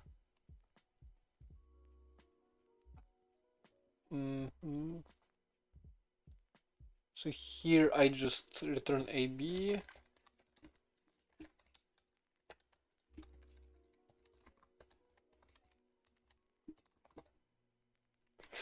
Folding concave shapes still here. So here now I just need to figure out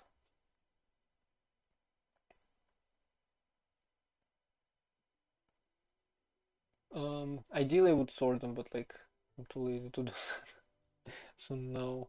Nah. Now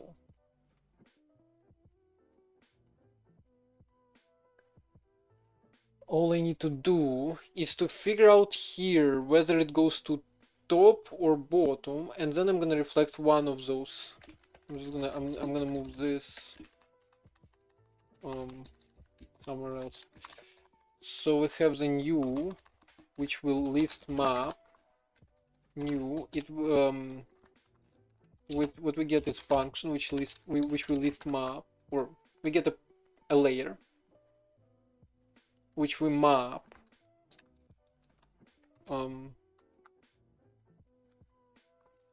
with reflect.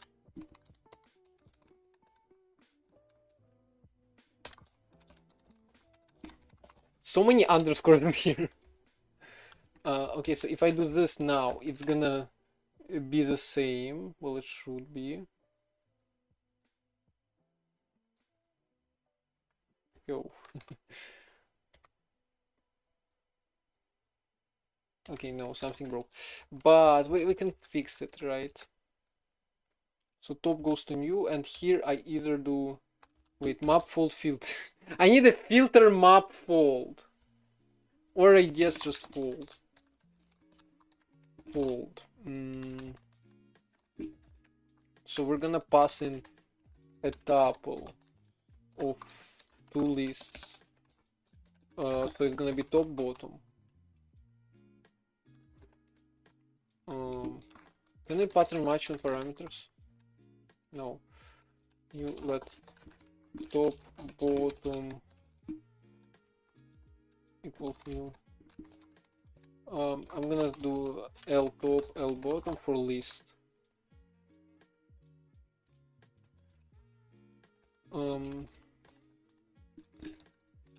L top, L bottom.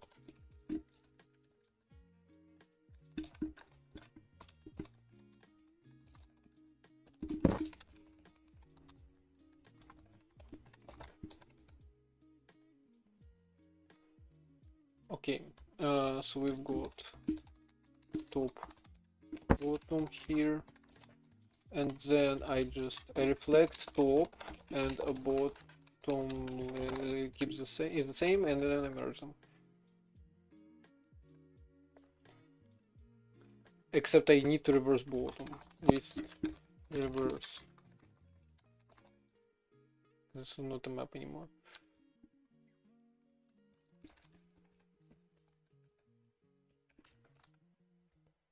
And now here it should wait.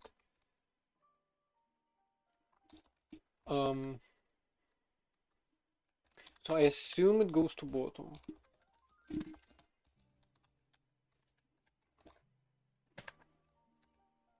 Single layer.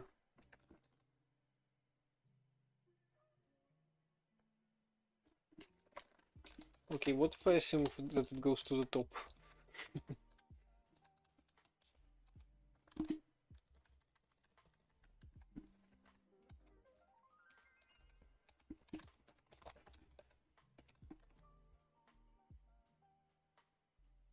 Still doesn't work at all.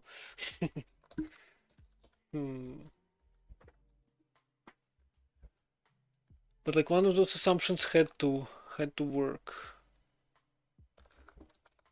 Okay, what if I just remove the top? Wait, this is gonna become a cutting simulator then. No, I can't. So the idea is we go towards the middle, it folds. Then, so now we have top and bottom. Now here, well, to the right and this the bottom. So it flips this. Let's try the corner test. How do you do this? I don't remember. Like that. Like that.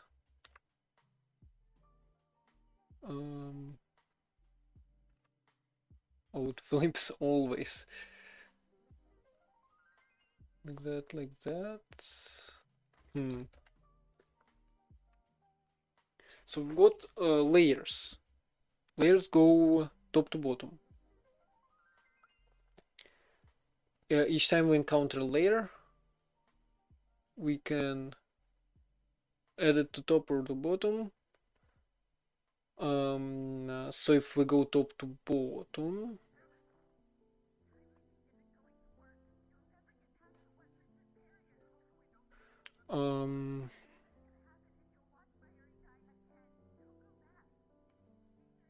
so we basically reverse the list, reverse order, which means this should be correct. And then this, here I just figure out which one is top and which one is bottom.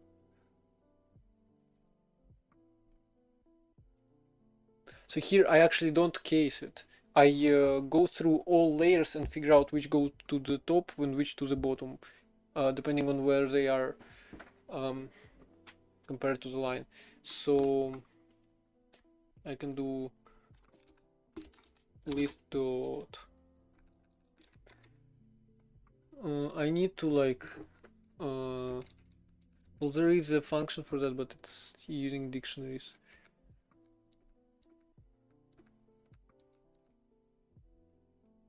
Oh, there's fold until, yo. Yeah, there's a group. Wait, I can group. I can use group. So I'll group the split. You know what? I can even use use for this probably. If I'm careful. Which I am kind of lazy, to be honest. So this is gonna pass me layers. Layer. let's use. So group. Where does it go? Where does function go? Past, I guess. Or do I pass underscore here?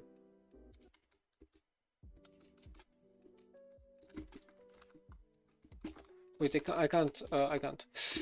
Never mind. So we've got function of layer. I just need to do above the line. Wait, above line. So above line, point line.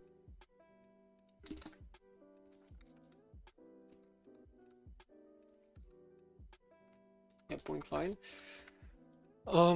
So I need point, which means I need case layer. Layer false underscore false, and this will be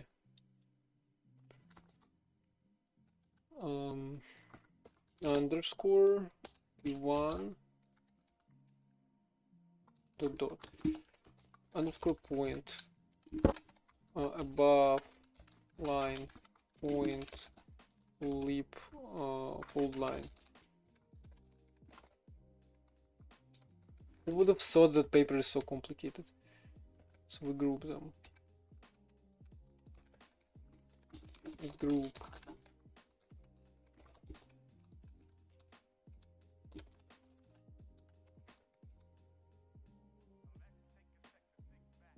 So we group the layers we got, and we separate them into layers.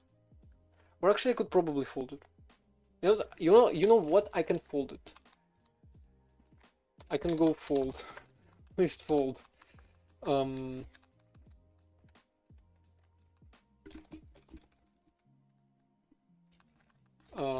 fold. I'm literally gonna pass new here again. But I fold inside fold. There's got to be a way to make this more optimal. Probably with users, but like, I don't know. Anyway, so this has new and layer.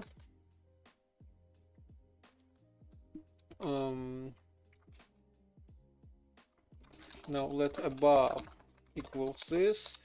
Case above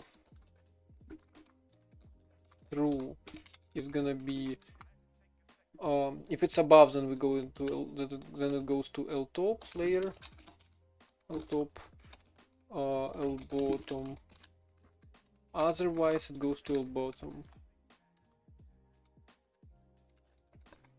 L top.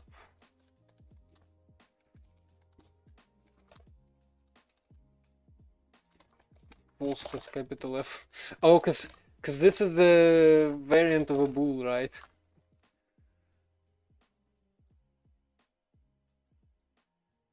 So this probably should hopefully work.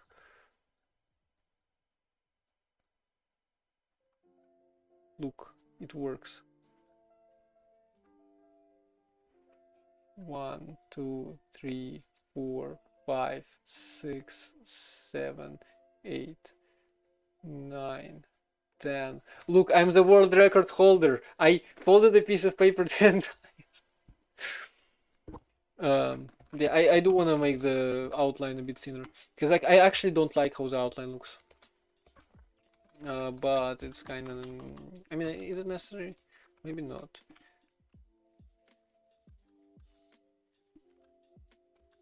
No, I honestly don't know what the idea of the game is. It's been 5 hours. Holy cow. What am I wasting my time on? This. This is just. You can make games in Gleam? Yes! Wow! Hello, Russian boy. I'm not a Russian boy. I'm not from Russia. Although, I do speak Russian a lot. Because it's the main language in our country.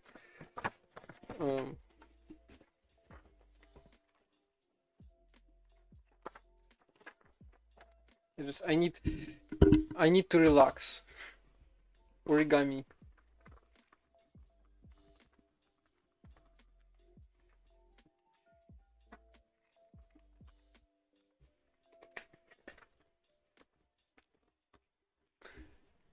Uranium. Uranium. Excuse me?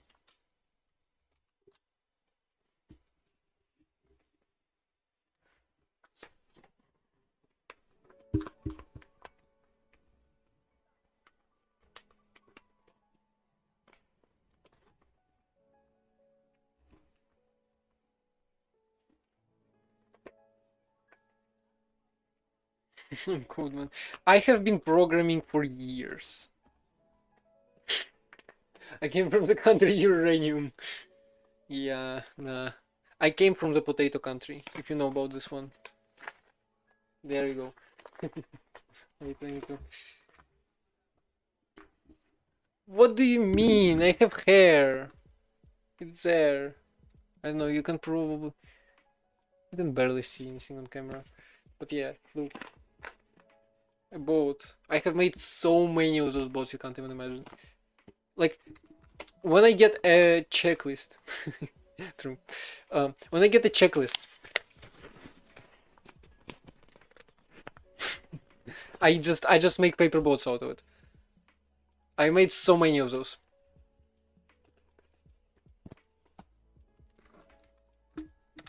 Can I make one here? I don't know. Possibly. Never mind. Make green. No, I cannot.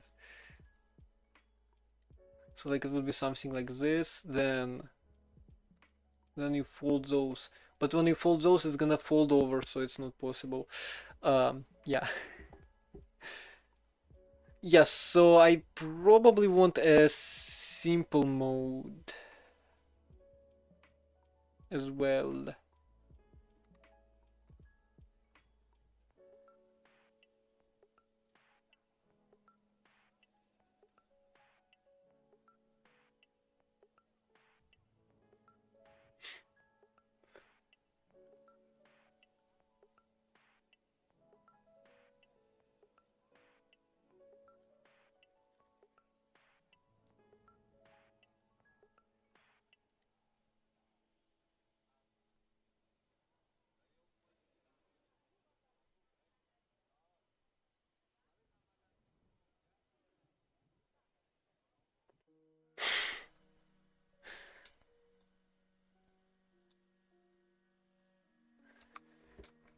This is the code. It's in Gleam. I am gonna publish it on GitHub if I finish this game. So yeah, um, what are we thinking about the game ideas?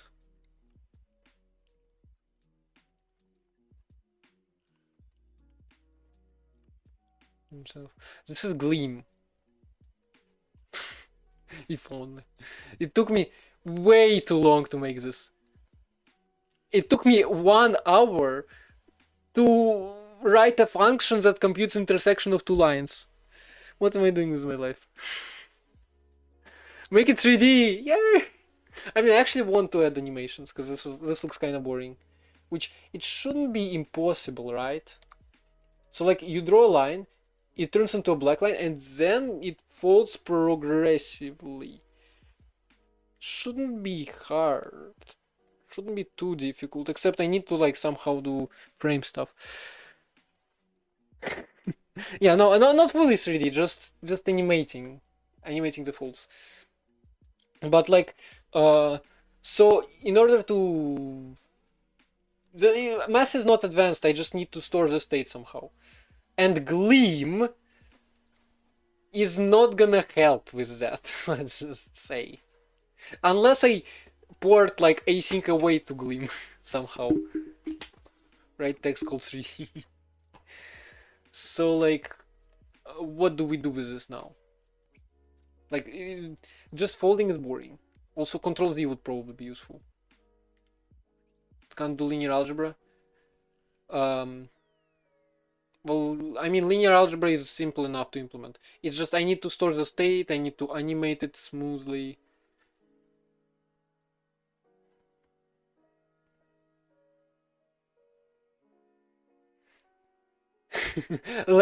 Paper folding language. Now it's gonna be my.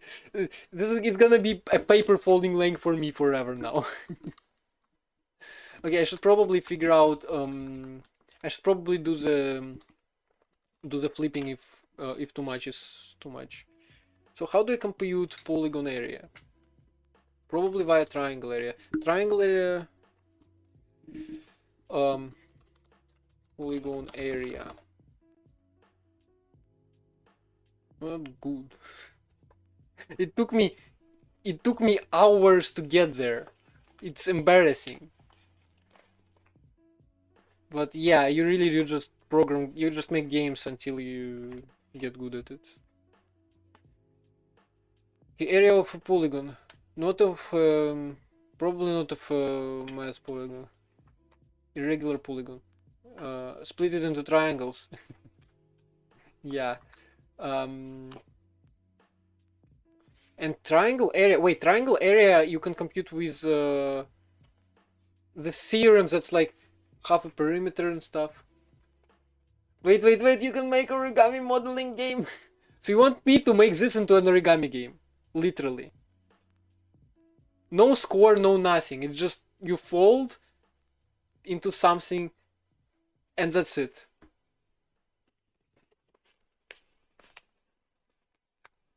Why not JS? Because I'm trying out new languages.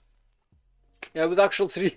Okay, let's not do 3D. Let's please not do 3D. I am not gonna be able to make the boat. I have. This almost broke me. This almost broke me. And it still works. It still kinda is annoying. Because, like, look. I can make it jump. Wait, I just realized. The direction depends on the line direction drawn. So like if I draw a line left to right, it's gonna fold like this, but if I draw right to left, it's gonna fold up. Yo. I didn't even realize consequences of mathematics. Now like we fold down, we fold this. Wait, no, I need to do it correctly. Fold down, fold this half. Now I need to up. Oh, right, and the bottom side.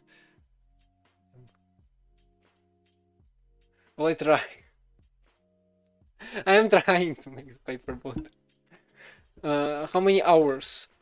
Well, I used to code like 5 hours a day was probably one of the maximum averages over the week. But nowadays it's like down to 2-3. You do not need to mangle this piece of paper. You can take 3D face, divide it into subpages, and rotate them. This way you can learn how Blender works under the hood.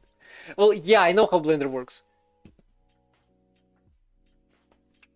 Привет, mama. My mom is in the chat. And probably my dad too. So, what was I saying? Oh, right. Imagine this thing on a jam. So like the problem is not folding. Yes. The problem is not folding. The problem is like figuring out which faces to fold.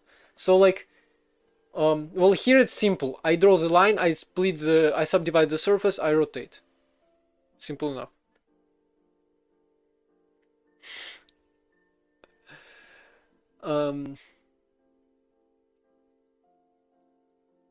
Like 3D graphics isn't that hard. So like, and first fold isn't that hard. Second fold is much harder. So like, if I draw this line now, what faces? Where do I split? What do I fold? So like, well, in my case, I just fold both of the pieces of paper. In 3D, I also need to. I'm also gonna have to fight against paper thickness, because this actually matters in 3D. And well, yeah. And also, I still have no idea. Is this math? I mean, wait. A lot of mess here, yes. So another problem again, like if I try to make this boat again, I do this, I do this, I do this, then I fold the bottom up, but like not like this. I need a rectangular piece of paper. Hold on, one moment. One moment. Where's the initialization?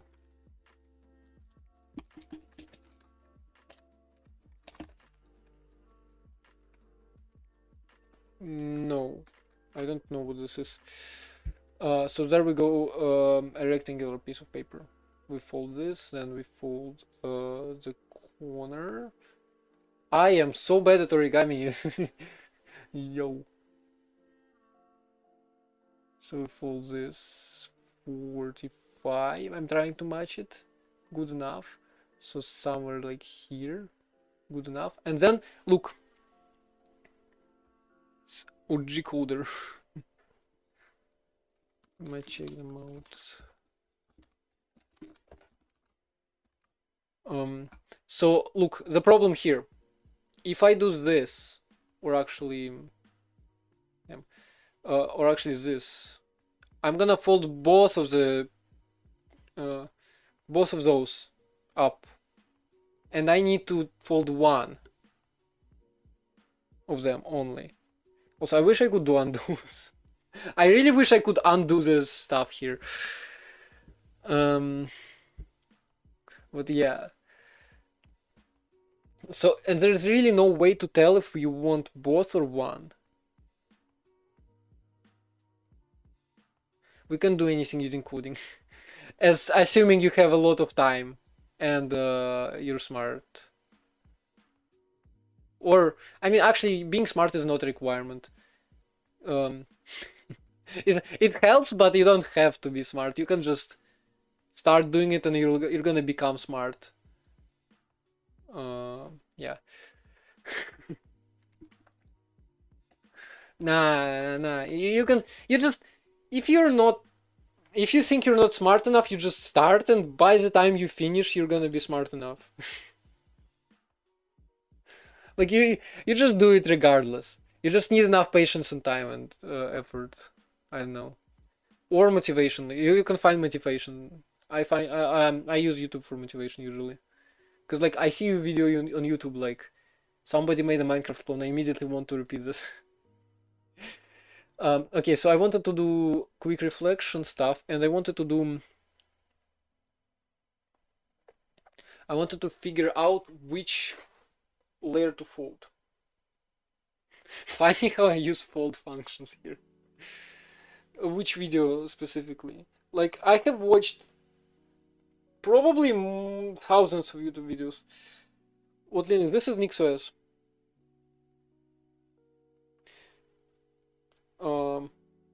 So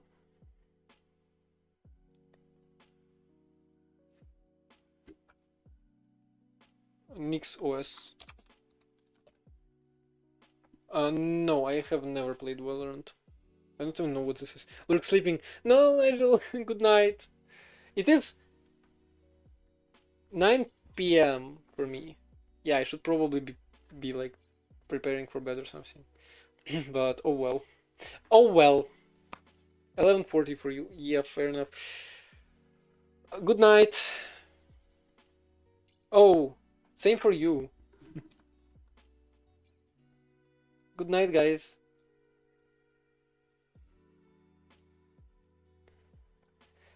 And I am gonna stare at the paper. Keep staring at the paper.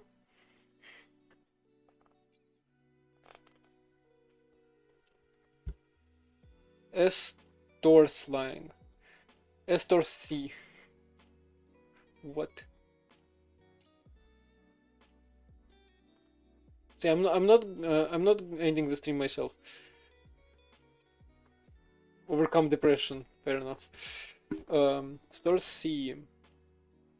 Blame the skill on the developer, not the tool. As tool are just temporary solution to fix the dev skill issue. The dev should always know what they are doing regardless of the tool. The programming language aimed for ease of use for people desiring simplicity. C is already the best language, and this is not acting like a replacement. Pipe yourselves down. This is merely my own hobby language to make an OS, and no Rust is this is a version of a language, so I could care less about it. This is meant for the enjoyment of the humanity and not putting politics into a language. Politics, huh? Hash table. Well, I wanna see the example. Am I gonna see the example? Wait, we have tests frontend. Hello world.st. I mean, this is just same. This is just C but different.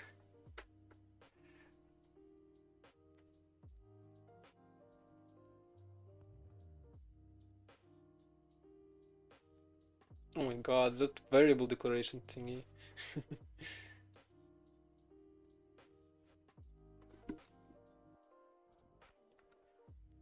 Well, the penguin operator sent this. No, no, no, no, no, do not, no, I'm not.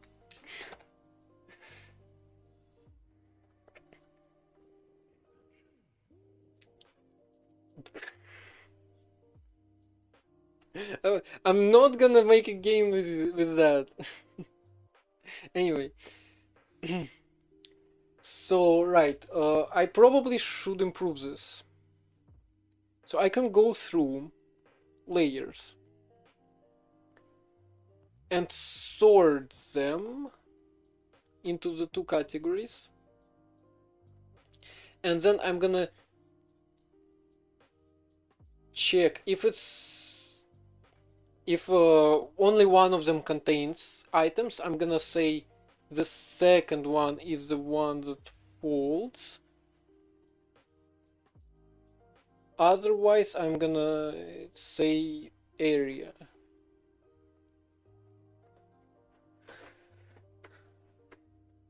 I don't have sun. It's a lamp. The sun is gone. The sun is gone quickly. Well, already. Usually you can see the sun. But like right now it's just a lamp. Call him. Call who? It's just a regular lamp. Ad break, damn it. Sun? I don't think the sun will hear me. The sun is far. It's gonna come back soon. I have a bird. Although I think it's sleeping already.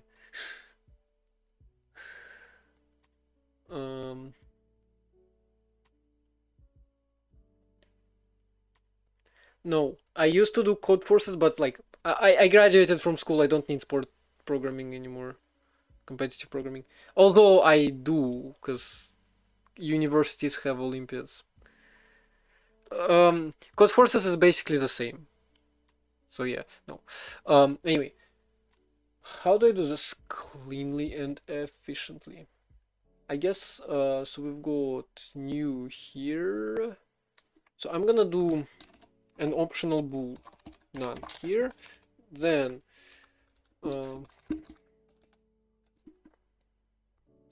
direction.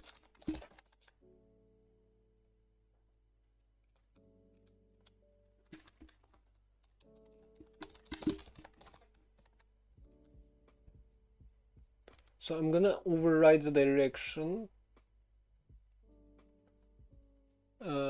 depending on. So I'm gonna do let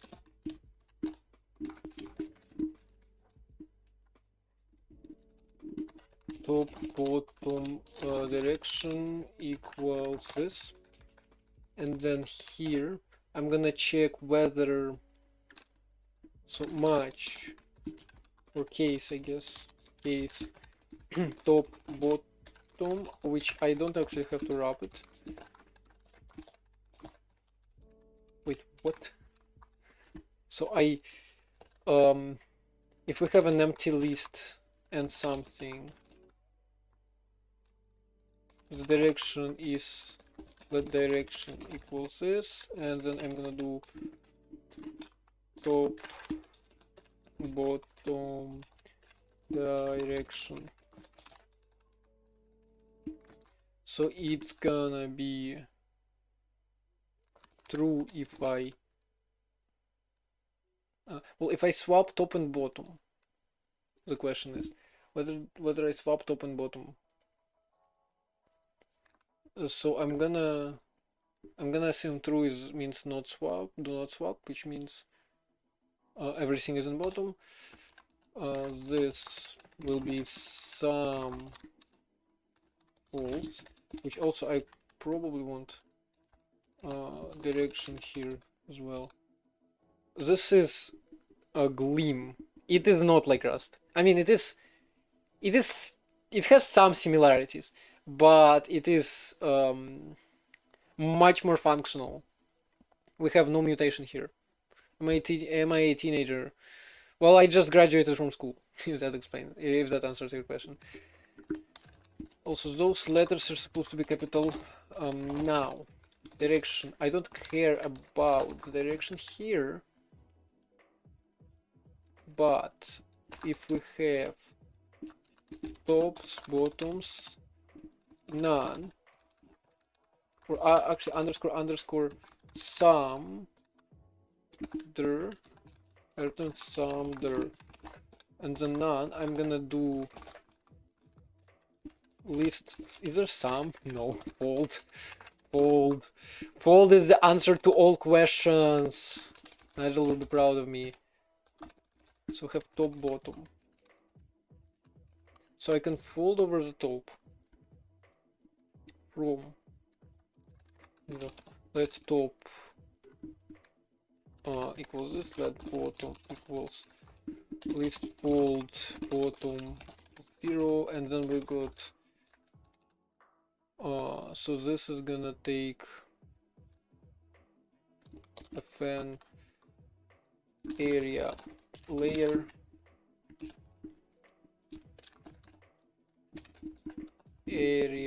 plus layer area.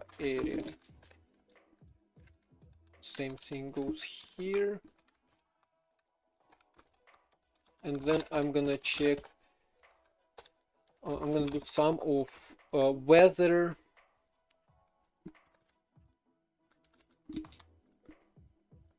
the top. So if the top area is smaller than the bottom area. Also, yeah, this is floating point.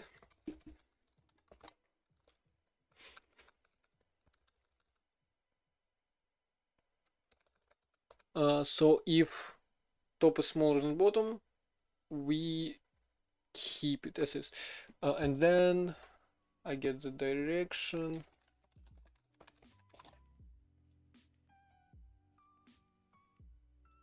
So now I just need layer area function. Public function split, public function layer area. Also, I guess those don't have to be public.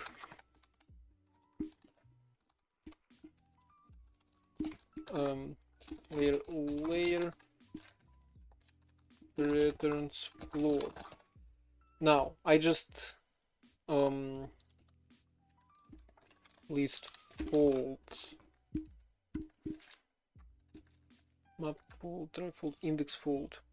So index fold over layer start at 0, and then we have, what does it take? Index point area point index. Wait, I need the last 2 points as well.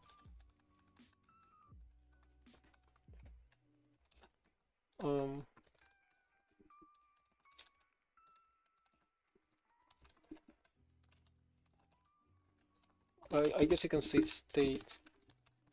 Let area p1 p2 equals state p3, or actually a case on index.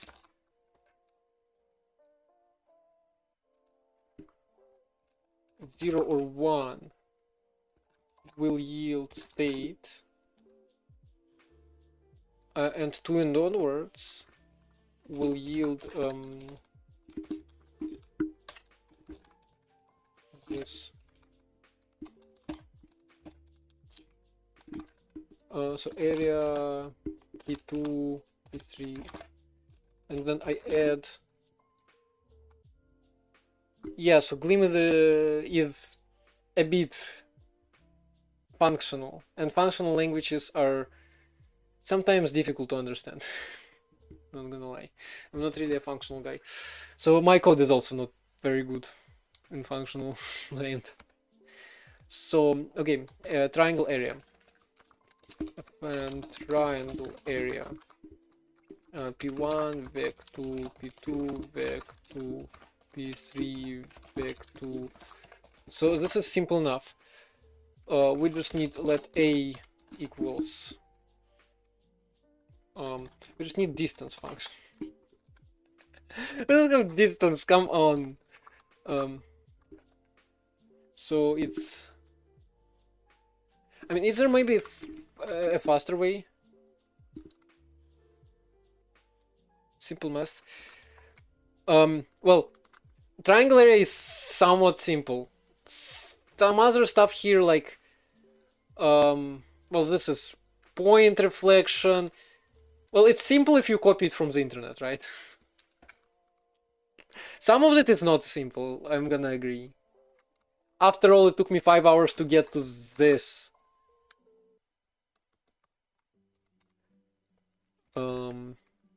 So, let's look up if there is a better way of computing triangle. Oh, and by the way, yeah. It took a while. It took a while and it took a lot of effort. Area. From coordinate. Because maybe there's a better way than I'm gonna compute distances. What?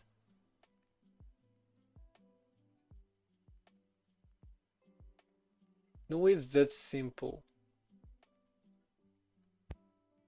Ain't no way it's that simple.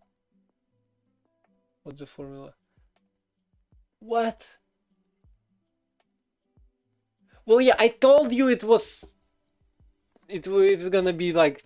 There's gonna be like something optimal. Okay, so we start with x1, x2, x3. We multiply. Those are multiplies. And this is the sum. How does this work? Why does this work? What the... Okay, I'll trust it. I'll trust. We'll see it. We'll see if it works, or at least roughly works. x1, x2, x3.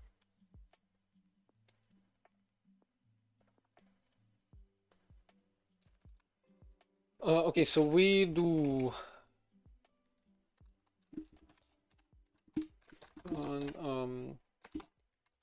plus p2 plus p3. So those. I'm also gonna need float dot absolute value of this. That's gonna be divided by 2. So x1 multiplied by y2 minus y3. 2y minus p3y.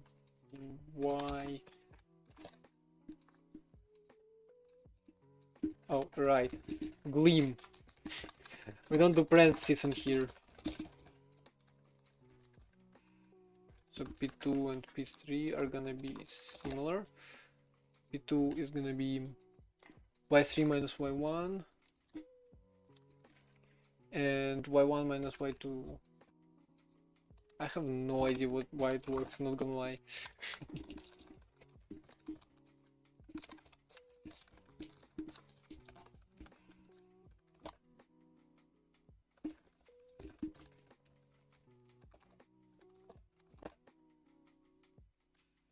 What's wrong?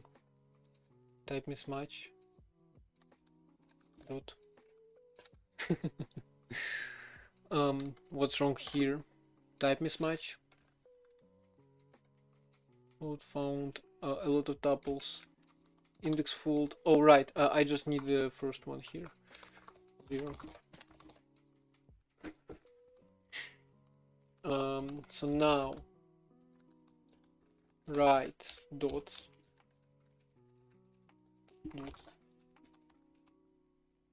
Layer area layer. So now we can find which direction it's best. And oops. So if direction is case direction, if it's sum of false specifically, then I swap top and bottom. Let top bottom equals, here it's gonna be top bottom, and here it's gonna be list reverse bottom, list reverse top. Or actually, do I need to reverse both of them? Maybe not. Well, if I do, then I have a way to fix it. I think. Looks of pattern. Oh, anything else. Really, in none case shouldn't happen, and if it does, so here, so this folds that, this folds that. Okay, so it does seem to work, although a little bit off, a little bit inconsistent. So yeah, it's gonna fold the try to fold the minimal one. This definitely doesn't look like a minimal one. Okay, that definitely doesn't work. Why? Why? Why does it not work?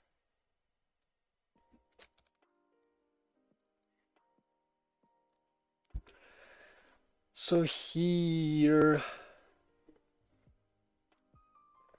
well,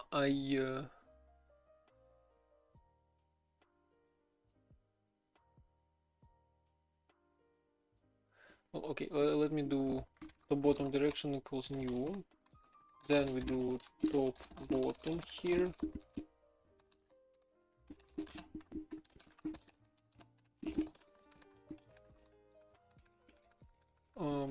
I get rid of direction from here because it shouldn't be here. So we get top bottom, and then we get the direction. If it's so the first case, it's top, bottom, and none, and top and bottom contain one each. One layer each, so we run layer area on each of them, which I can echo.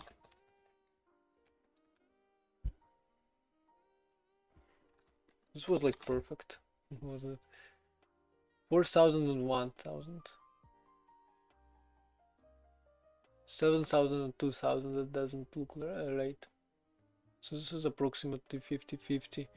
Although this is 4,001. Wait, this is 40,000 and 12,000. So that's not quite right. For some reason. Does it include those zeros or something?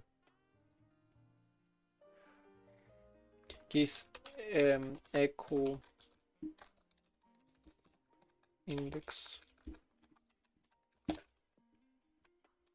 I mess up? I want to get rid of this echo.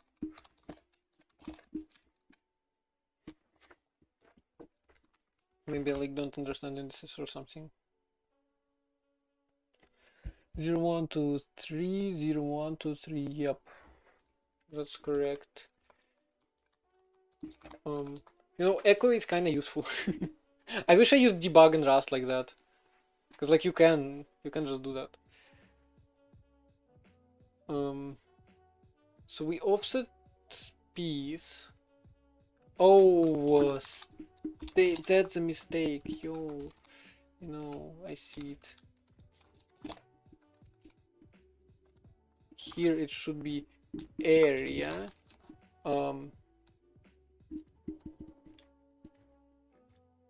P2, P3. Like I just shouldn't mutate the area. So right in the middle. A little higher.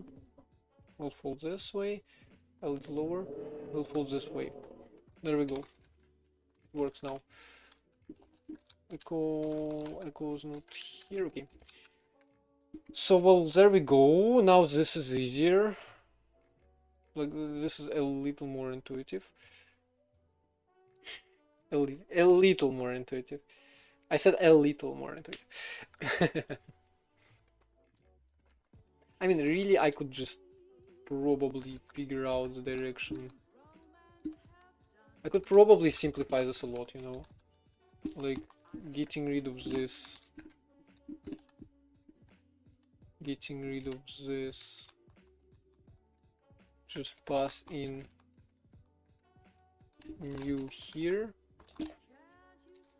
And then it returns the result. And then the direction I'm gonna figure out afterwards. Because like I have top and bottom. And then I can just compute them.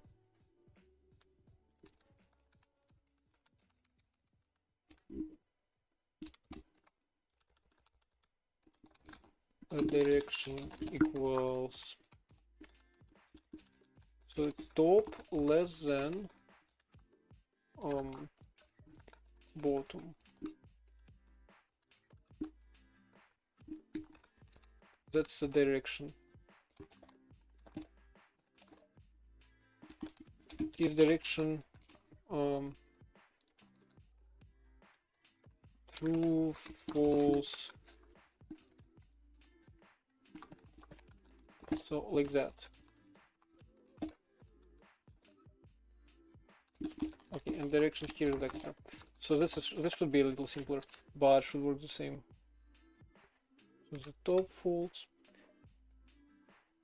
bottom false. Good. And this, well, yeah, this should probably work.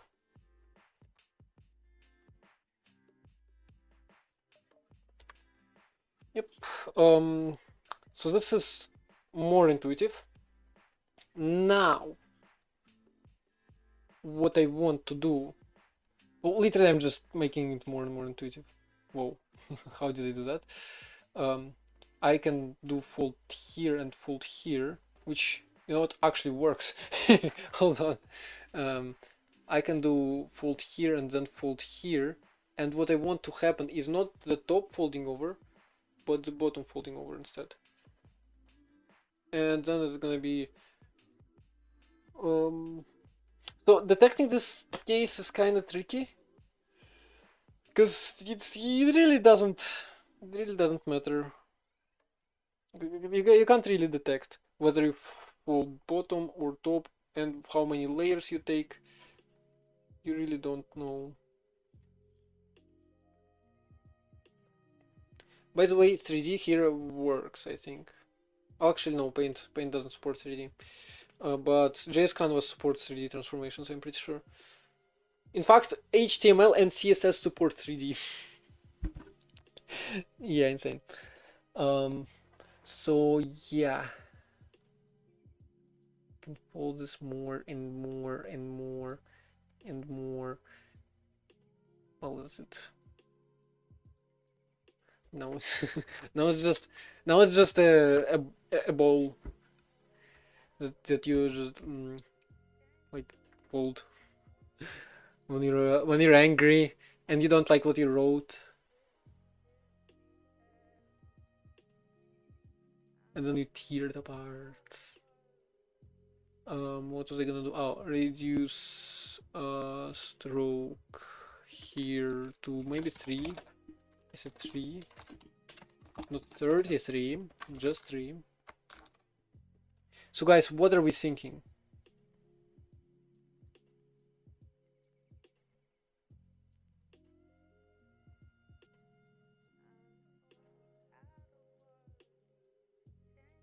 Look, this actually looks like paper, you know? This actually looks like paper somewhat. Well, now it doesn't really, but you know, how do you make a paper airplane? It's not gonna be easy here, but you know, should probably add panning and zooming and stuff. Maybe that's gonna be the game itself. But I feel like it would be more interesting if this mechanic fit into something like a platformer. Also control D here would be really nice. Can I make a letter? How do you do that? Like this, then you wait, you fold those, you do bottom, then you do top.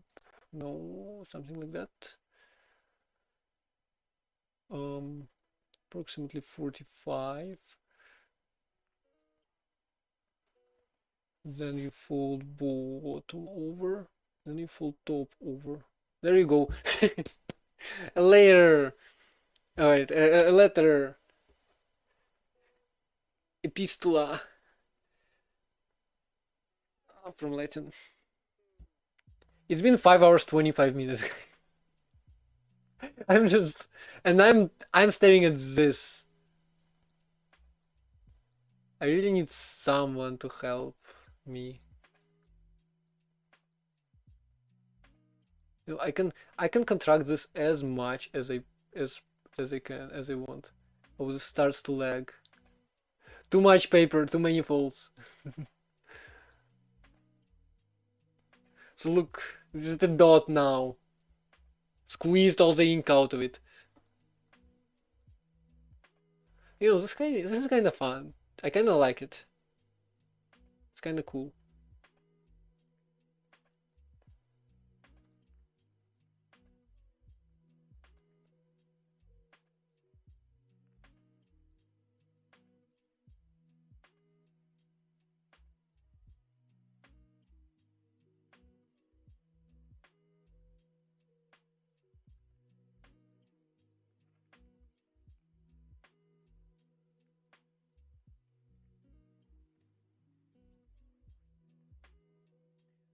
By the way, you can actually do this. This is like funny. I don't know. Or I find it funny. So like you don't have to cross the thing. Which maybe if you did, I mean like still. So for example, I fold this and I want to unfold this section. Is it possible? No. Although you can fold the corner and then flip, which I want to implement flips, and then like fold it in the other direction, which maybe I do. Maybe I do hold right click. No, maybe I should do the hold right click thingy. I wish prevent default was enabled. It's worse, it's Gleam. Hey, Gleam isn't that bad. I made a paper folding simulator inside of it at least. So what was I gonna do?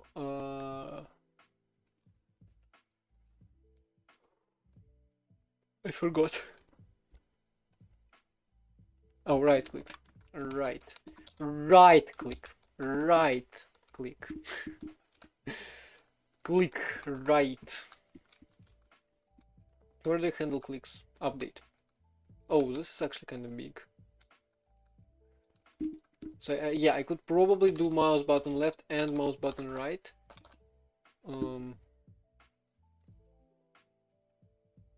Here, and then if it's right click, I fold backwards.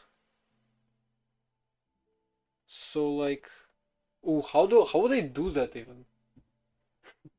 I can probably do that, right? I just don't like the prevent default.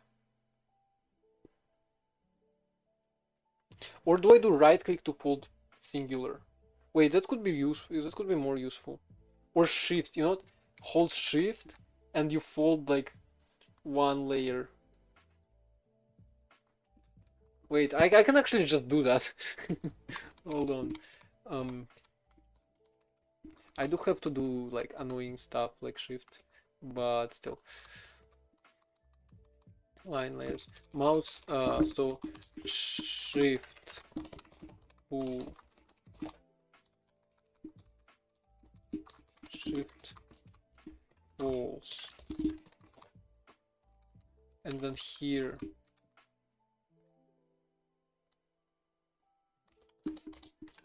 I will need shift here. And then event key press keyboard press keyboard press key event shift name key. Why is autocompleters not working?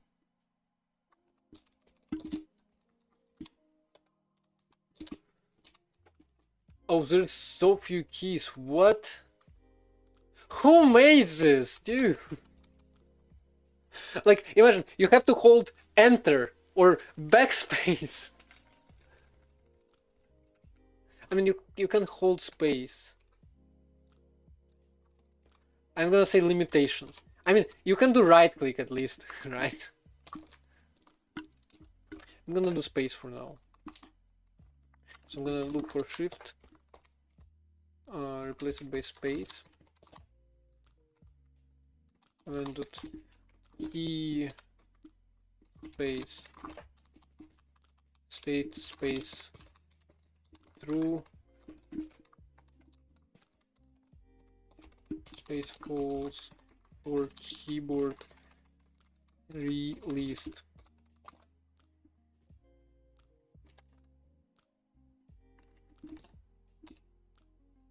Wait, what? Oh, it's also misspelled! Come on! What is this library? This is a joke! I mean, this is a rather nice library, but it's like, it has so many of those tiny things, like, there are a handful of keys to choose from. You have misspellings in here. Wait, and mouse released is not misspelled. Which I mean fair, in the comments they didn't misspell them either. Gosh, it's like 10 p.m. Wait, does it mean... Oh my god, my hard drive is running out. I'm gonna be sitting there like with 30 gigs of footage. Like, yo, help me edit this. My editor is gonna crash so many times from that. No, maybe I ask somebody to edit the video for me. I don't know. Or at least help to figure out what goes where. I can probably edit it myself, just don't know how to compose it. Anyway, space. So space will be for simple fold.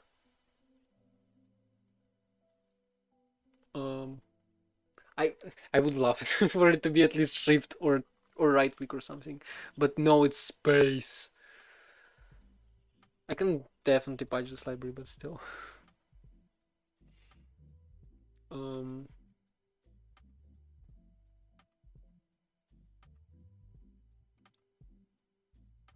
So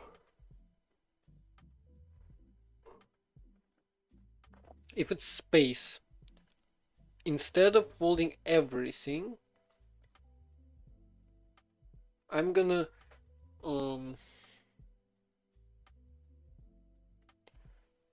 stop at the first layer that folds.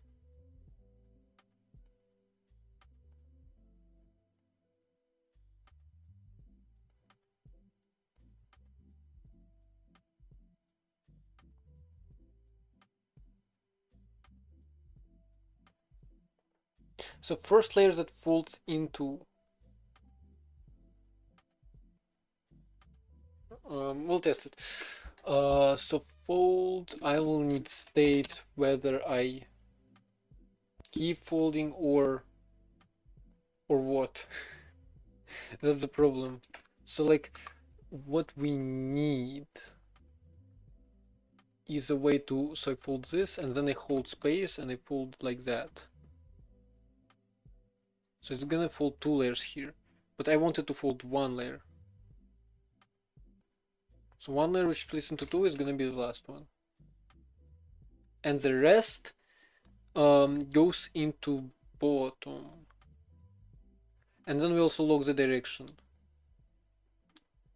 which actually doesn't really matter much.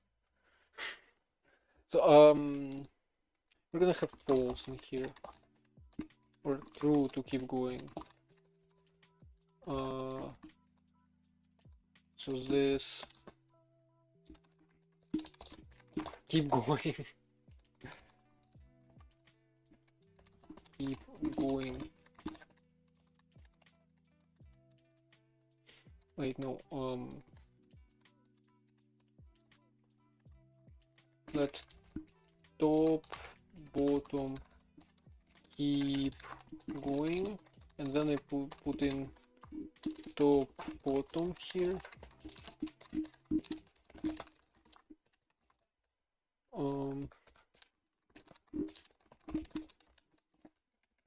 Top, bottom, keep going.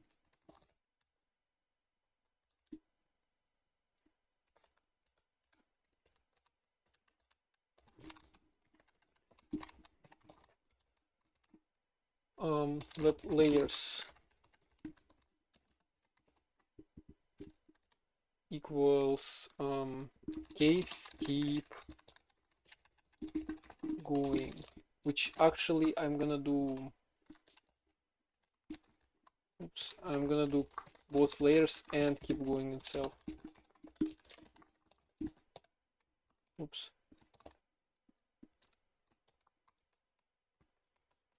Oh no, it's messed up.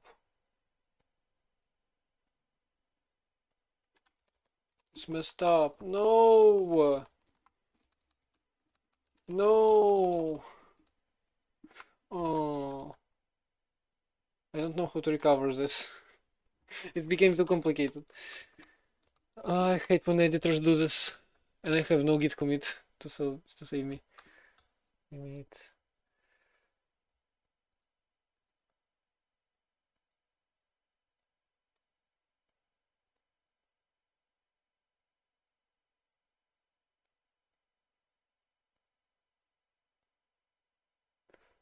How do I fix this?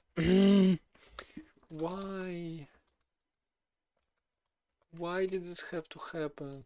And now the undo history is messed up. I hate when this happens.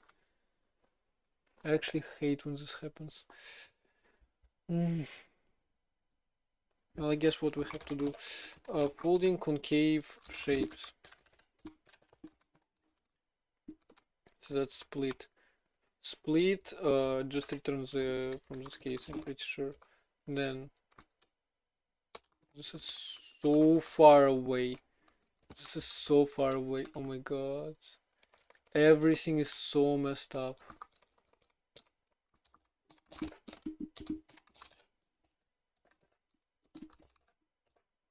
Sorry, I'm gonna have to reset the theme.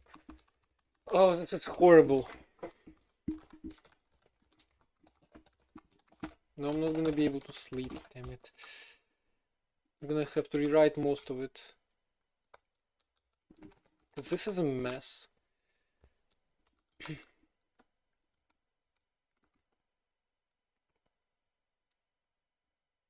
least my math didn't get messed up.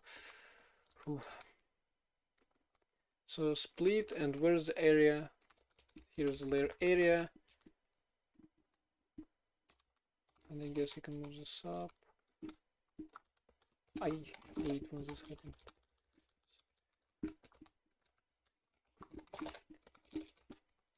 list index fold layer.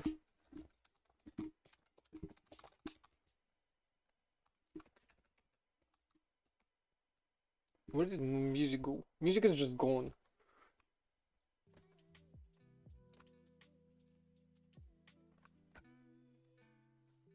So unfortunate. I mean, so far it looks okay-ish. Repairable.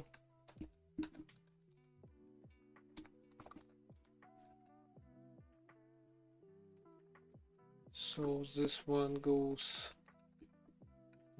here. Now the fold. Yeah, so this seems correct. Here it's just dashes. And then we have a bunch of stuff. Opaque type paper.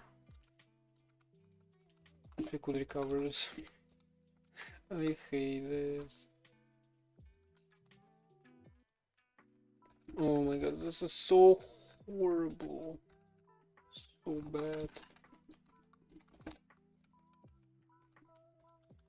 Okay, paper. Space. Boolean. Mouse. Vector to line. Option of vector. Probably rewrite it right.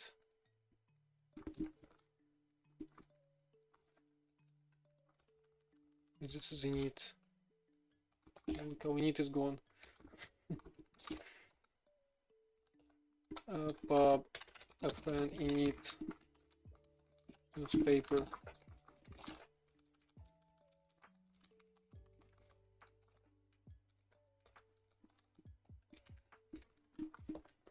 Space fold mouse 0 line none layers here. This is extra. Okay, so this seems fine. I'm gonna format it whenever it's event. Well, speed just doesn't work. Event dot keep space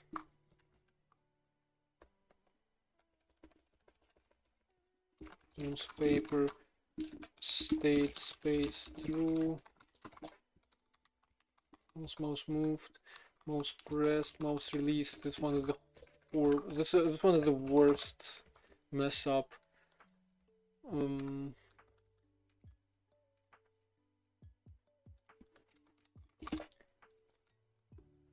Okay, so what happened here?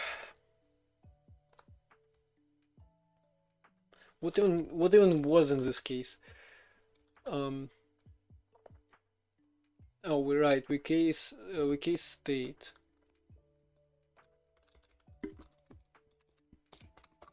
We just return the case state.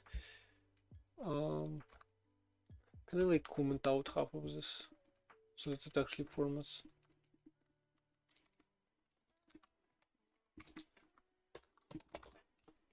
It formatted, and I think the rest are not affected.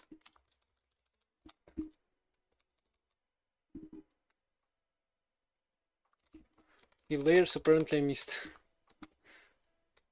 Line layers list of layer case state. So paper anything state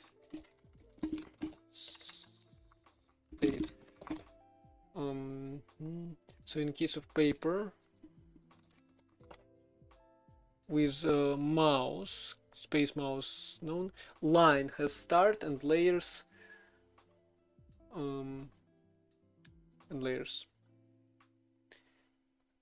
we create fold line, then we create top bottom, which we fold from layers. We keep going. I'm gonna rename this to state. So whether we keep going, then layers keep going. It's split. So if we keep going through split and true for now. Otherwise, false is just gonna yield a single layer and false. Then we split it, then we fold on layers and to bottom, state layer, state, then we case layer here, above line point, fold line, anything else is false. And then if above, we might fold, so this should no, okay. So if we're above, then append to top, otherwise append to bottom. So that we get to bottom.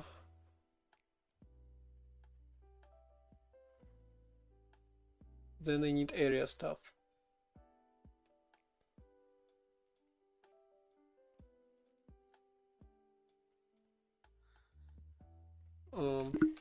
Let direction. Wait, I need to exit the false. I need to exit all the false. Okay. So that gives me top and bottom. Then we do direction equals. How did we do this? List.fold. So top less than bottom. Right. Fold top from 0 to layer area. So that's for each layer. Wait, function area layer. Area plus layer area layer.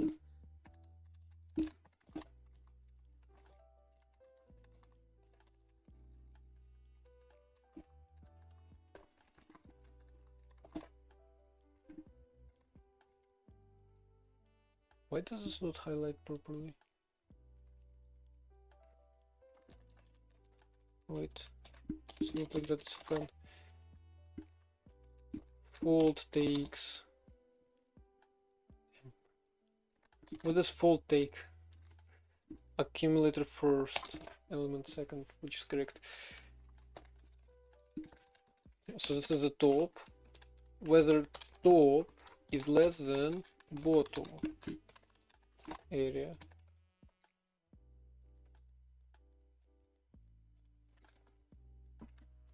Now, if direction true to bottom, false bottom top, and then I append. I think this is all gone. Then I need to create the state.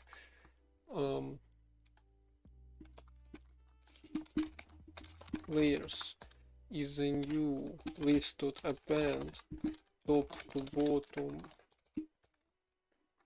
list reverse bottom and list map top reflect underscore along the line.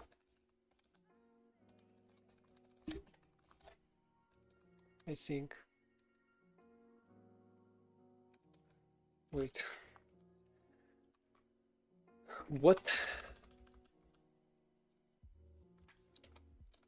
Oh, this is messed up. I want to keep going. I don't really care about keep going.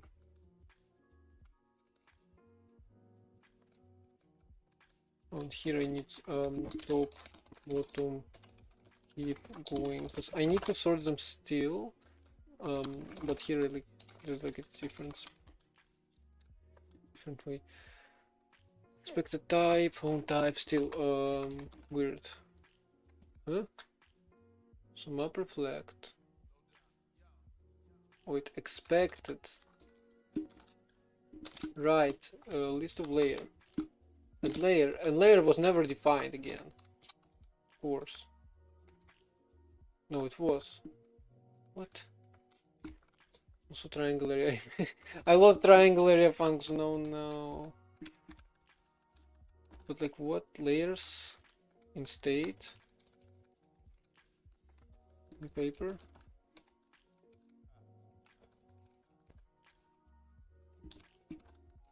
Or is state like different thing somehow? No. Layers. Oh, where's layers in here? List of lists, yep. And this somehow turns into a list.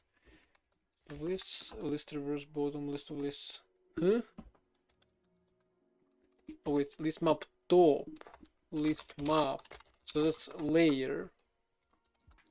And then for each point. There we go. So space is currently unused. And I think that should work. No, triangle area, I forgot about that. FN triangle area. P1, Vec2, P2, Vec2, P3, Vec2. So what was the formula again? This over 2 at the end. So mod absolute of excess float absolute value P1 0 P2 come on P2 0 P3 0. Now I'm gonna multiply them by y2 minus y3 y minus P3 y this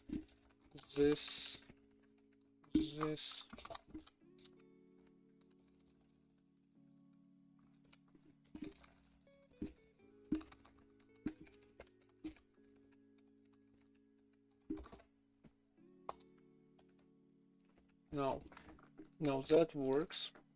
Oops, come back. So this falls, this crashes. Damn it, did mess this up somehow.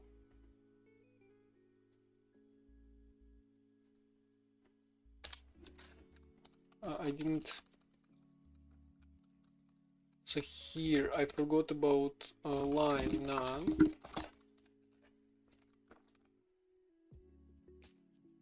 So top okay, let's remove this. Top folds, bottom folds. Now let's try. This feels wrong, but might just be me. This is probably bottom. Yep.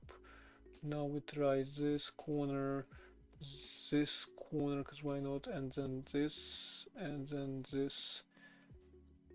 This seems to work. Okay. Fixed. Now let me quickly finish up the space feature, which is so if space is true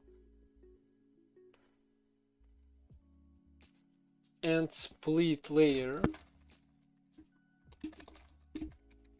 let's case on this case split layer.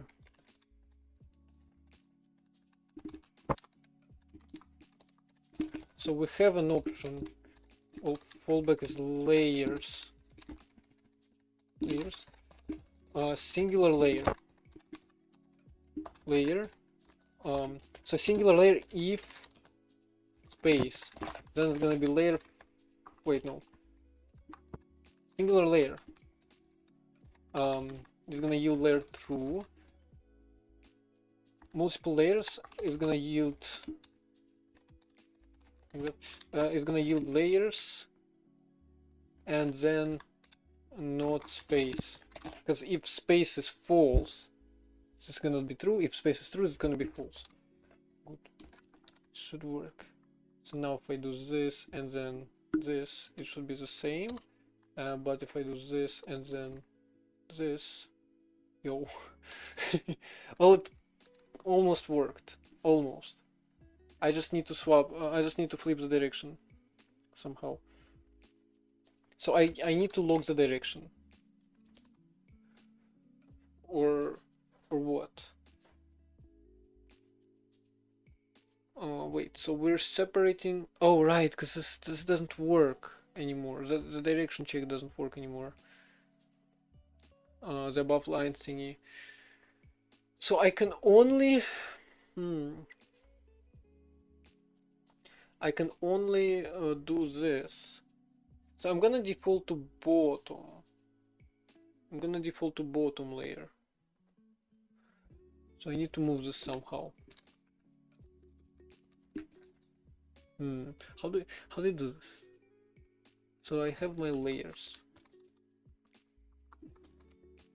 Okay, let's keep going. Okay, if true, then I need to do this, and then I need to do the splitting.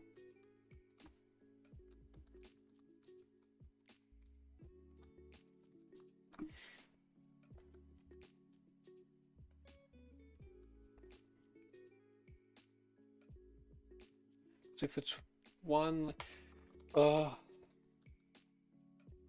if space is, oh my god, this is difficult.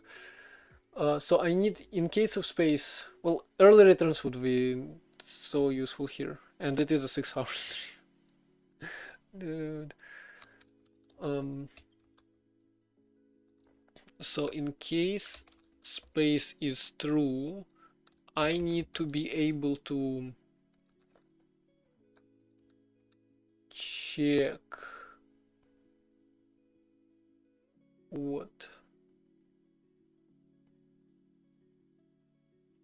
I need to be able to override this logic in here. In here. So keep going. I really need an early return, because this is gonna nest so quickly. Maybe we can do that somehow. And hold state paper. So we can fold the state. And also would be nice if actually not in state. I'm gonna do layers. List of layer. Also not like that.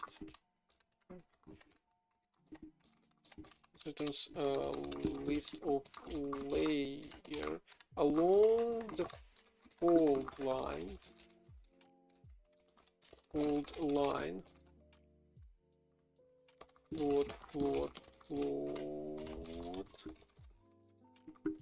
and then space.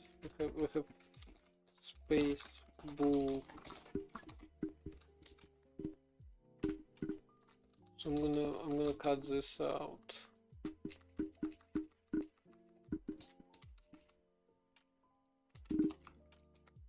And put this in here. Except I'm only gonna return layers.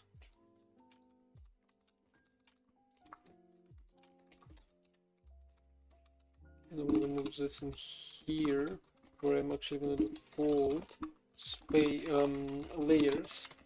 Fold layers, fold the line, space.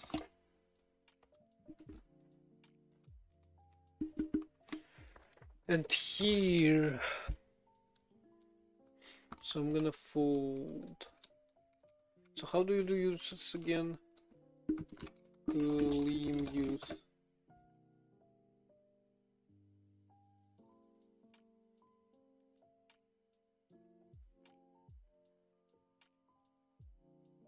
So uses for callbacks are really, and write an expression. Well, I've been advised to not do that, but let's try, I guess. I mean, I really want this post processing to be done. So I guess maybe I do need this fold. And then inside, So in here,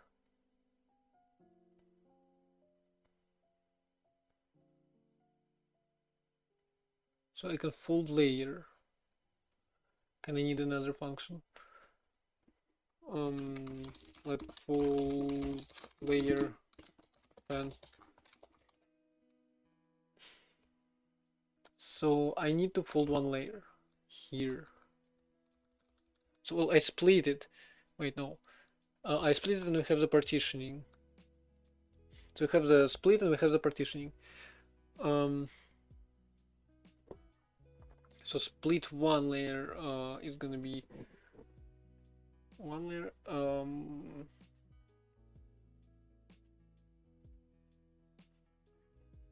So what was the problem again? This, right?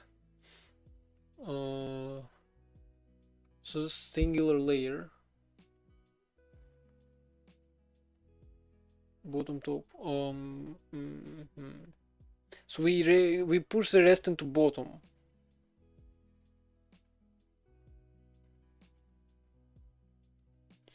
And we put, well, yeah, we put the rest into bottom, assuming split is gonna return, well, B as bottom, and A as top, which means, so this is AB,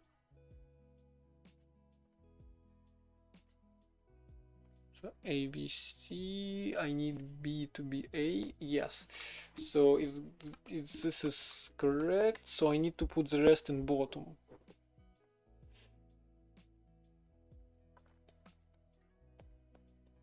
So I move the partitioning logic inward in here. True.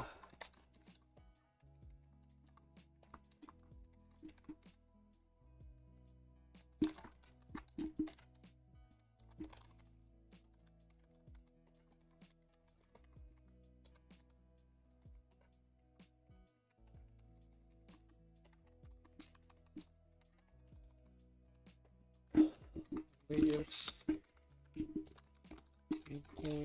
So partitioning logic should go in here. Well, actually, no. If it's space, it's like very different. Wait, what if I actually treat it differently? So in case space, I can treat this differently. So case space.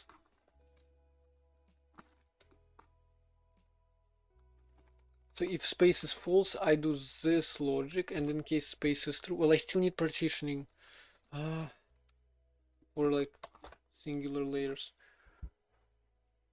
The only case where I don't want partitioning is in case false, this goes into bottom immediately, and in case here, this goes into top and bottom respectively.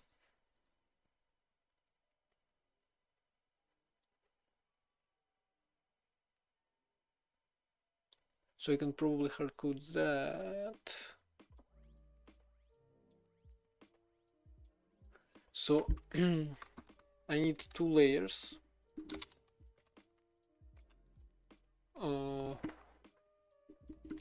Top and bottom.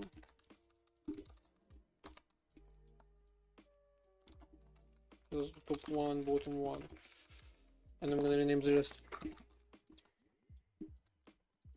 Or I'm gonna, I don't know, list L top, L bottom.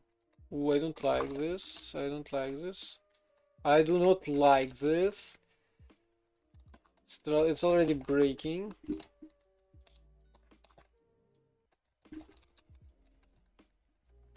So in here, if we encounter top and bottom, if space, then it's gonna be we're gonna shove them where they belong, and we're gonna return false. So this is actually gonna be the return. And then in here, in true, in... So if it's true and we get some layers, so otherwise layers, I just do this, the default partitioning stuff.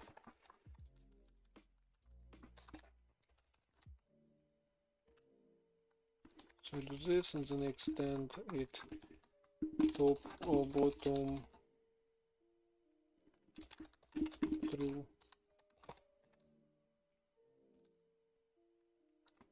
So here we're just gonna do top bottom for now. Okay, so this is actually gonna be returned instead. So we split into top and bottom. So here we get layers top, layers bottom, and keep going. If keep going is true, if it's false, then I just put the layer into bottom. So we're gonna have L top, layer into L bottom, and then the rest.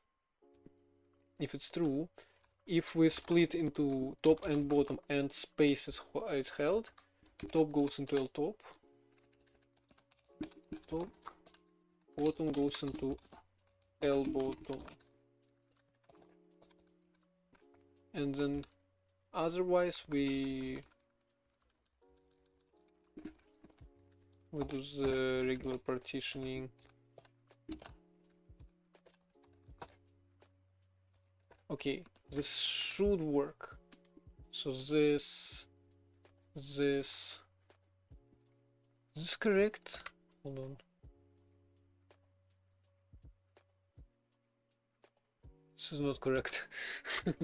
Okay, but if I hold space, it is actually correct. And it is peeling off. The Caesar Easter egg. It's real. You know what? I'm gonna keep it. I'm gonna keep this because it kind of makes sense even. Because like in simple mode, only thing you can really do is peel it off. I mean, in theory I could fold the bigger section, but I don't know. Totally. And so regular partitioning, I broke it somehow. Somehow. Top bottom. So we have this. Wait. We have this, and then this.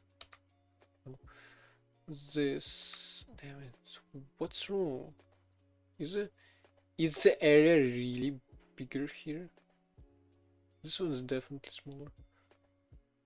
Okay, and if I fold this over, no, this looks fine.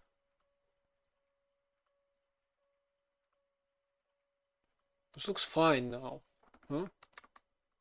How do I repeat the issue? Bugs which you can't find are the worst. And then they appear when you don't want them to appear. What happened there? Okay. Wait, what did they do? This. No. This. Hold on. This. This is correct. I don't get it. When I'm like, okay, so the bug doesn't seem to appear anymore. Maybe it's just hallucinations for me at this point.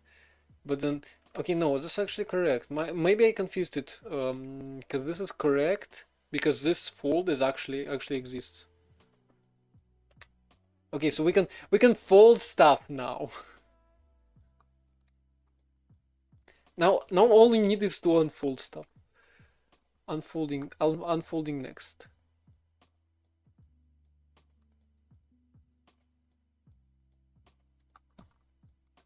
No, you cannot flip it now. You cannot flip it now. But we'll add that. Okay, now that's definitely not correct. So the bottom is definitely bigger, but it's flipping up. So I messed this up. P2, P3, area plus the area of the triangle. Also, why is the syntax highlighting like that? Because this is a parameter, I guess. Okay, shift.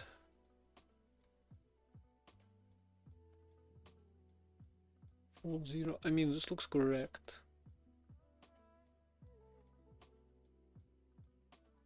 And triangle area is... Oh wait, I didn't finish the triangle area formula. That's why. 3 1 1 2. 3 1 1 2.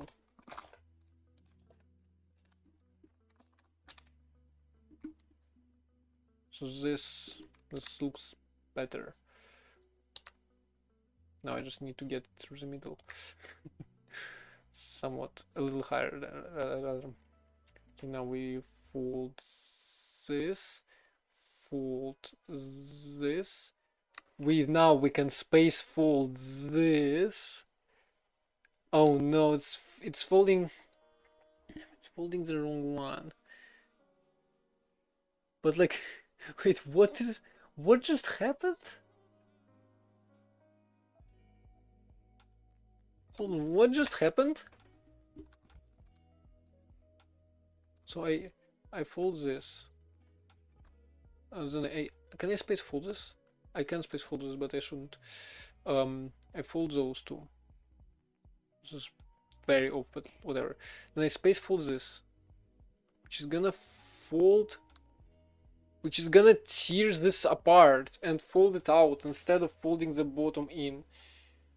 Name it. So yeah, complex folds are still like, I'm just trying to read mind at this point. Mind reading. Let's go. Feature of the year. This is very off. So in this case, is it gonna fold? What did you do? Yo. Did it fold the backmost layer or something? Or did it fold it the wrong way? It probably folded the wrong way. But like, oh my god, how am I gonna fix this? I need to compute areas at this stage then. And possibly swap. Also, this definitely became shorter. I don't know how, but it did.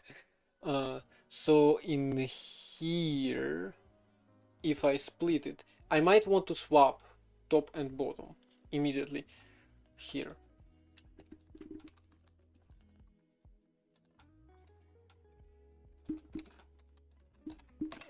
L top, L bottom equals this. L top, L bottom false. And then parenthesis. Messed up something somewhere. Okay, and then I copy this.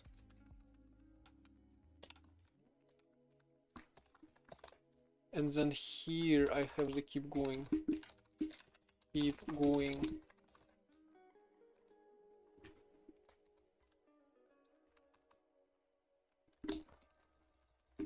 L top, L bottom. I mean, since I'm duplicating it, might as well cut this out and like FN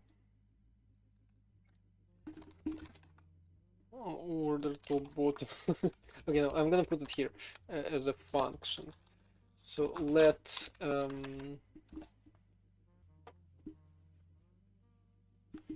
intuitive order was function which takes top, bottom, and returns top and bottom as well.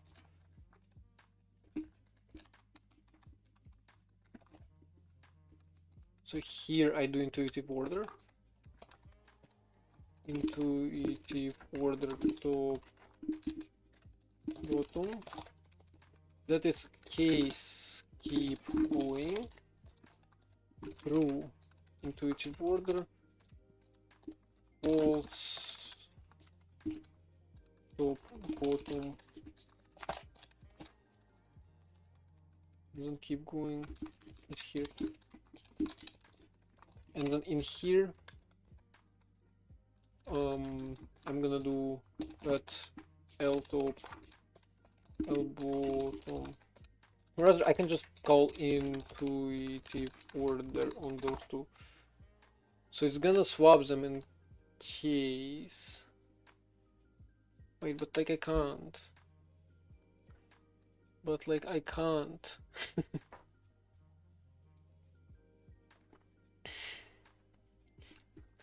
I can't really do that. I can't really swap them because I'm relying on some stuff.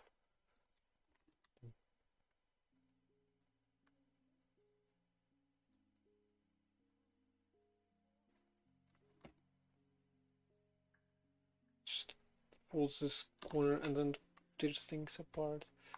Okay, so intuitive smaller folds or simple folds are not going well. Yo, this flipped the thing. So what simple folds should do probably is just ignore everything. Shove everything into the bottom.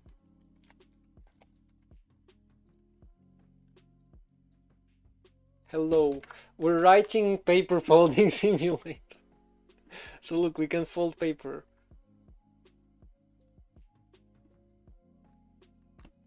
And then it breaks, but well, it folds, right? And then you can tear it apart. Wait, it doesn't work. Well, look, tears it apart. There you go. So yeah. And I gotta make it into a game. It's been 6 hours. What am I doing with my life? What am I doing? This is a paper boat I made during the trying to figure out how to fold stuff. I'm just gonna put it on on top of my head. Hey.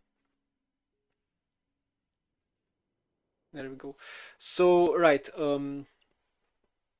simple folding doesn't work. Oops, this is the wrong key.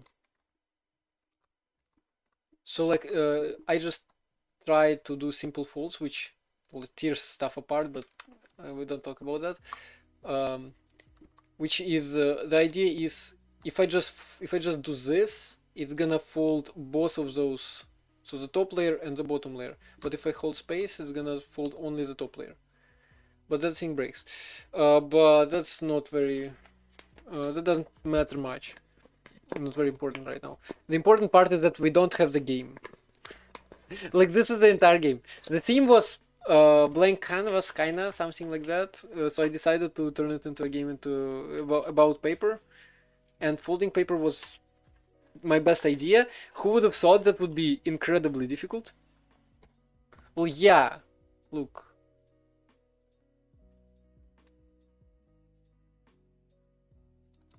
Can I now unfold this? I can, but it's gonna tear stuff apart.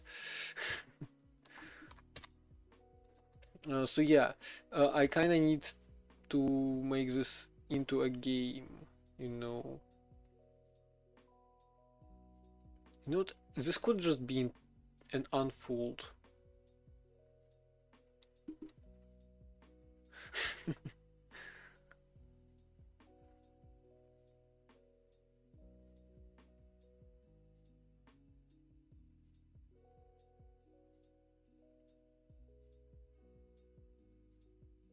Hmm.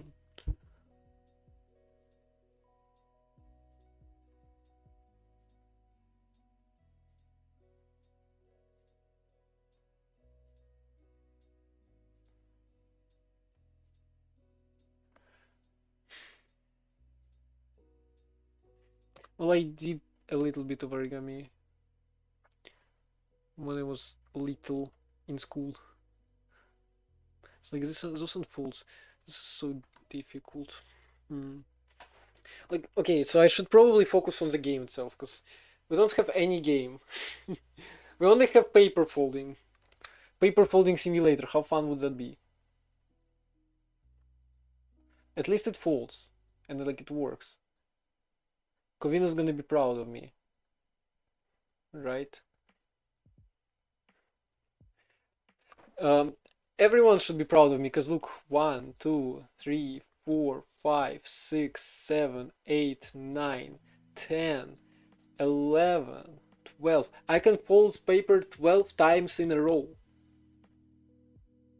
And like, you cannot do it for 7 times sometimes. I can do it 12 and even further.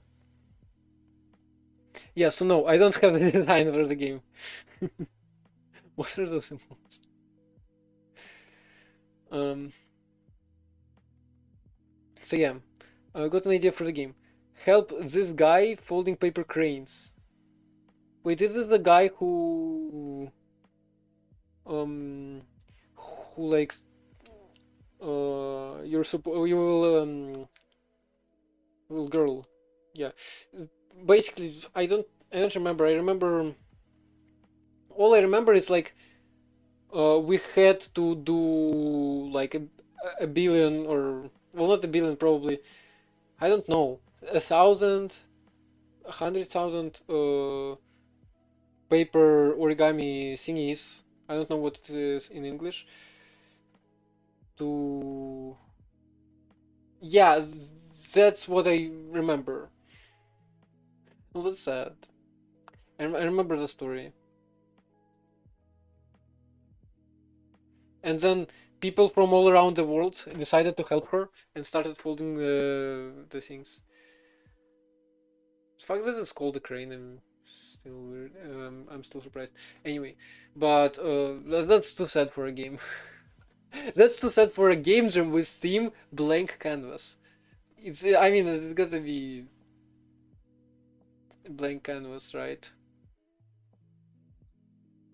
So my original idea was like, well, somewhat similar to Boolean, which is also, I am proud of that game. This one.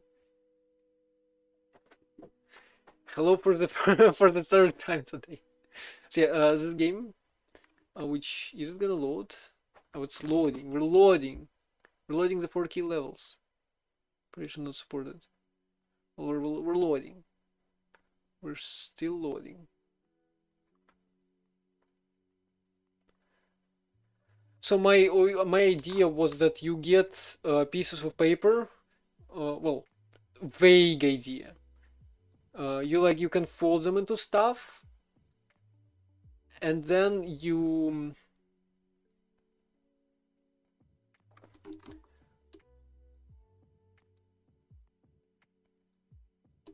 so you can fold them into stuff, and then you can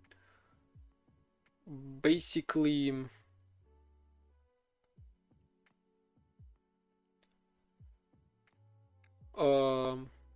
use it for parkour, for platforming, like the game Boolean, like this game. Why is it taking so long to load? Also, this I thought this was pretty cool. The fact that this thing jumps.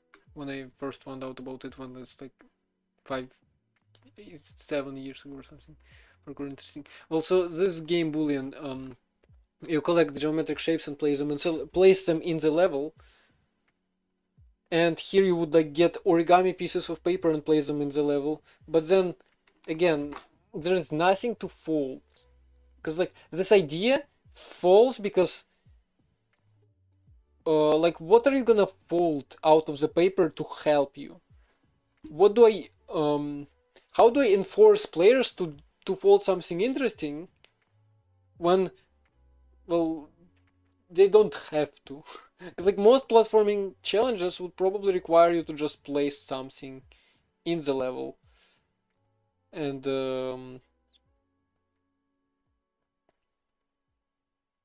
And yeah, and you just it doesn't matter what, you can just jump on it and jump further. It's like analogous to this, which doesn't load surprisingly. Well, whatever, I guess. So yeah, I don't know. This is almost a 7 hour stream, guys. I should be probably ending. Give points. Well, yeah. I feel like just folding is feels kind of boring. Like just the folding gameplay is not enough. I don't know.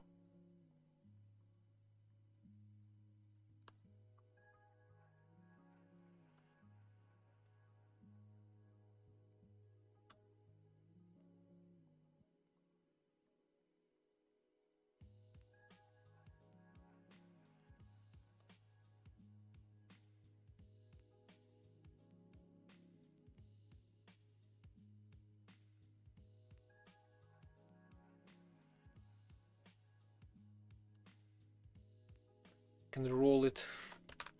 I can literally roll the piece of paper. So like that. I'm just gonna roll.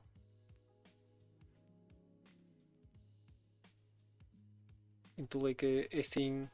Oops. Well, anyway. So yeah, I don't know. I don't know what I can make out of this. Hold on.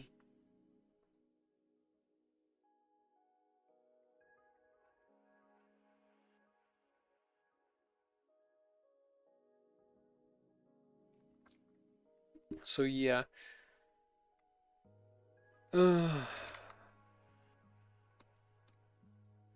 Like I could probably make a just origami game, but it feels boring.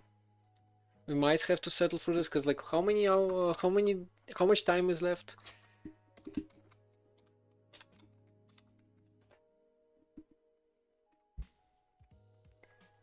We've got 1 day and 13 hours left, and all we got is paper simulator, paper folding simulator. Anyway, I think I'm gonna be ending here. I'm gonna stop recording, and let's rate somebody. It's how much? It's 10:40 p.m. Holy cow! Anyone I'm following live? Maybe Covino, Two's live. It's a game jam. Yeah, I wouldn't be doing that in a language I don't know if it wasn't a game jam.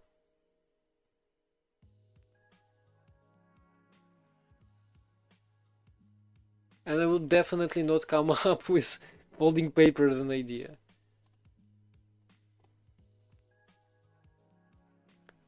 I mean, Stony is live. Let's rate Stony, because why not?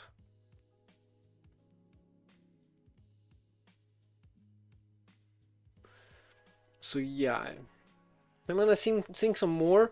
I wanna add 3D-ish animations to the game, but that's basically it from what from my ideas. I'm gonna think a bit more of how I can make it more interesting than just a paper folding simulator, where I can integrate it. Like more tower defense idea was probably more interesting or something. You know, I have some. This reminds me of something. A game or something where you like made stuff and somehow used it to protect something from something else. But like it was, I don't remember. Anyway, uh, join my Discord if you haven't already, and I'm gonna be ending here. Tomorrow's Monday. Ooh, I will probably stream tomorrow, hopefully. Ooh, the music ended. Oh, okay. And yeah, I gotta sleep. Bye.